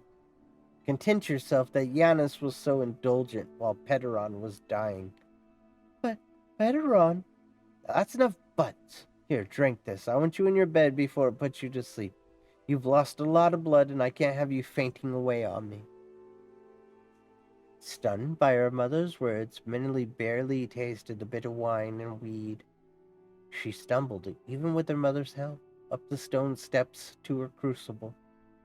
She was cold despite the furs, cold in spirit. But the wine and the weed were liberally mixed, and she couldn't fight the effect.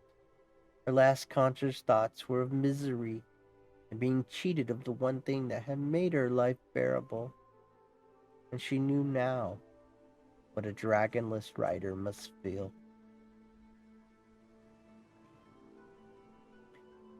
That is the end of chapter 3.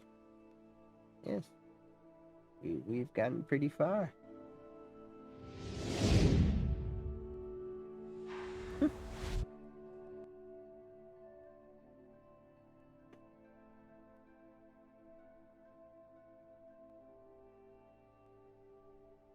Homies for nomies, hello! I think we're gonna call that good for the reading portion of our stream.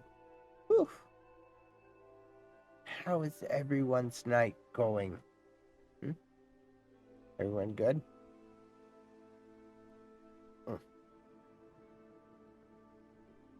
We're gonna call that right there.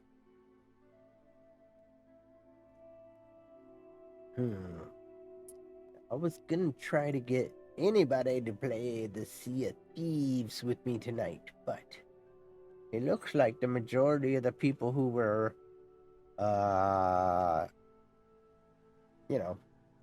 available to play the Sea of Thieves aren't available.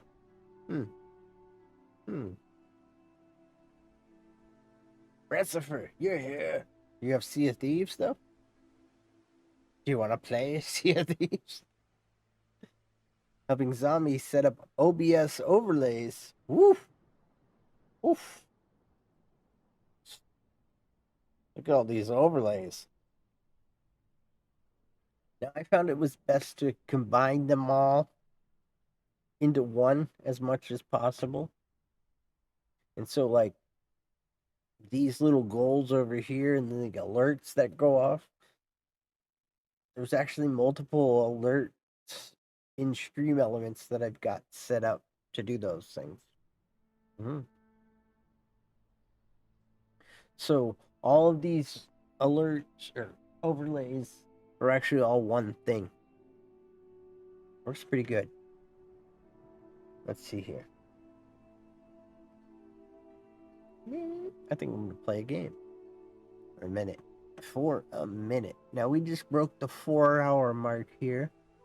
Oof. We're doing good. We did not continue on with the Stream Raiders because, well, Stream Raiders, we lost.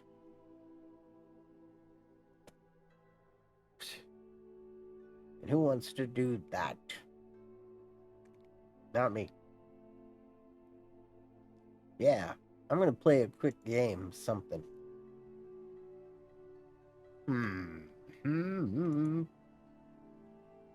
as I say, I've been playing a lot of Sea of Thieves. Yes, all the stream. We lost the last battle of Stream Raiders, kids. So I didn't start a new battle. We had 11 fighters in there, which is, not the worst thing in the world, but, they all died. Everybody died. It was very sad. Now then.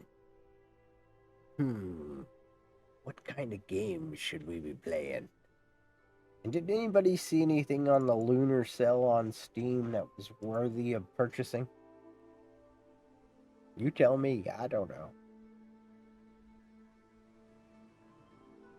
Anything good on the Steam sale? I don't see nothing. Yes, F that. It's funny, because I'm actually tempted to buy the Kerbal Space Program and then go, oh yeah, I don't have time for that. Whew, I spent so much time in space. In the Kerbals. I don't know. You know what I mean? You've been there. I'm sure you have. Let's play a quick game of something. You know, we're still in the ASMR category, so let's do this.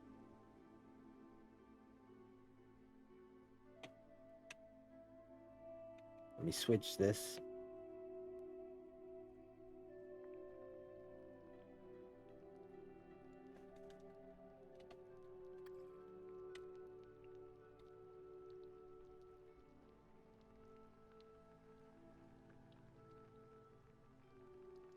Let's see here.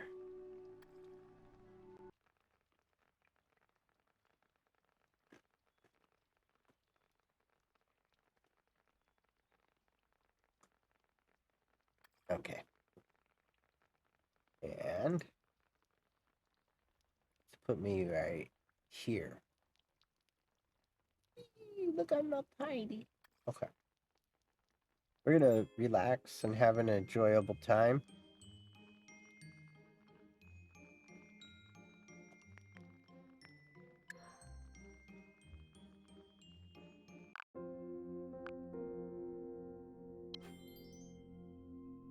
Hopefully that's nice and quiet. Okay, so we're gonna do this puzzle and it's gonna look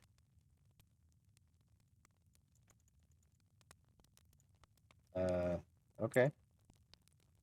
In the corner of the room. That stressful day certainly made me tired. It was late. My heavy eyes were staring at the fireplace, and it was almost going out. Then I heard a small scream. Really small, about 7 centimeters.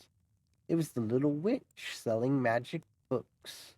This time she opened the shop in a small passage next to the bookcase. ASMR journey, she shouted. She always comes by saying a different name when she finds new magical adventures to share, but this one was peculiar to my eyes. As usual, I needed to serve her coffee and cookies filled with cream, or else she'd charge me a few extra gold coins. We always agreed to read the short tales together as soon as I served the snack. She really didn't give up on the goodies. Well, it was time to find out what this adventure was all about.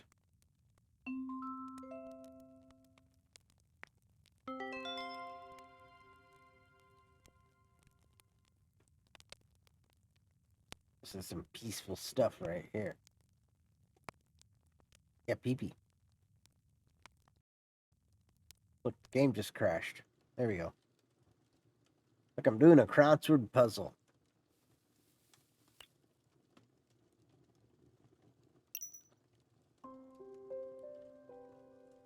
Isn't that exciting?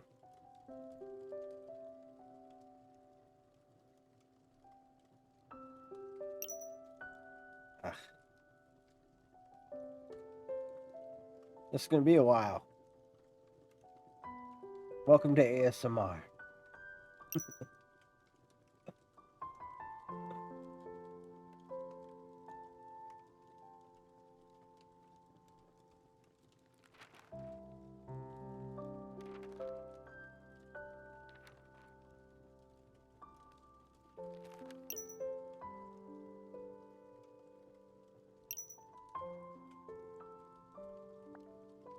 Hey, I found one.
No, that's not the right one.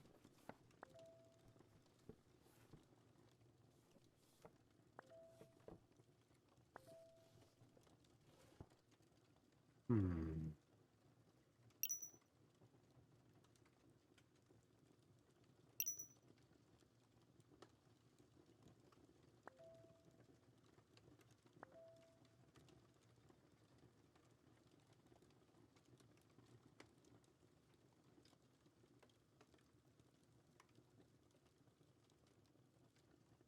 Wait a minute.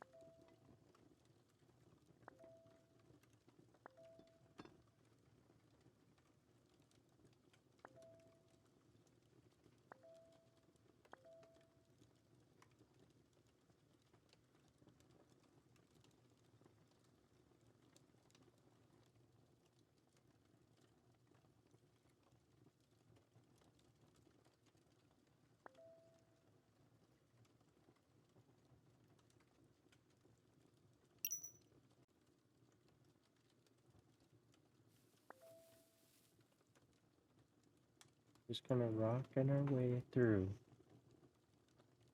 Gonna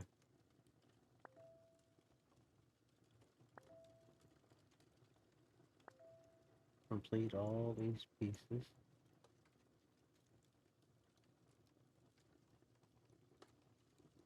As we go.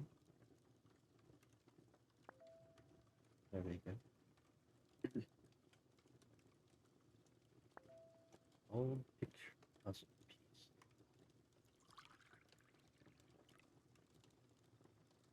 Well, that piece is in the right place yet. Okay.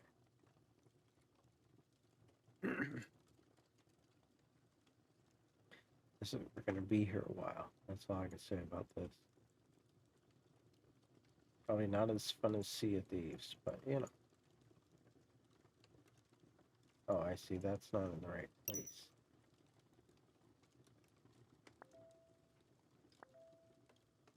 No wonder it wasn't working.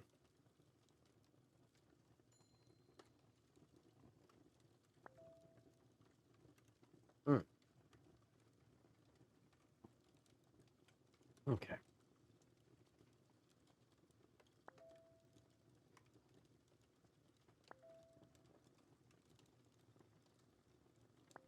Get in there.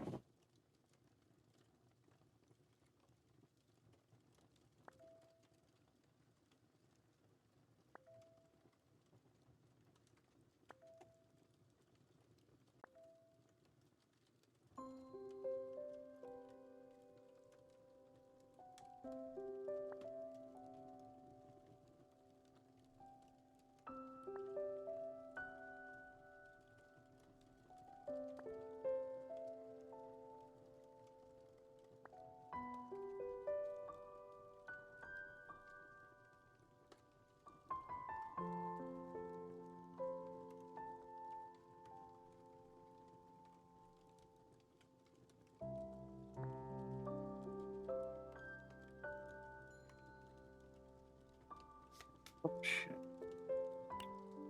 Didn't mean to do that.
there somewhere.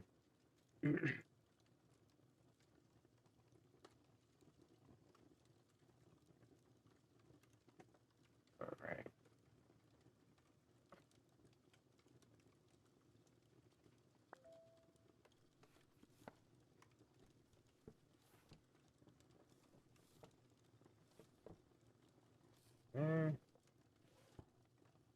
There somewhere.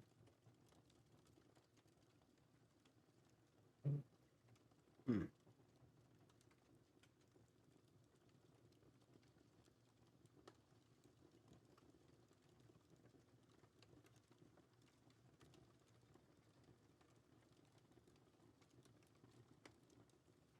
I see.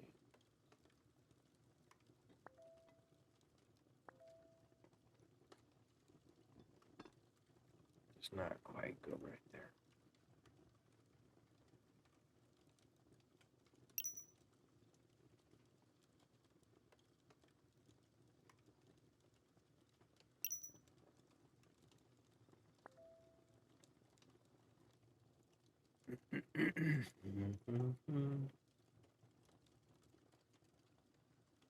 That's not the right piece.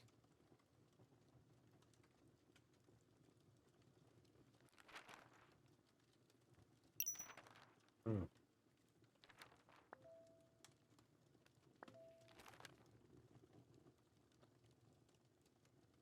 It's an animated puzzle. This is called ASMR Puzzle Journey.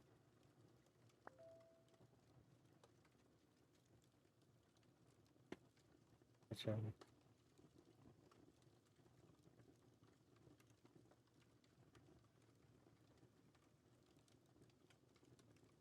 we'll get there. Not sure where that piece goes. Pretty sure that one's there though.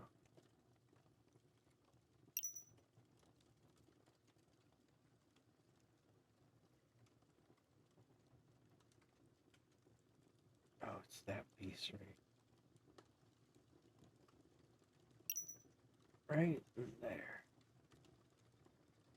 Somewhere.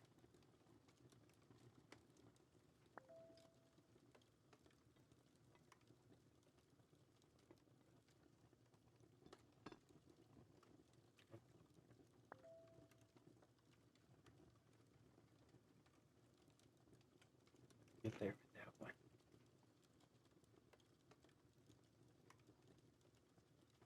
We are working on this. There we go.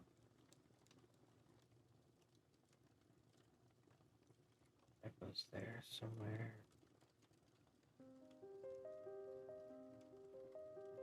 I do appreciate your work. By the way.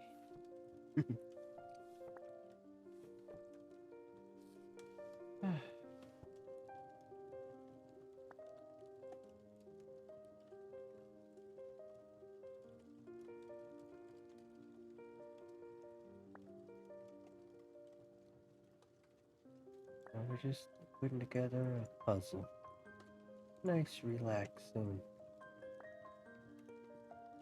puzzle. Picture puzzle piece.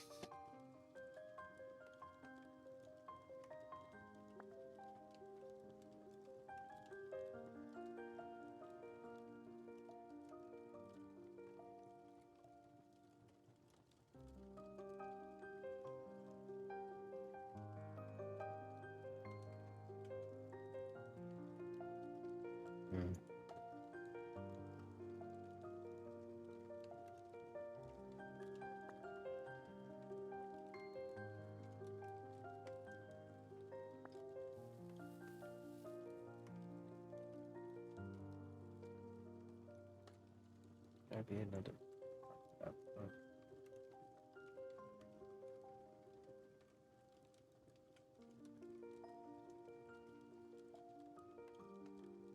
It's here somewhere.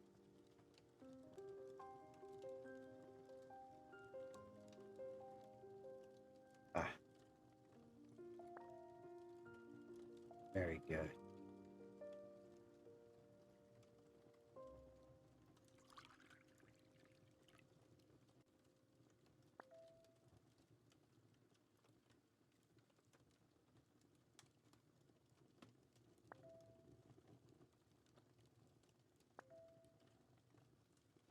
Late night ramen. Oh, I'm getting hungry now too. Look what you're doing to me.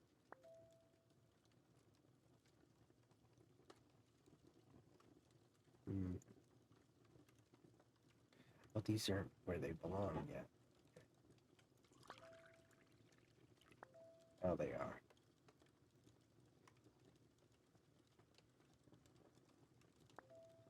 There we go.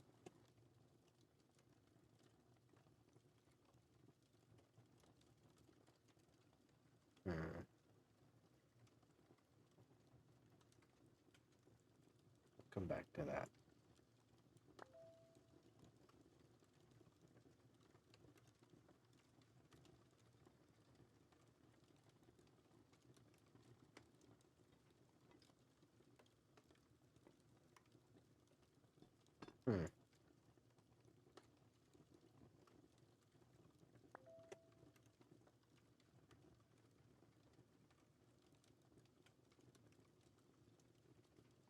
Not quite right. There we go.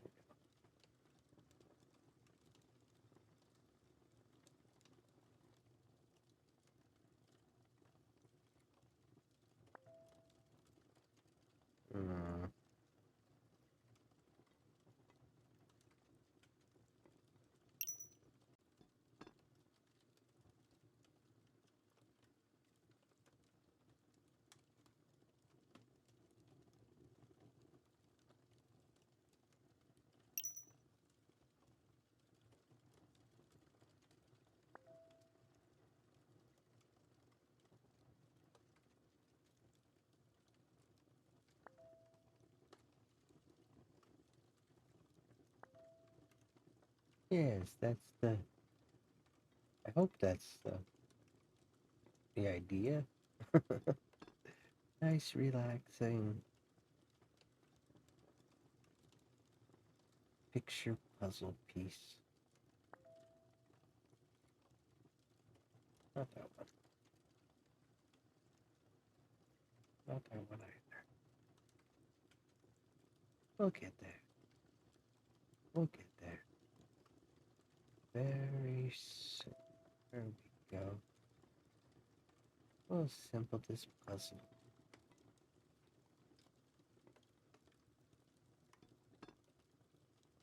There we go.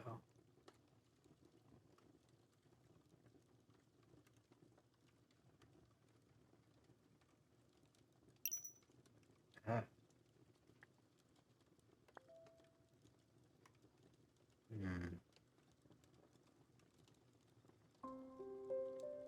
Oh, good.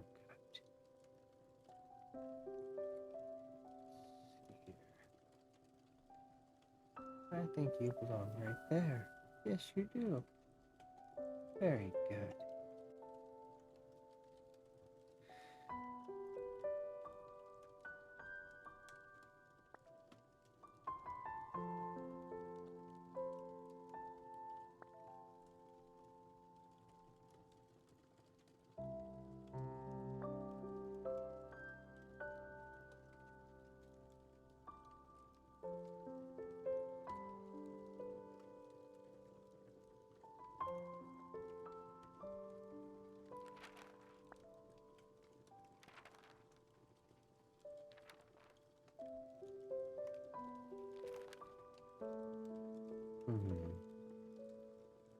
Where's the bright yellow light? This goes right here? Yes. There we go.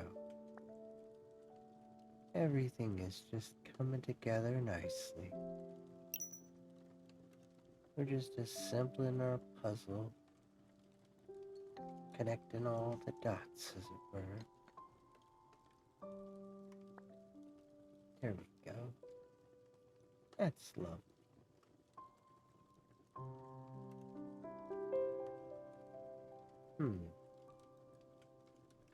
I wonder where that piece goes. It must go right there. And it does. That's wonderful.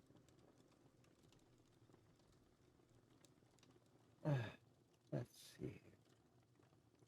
That's much too dark to go over there.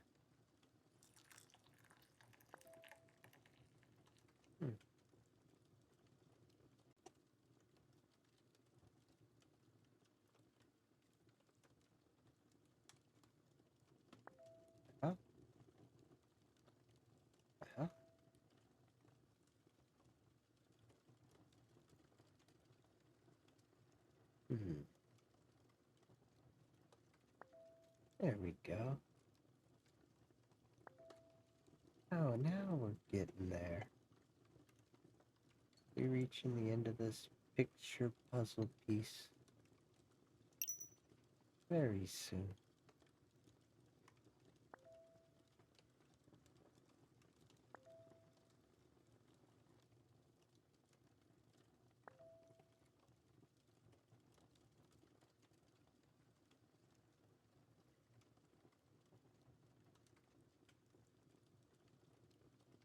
Just get all these parts out of the way. That way we can make sure we're making progress.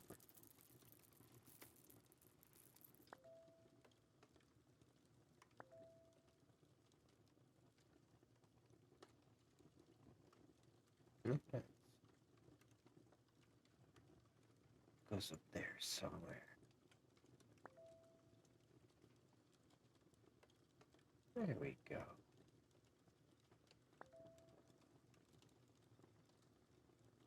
It's all coming together nicely. That goes there. And there we go.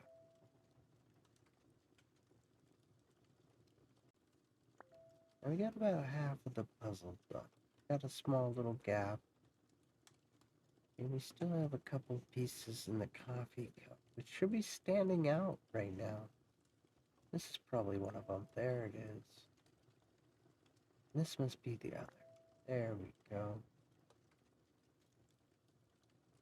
We got this piece right here. Yeah, very good. I can only imagine this goes right there. And now we gotta find the pieces of our puzzle. That is not it. That is it.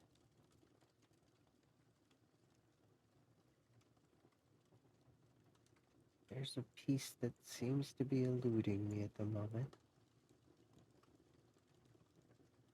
There we go. What's that puzzle look like? It's purple. Let's see here. Perfect. There we go. Now we're doing a wonderful job. Music almost startled me.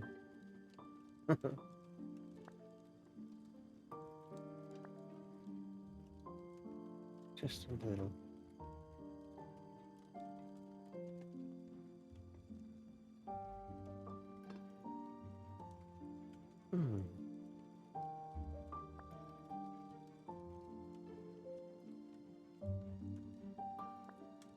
There we go.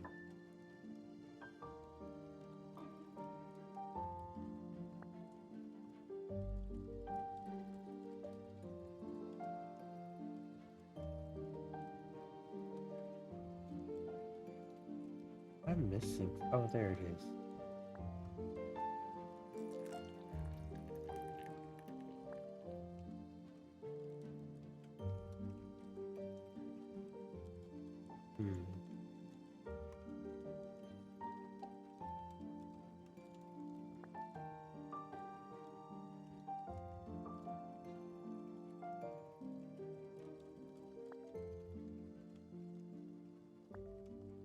There we go.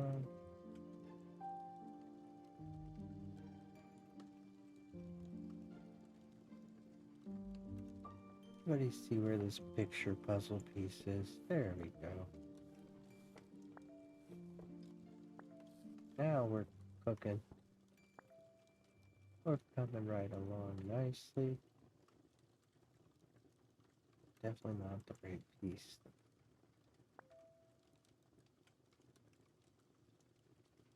Oh,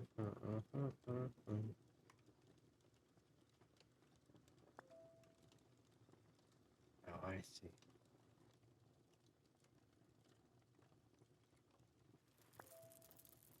And there we go.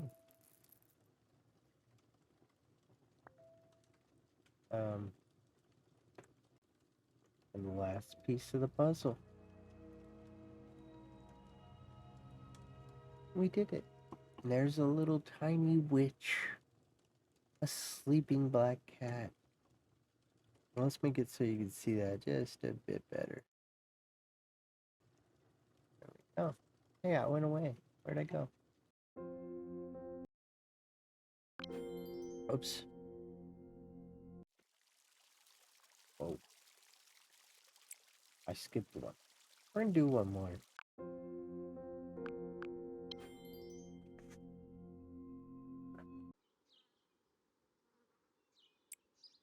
ASMR all around. So that's it, I shout. This is the new book. Oh, the ASMR magic. A sound and visual ambience that ran throughout the room. It was a peaceful and serene magical immersion. Visits to little quiet places were what I needed. Our first stop, we visited the cozy greenhouse. The room seemed to have created life. Plants appeared everywhere, and while a watering cloud watered the plants, a nice little bird jumped among the various potted plants. We took the opportunity to enjoy the fresh air of the magical flora. Choose the number of pieces. We're going to once again go with 144. And I'm going to turn my picture back on here in just a moment. We're waiting for it to load.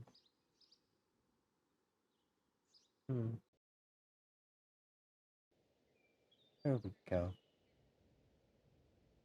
So our completed picture here is a greenhouse, all animated. And I'm going to turn on this, which reveals to us the panels so we can kind of have an idea of what we're working with. It's really, really difficult to not do that. So, the corner, good deal. Not there, not there, not there.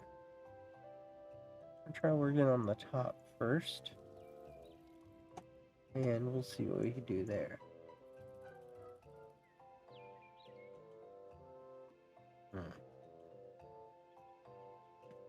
Bottom, bottom, side, side, bottom, side, left, right, top.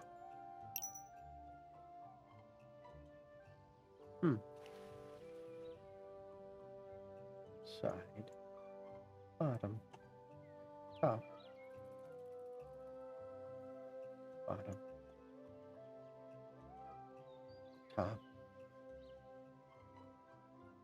side, other side, bottom. Let's see here.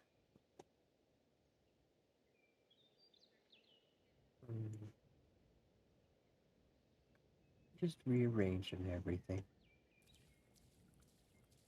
And that goes right there.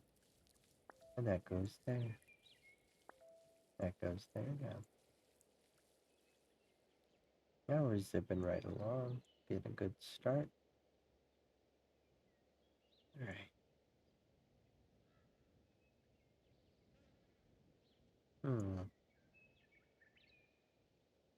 Take a quick look at this greenhouse. This piece goes right here. I can't. It's here somewhere. And just like that. Right like that. So now we need to find the other piece that go on top of that. The first thing we're going to do is find the corner piece. And there's one right there. We're going to lock that in there. There we go. Now we're good, doing a good job here. This piece goes right there. That piece goes there. piece goes there. We've almost completed left side already. That's really good. We're coming along quickly. And that's just great. And that piece goes there.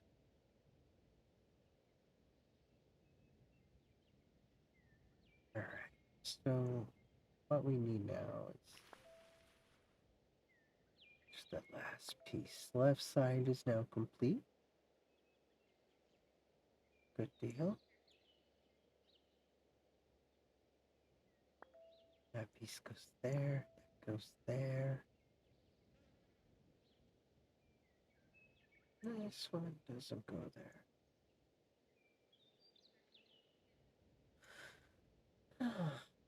Hmm.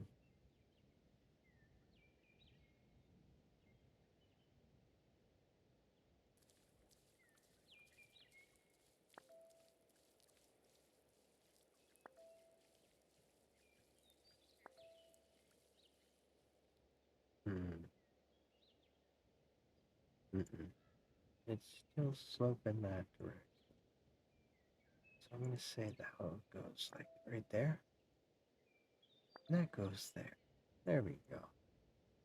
Now we're going to need a piece that goes the other direction, but only a little tiny bit. And... okay.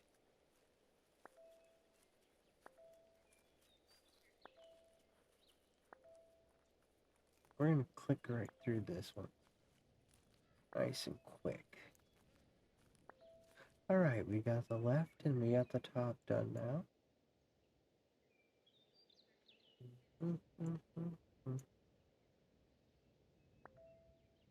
There we go.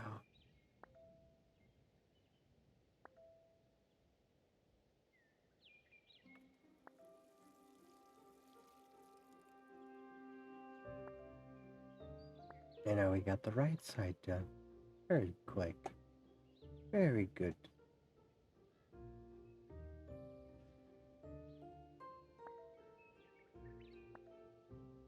Let's see how quickly we can assemble this bottom part here.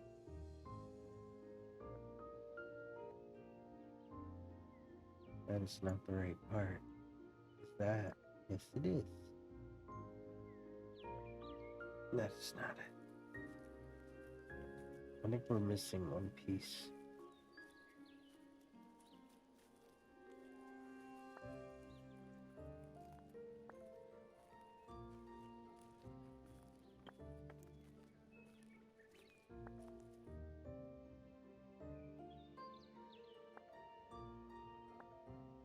There we go. We've done the complete side pieces. Now on to the rest of the puzzle. Let's see how quickly we can accomplish this. No. Yes.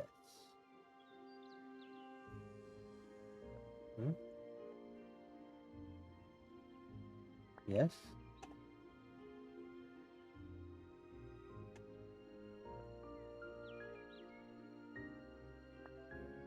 Very good. And this must go somewhere. Let's keep it moving. I'm gonna assume that goes in there somewhere.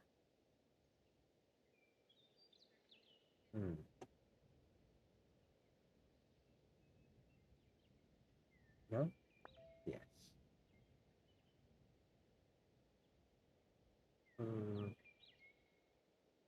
No. But this goes here. There we go. Now we're really getting there. This goes there.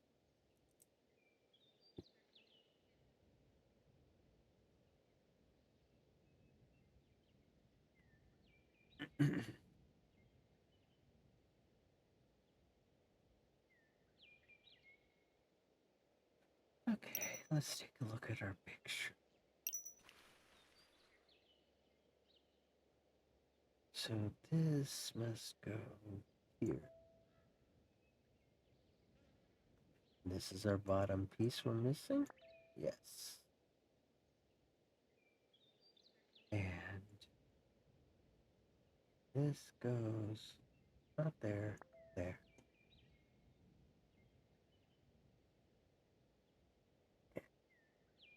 This is not part of the table.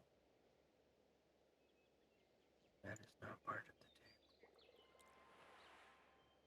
This is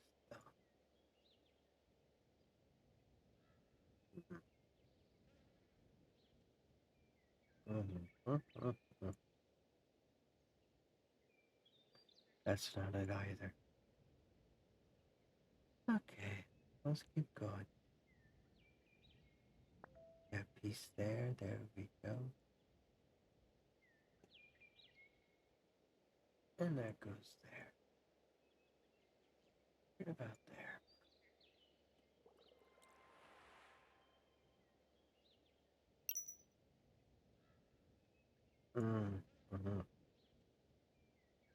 This is like a door that goes there. Let's finish with these pieces. That's going to be our best route for finishing. We'll focus on those window tiles. Anything at an angle.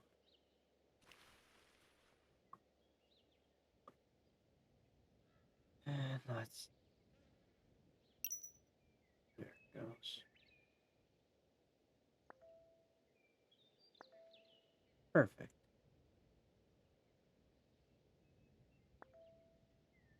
Excellent.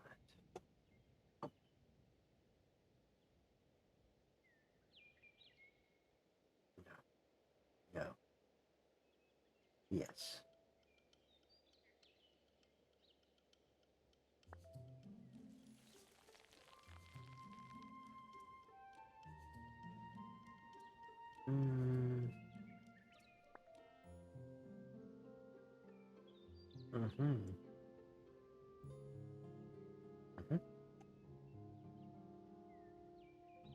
Apple? Come here. I need you. Yes. Birdie.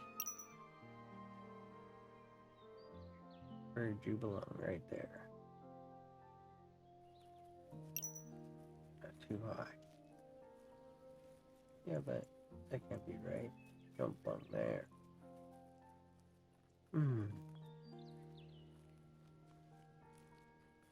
Last of the apples. There we go.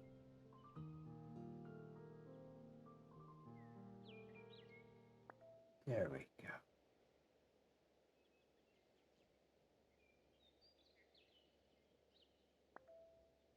Very nice. Look at this. Little rain cloud right there.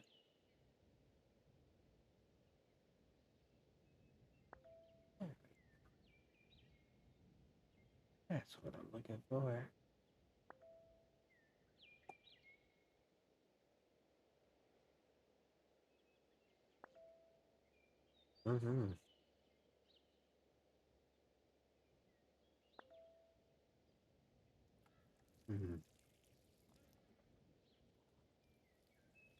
That was someone I was trying to grab, not even either. There it is.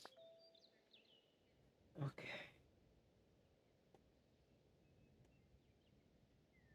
You go right there.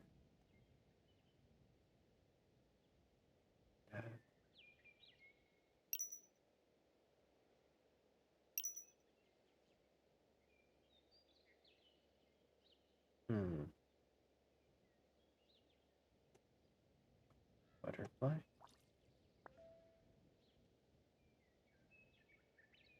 Butterfly.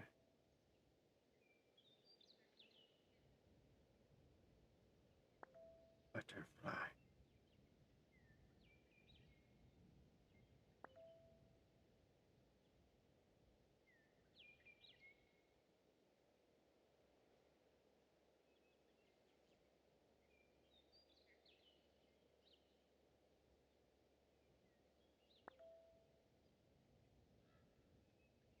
Whew. Okay. Good night, Skepsis. Have a great night. I'm gonna finish up right after this. So thank you for being here and hanging out with me tonight. And helping to make my 1 year a success.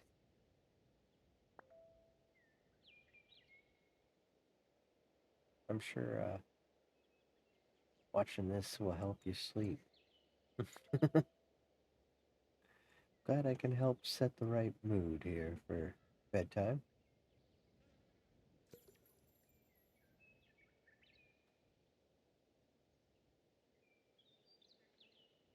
There we go.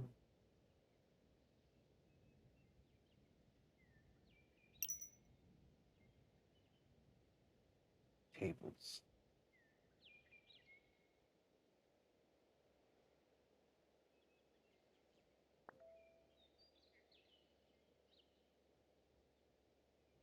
I don't even see those tables.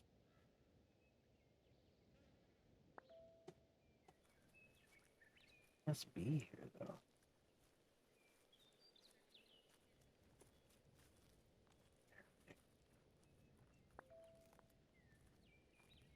And there they are. Yeah, there we go. We're having a good time now. I'm thinking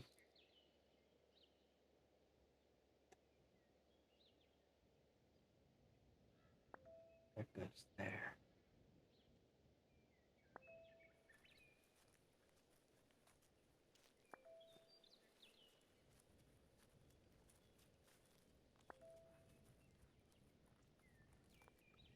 No idea where this one goes. Ah, it goes right here. Excellent. I'd say the worst part about reading that book tonight is now I wanna hear the end. I know how it ends. I wouldn't mind hearing the rest.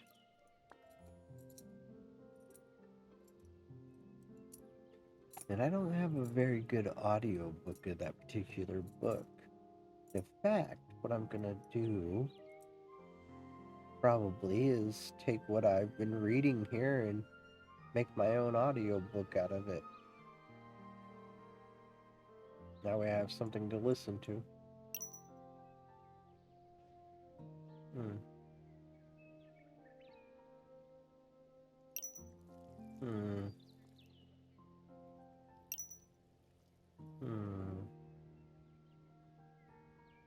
That can't be right. That's why.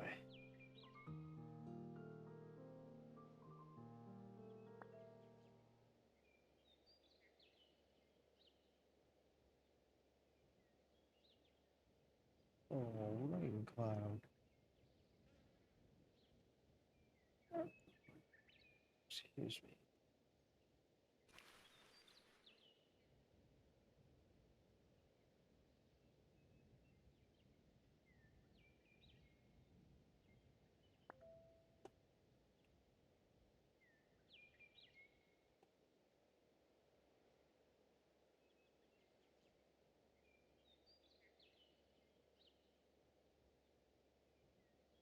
Hmm.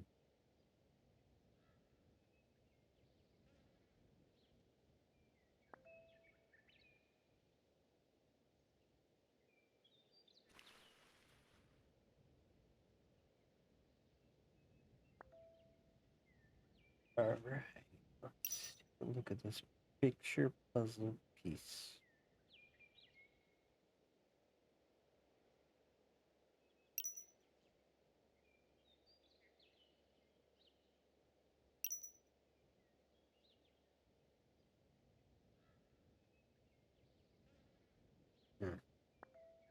Perfect.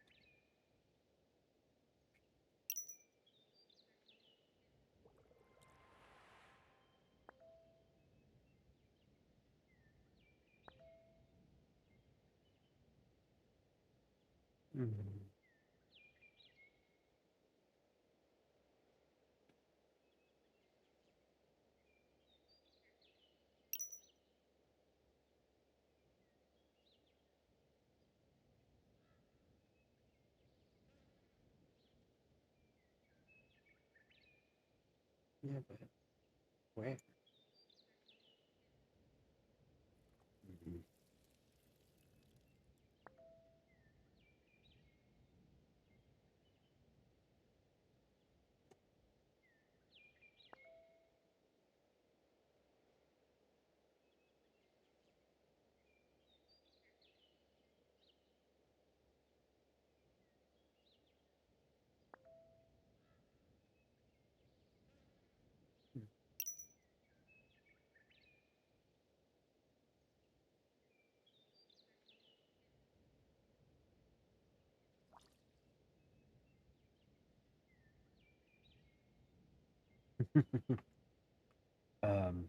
At the beginning, it actually does give you one piece less than what you're expecting.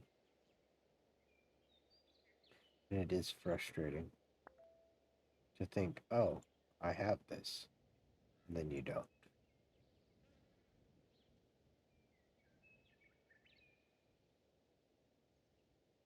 Magicking the puzzle together wouldn't be any fun. That's not the right piece.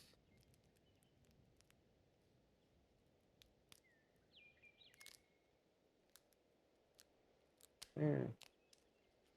Wait.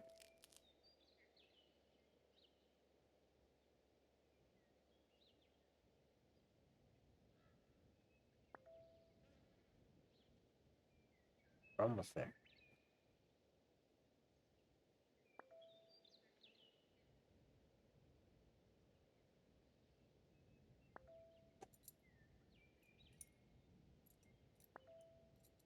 We're going to gain speed now. One would hope. Oh, that's not the right one.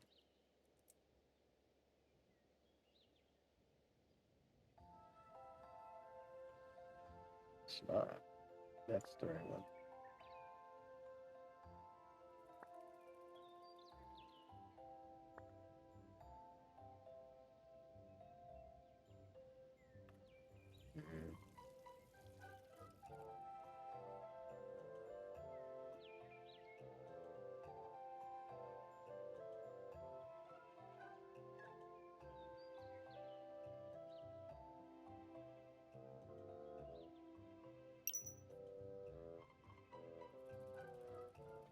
Ah.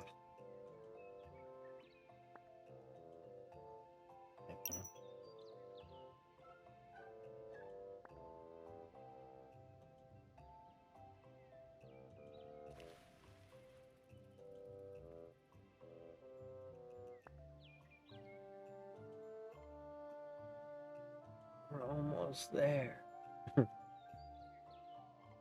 You must be the edge of the table. There you go.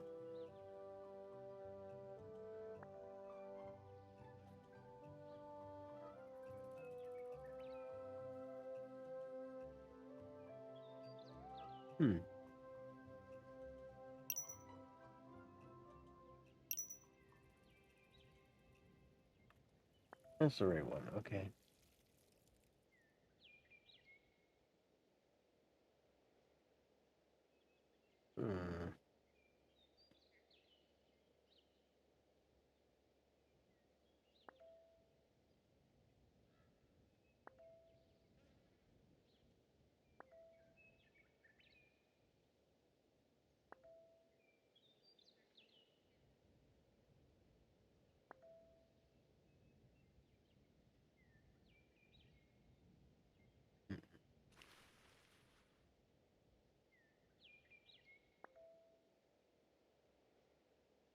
Okay, we only got this little section left to go.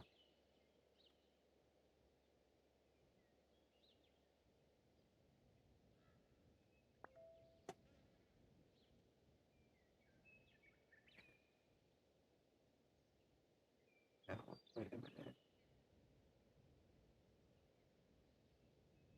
Right now, this should be pretty straightforward.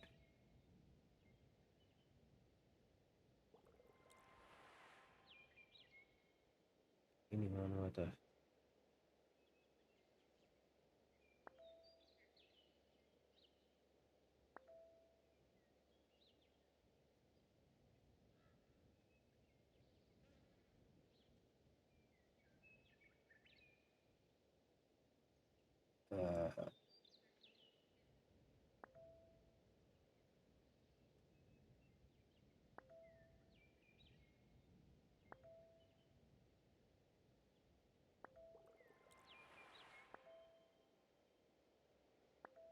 Okay, we did it. Whew. And right as we hit the 5-hour mark, we completed the puzzle. Take a look at the puzzle without my face. Oh, it's gone. Up to go. All right, my friend. We're gonna go ahead and call it. That's what I think we're gonna do.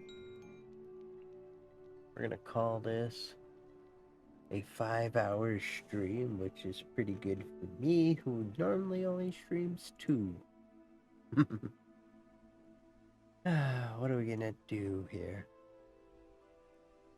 Well, I think we'll raid into Dennis. Not really an ASMR person, but neither am I. Let's see what Dennis is up to. He is playing Legend of Zelda. Yeah, let's raid into Dennis. Yes, thank you all for being here. I appreciate all the support tonight. And making my 1-year anniversary of being an affiliate here on Twitch a wonderful and memorable time. Oops.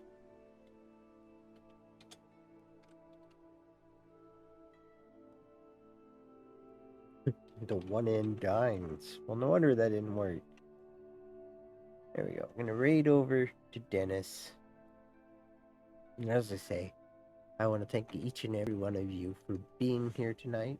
Not only for being here, I want to thank King Orcalius, the Nerdy Effect, Lady Superior for the raid, for all the bits, for the gifted subs, everything, for the successful hype trains, plural. Normally we don't even get one.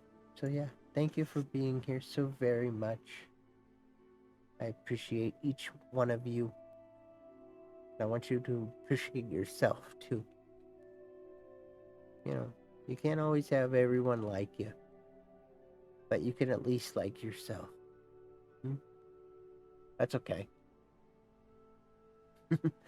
I did an ASMR puzzle thing. It was very relaxing, and I put everybody else to sleep too. So we're gonna raid into Dennis. Is one of the few people on. And I want you to all have a good night and treat each other well. And remember, be kind and rewind.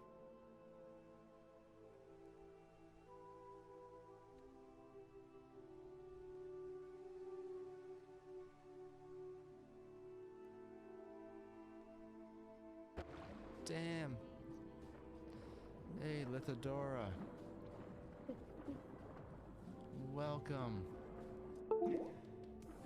Ah.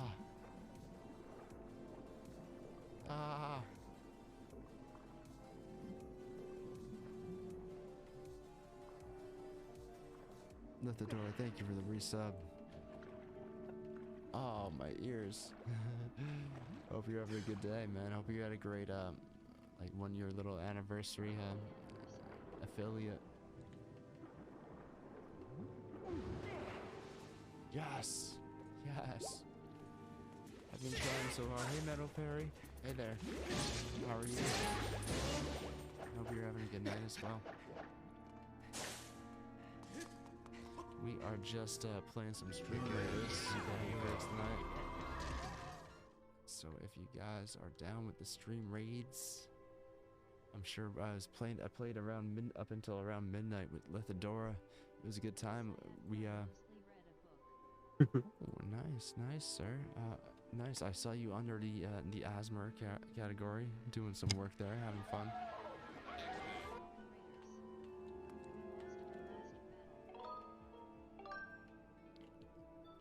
I'm sorry to hear that, sir. I stopped placing around midnight. It's hard with the browser keeping that open. That is a powerhouse on the web browser, I feel. Alright, so I think I'm gonna jump in here now, right? Was this the side I just jumped over? No. That was this side. So jump on in, buddy.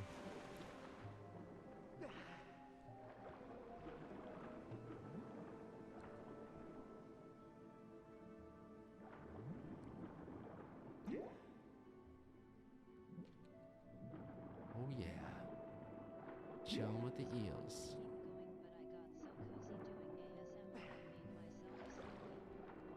Oh. It's understandable. I'm a fish. Look at the forehead on that motherfucker. Holy shit. Yikes, that's one of the fish that Weirdo brought in here and used to attack her excellence. Dude, a forehead.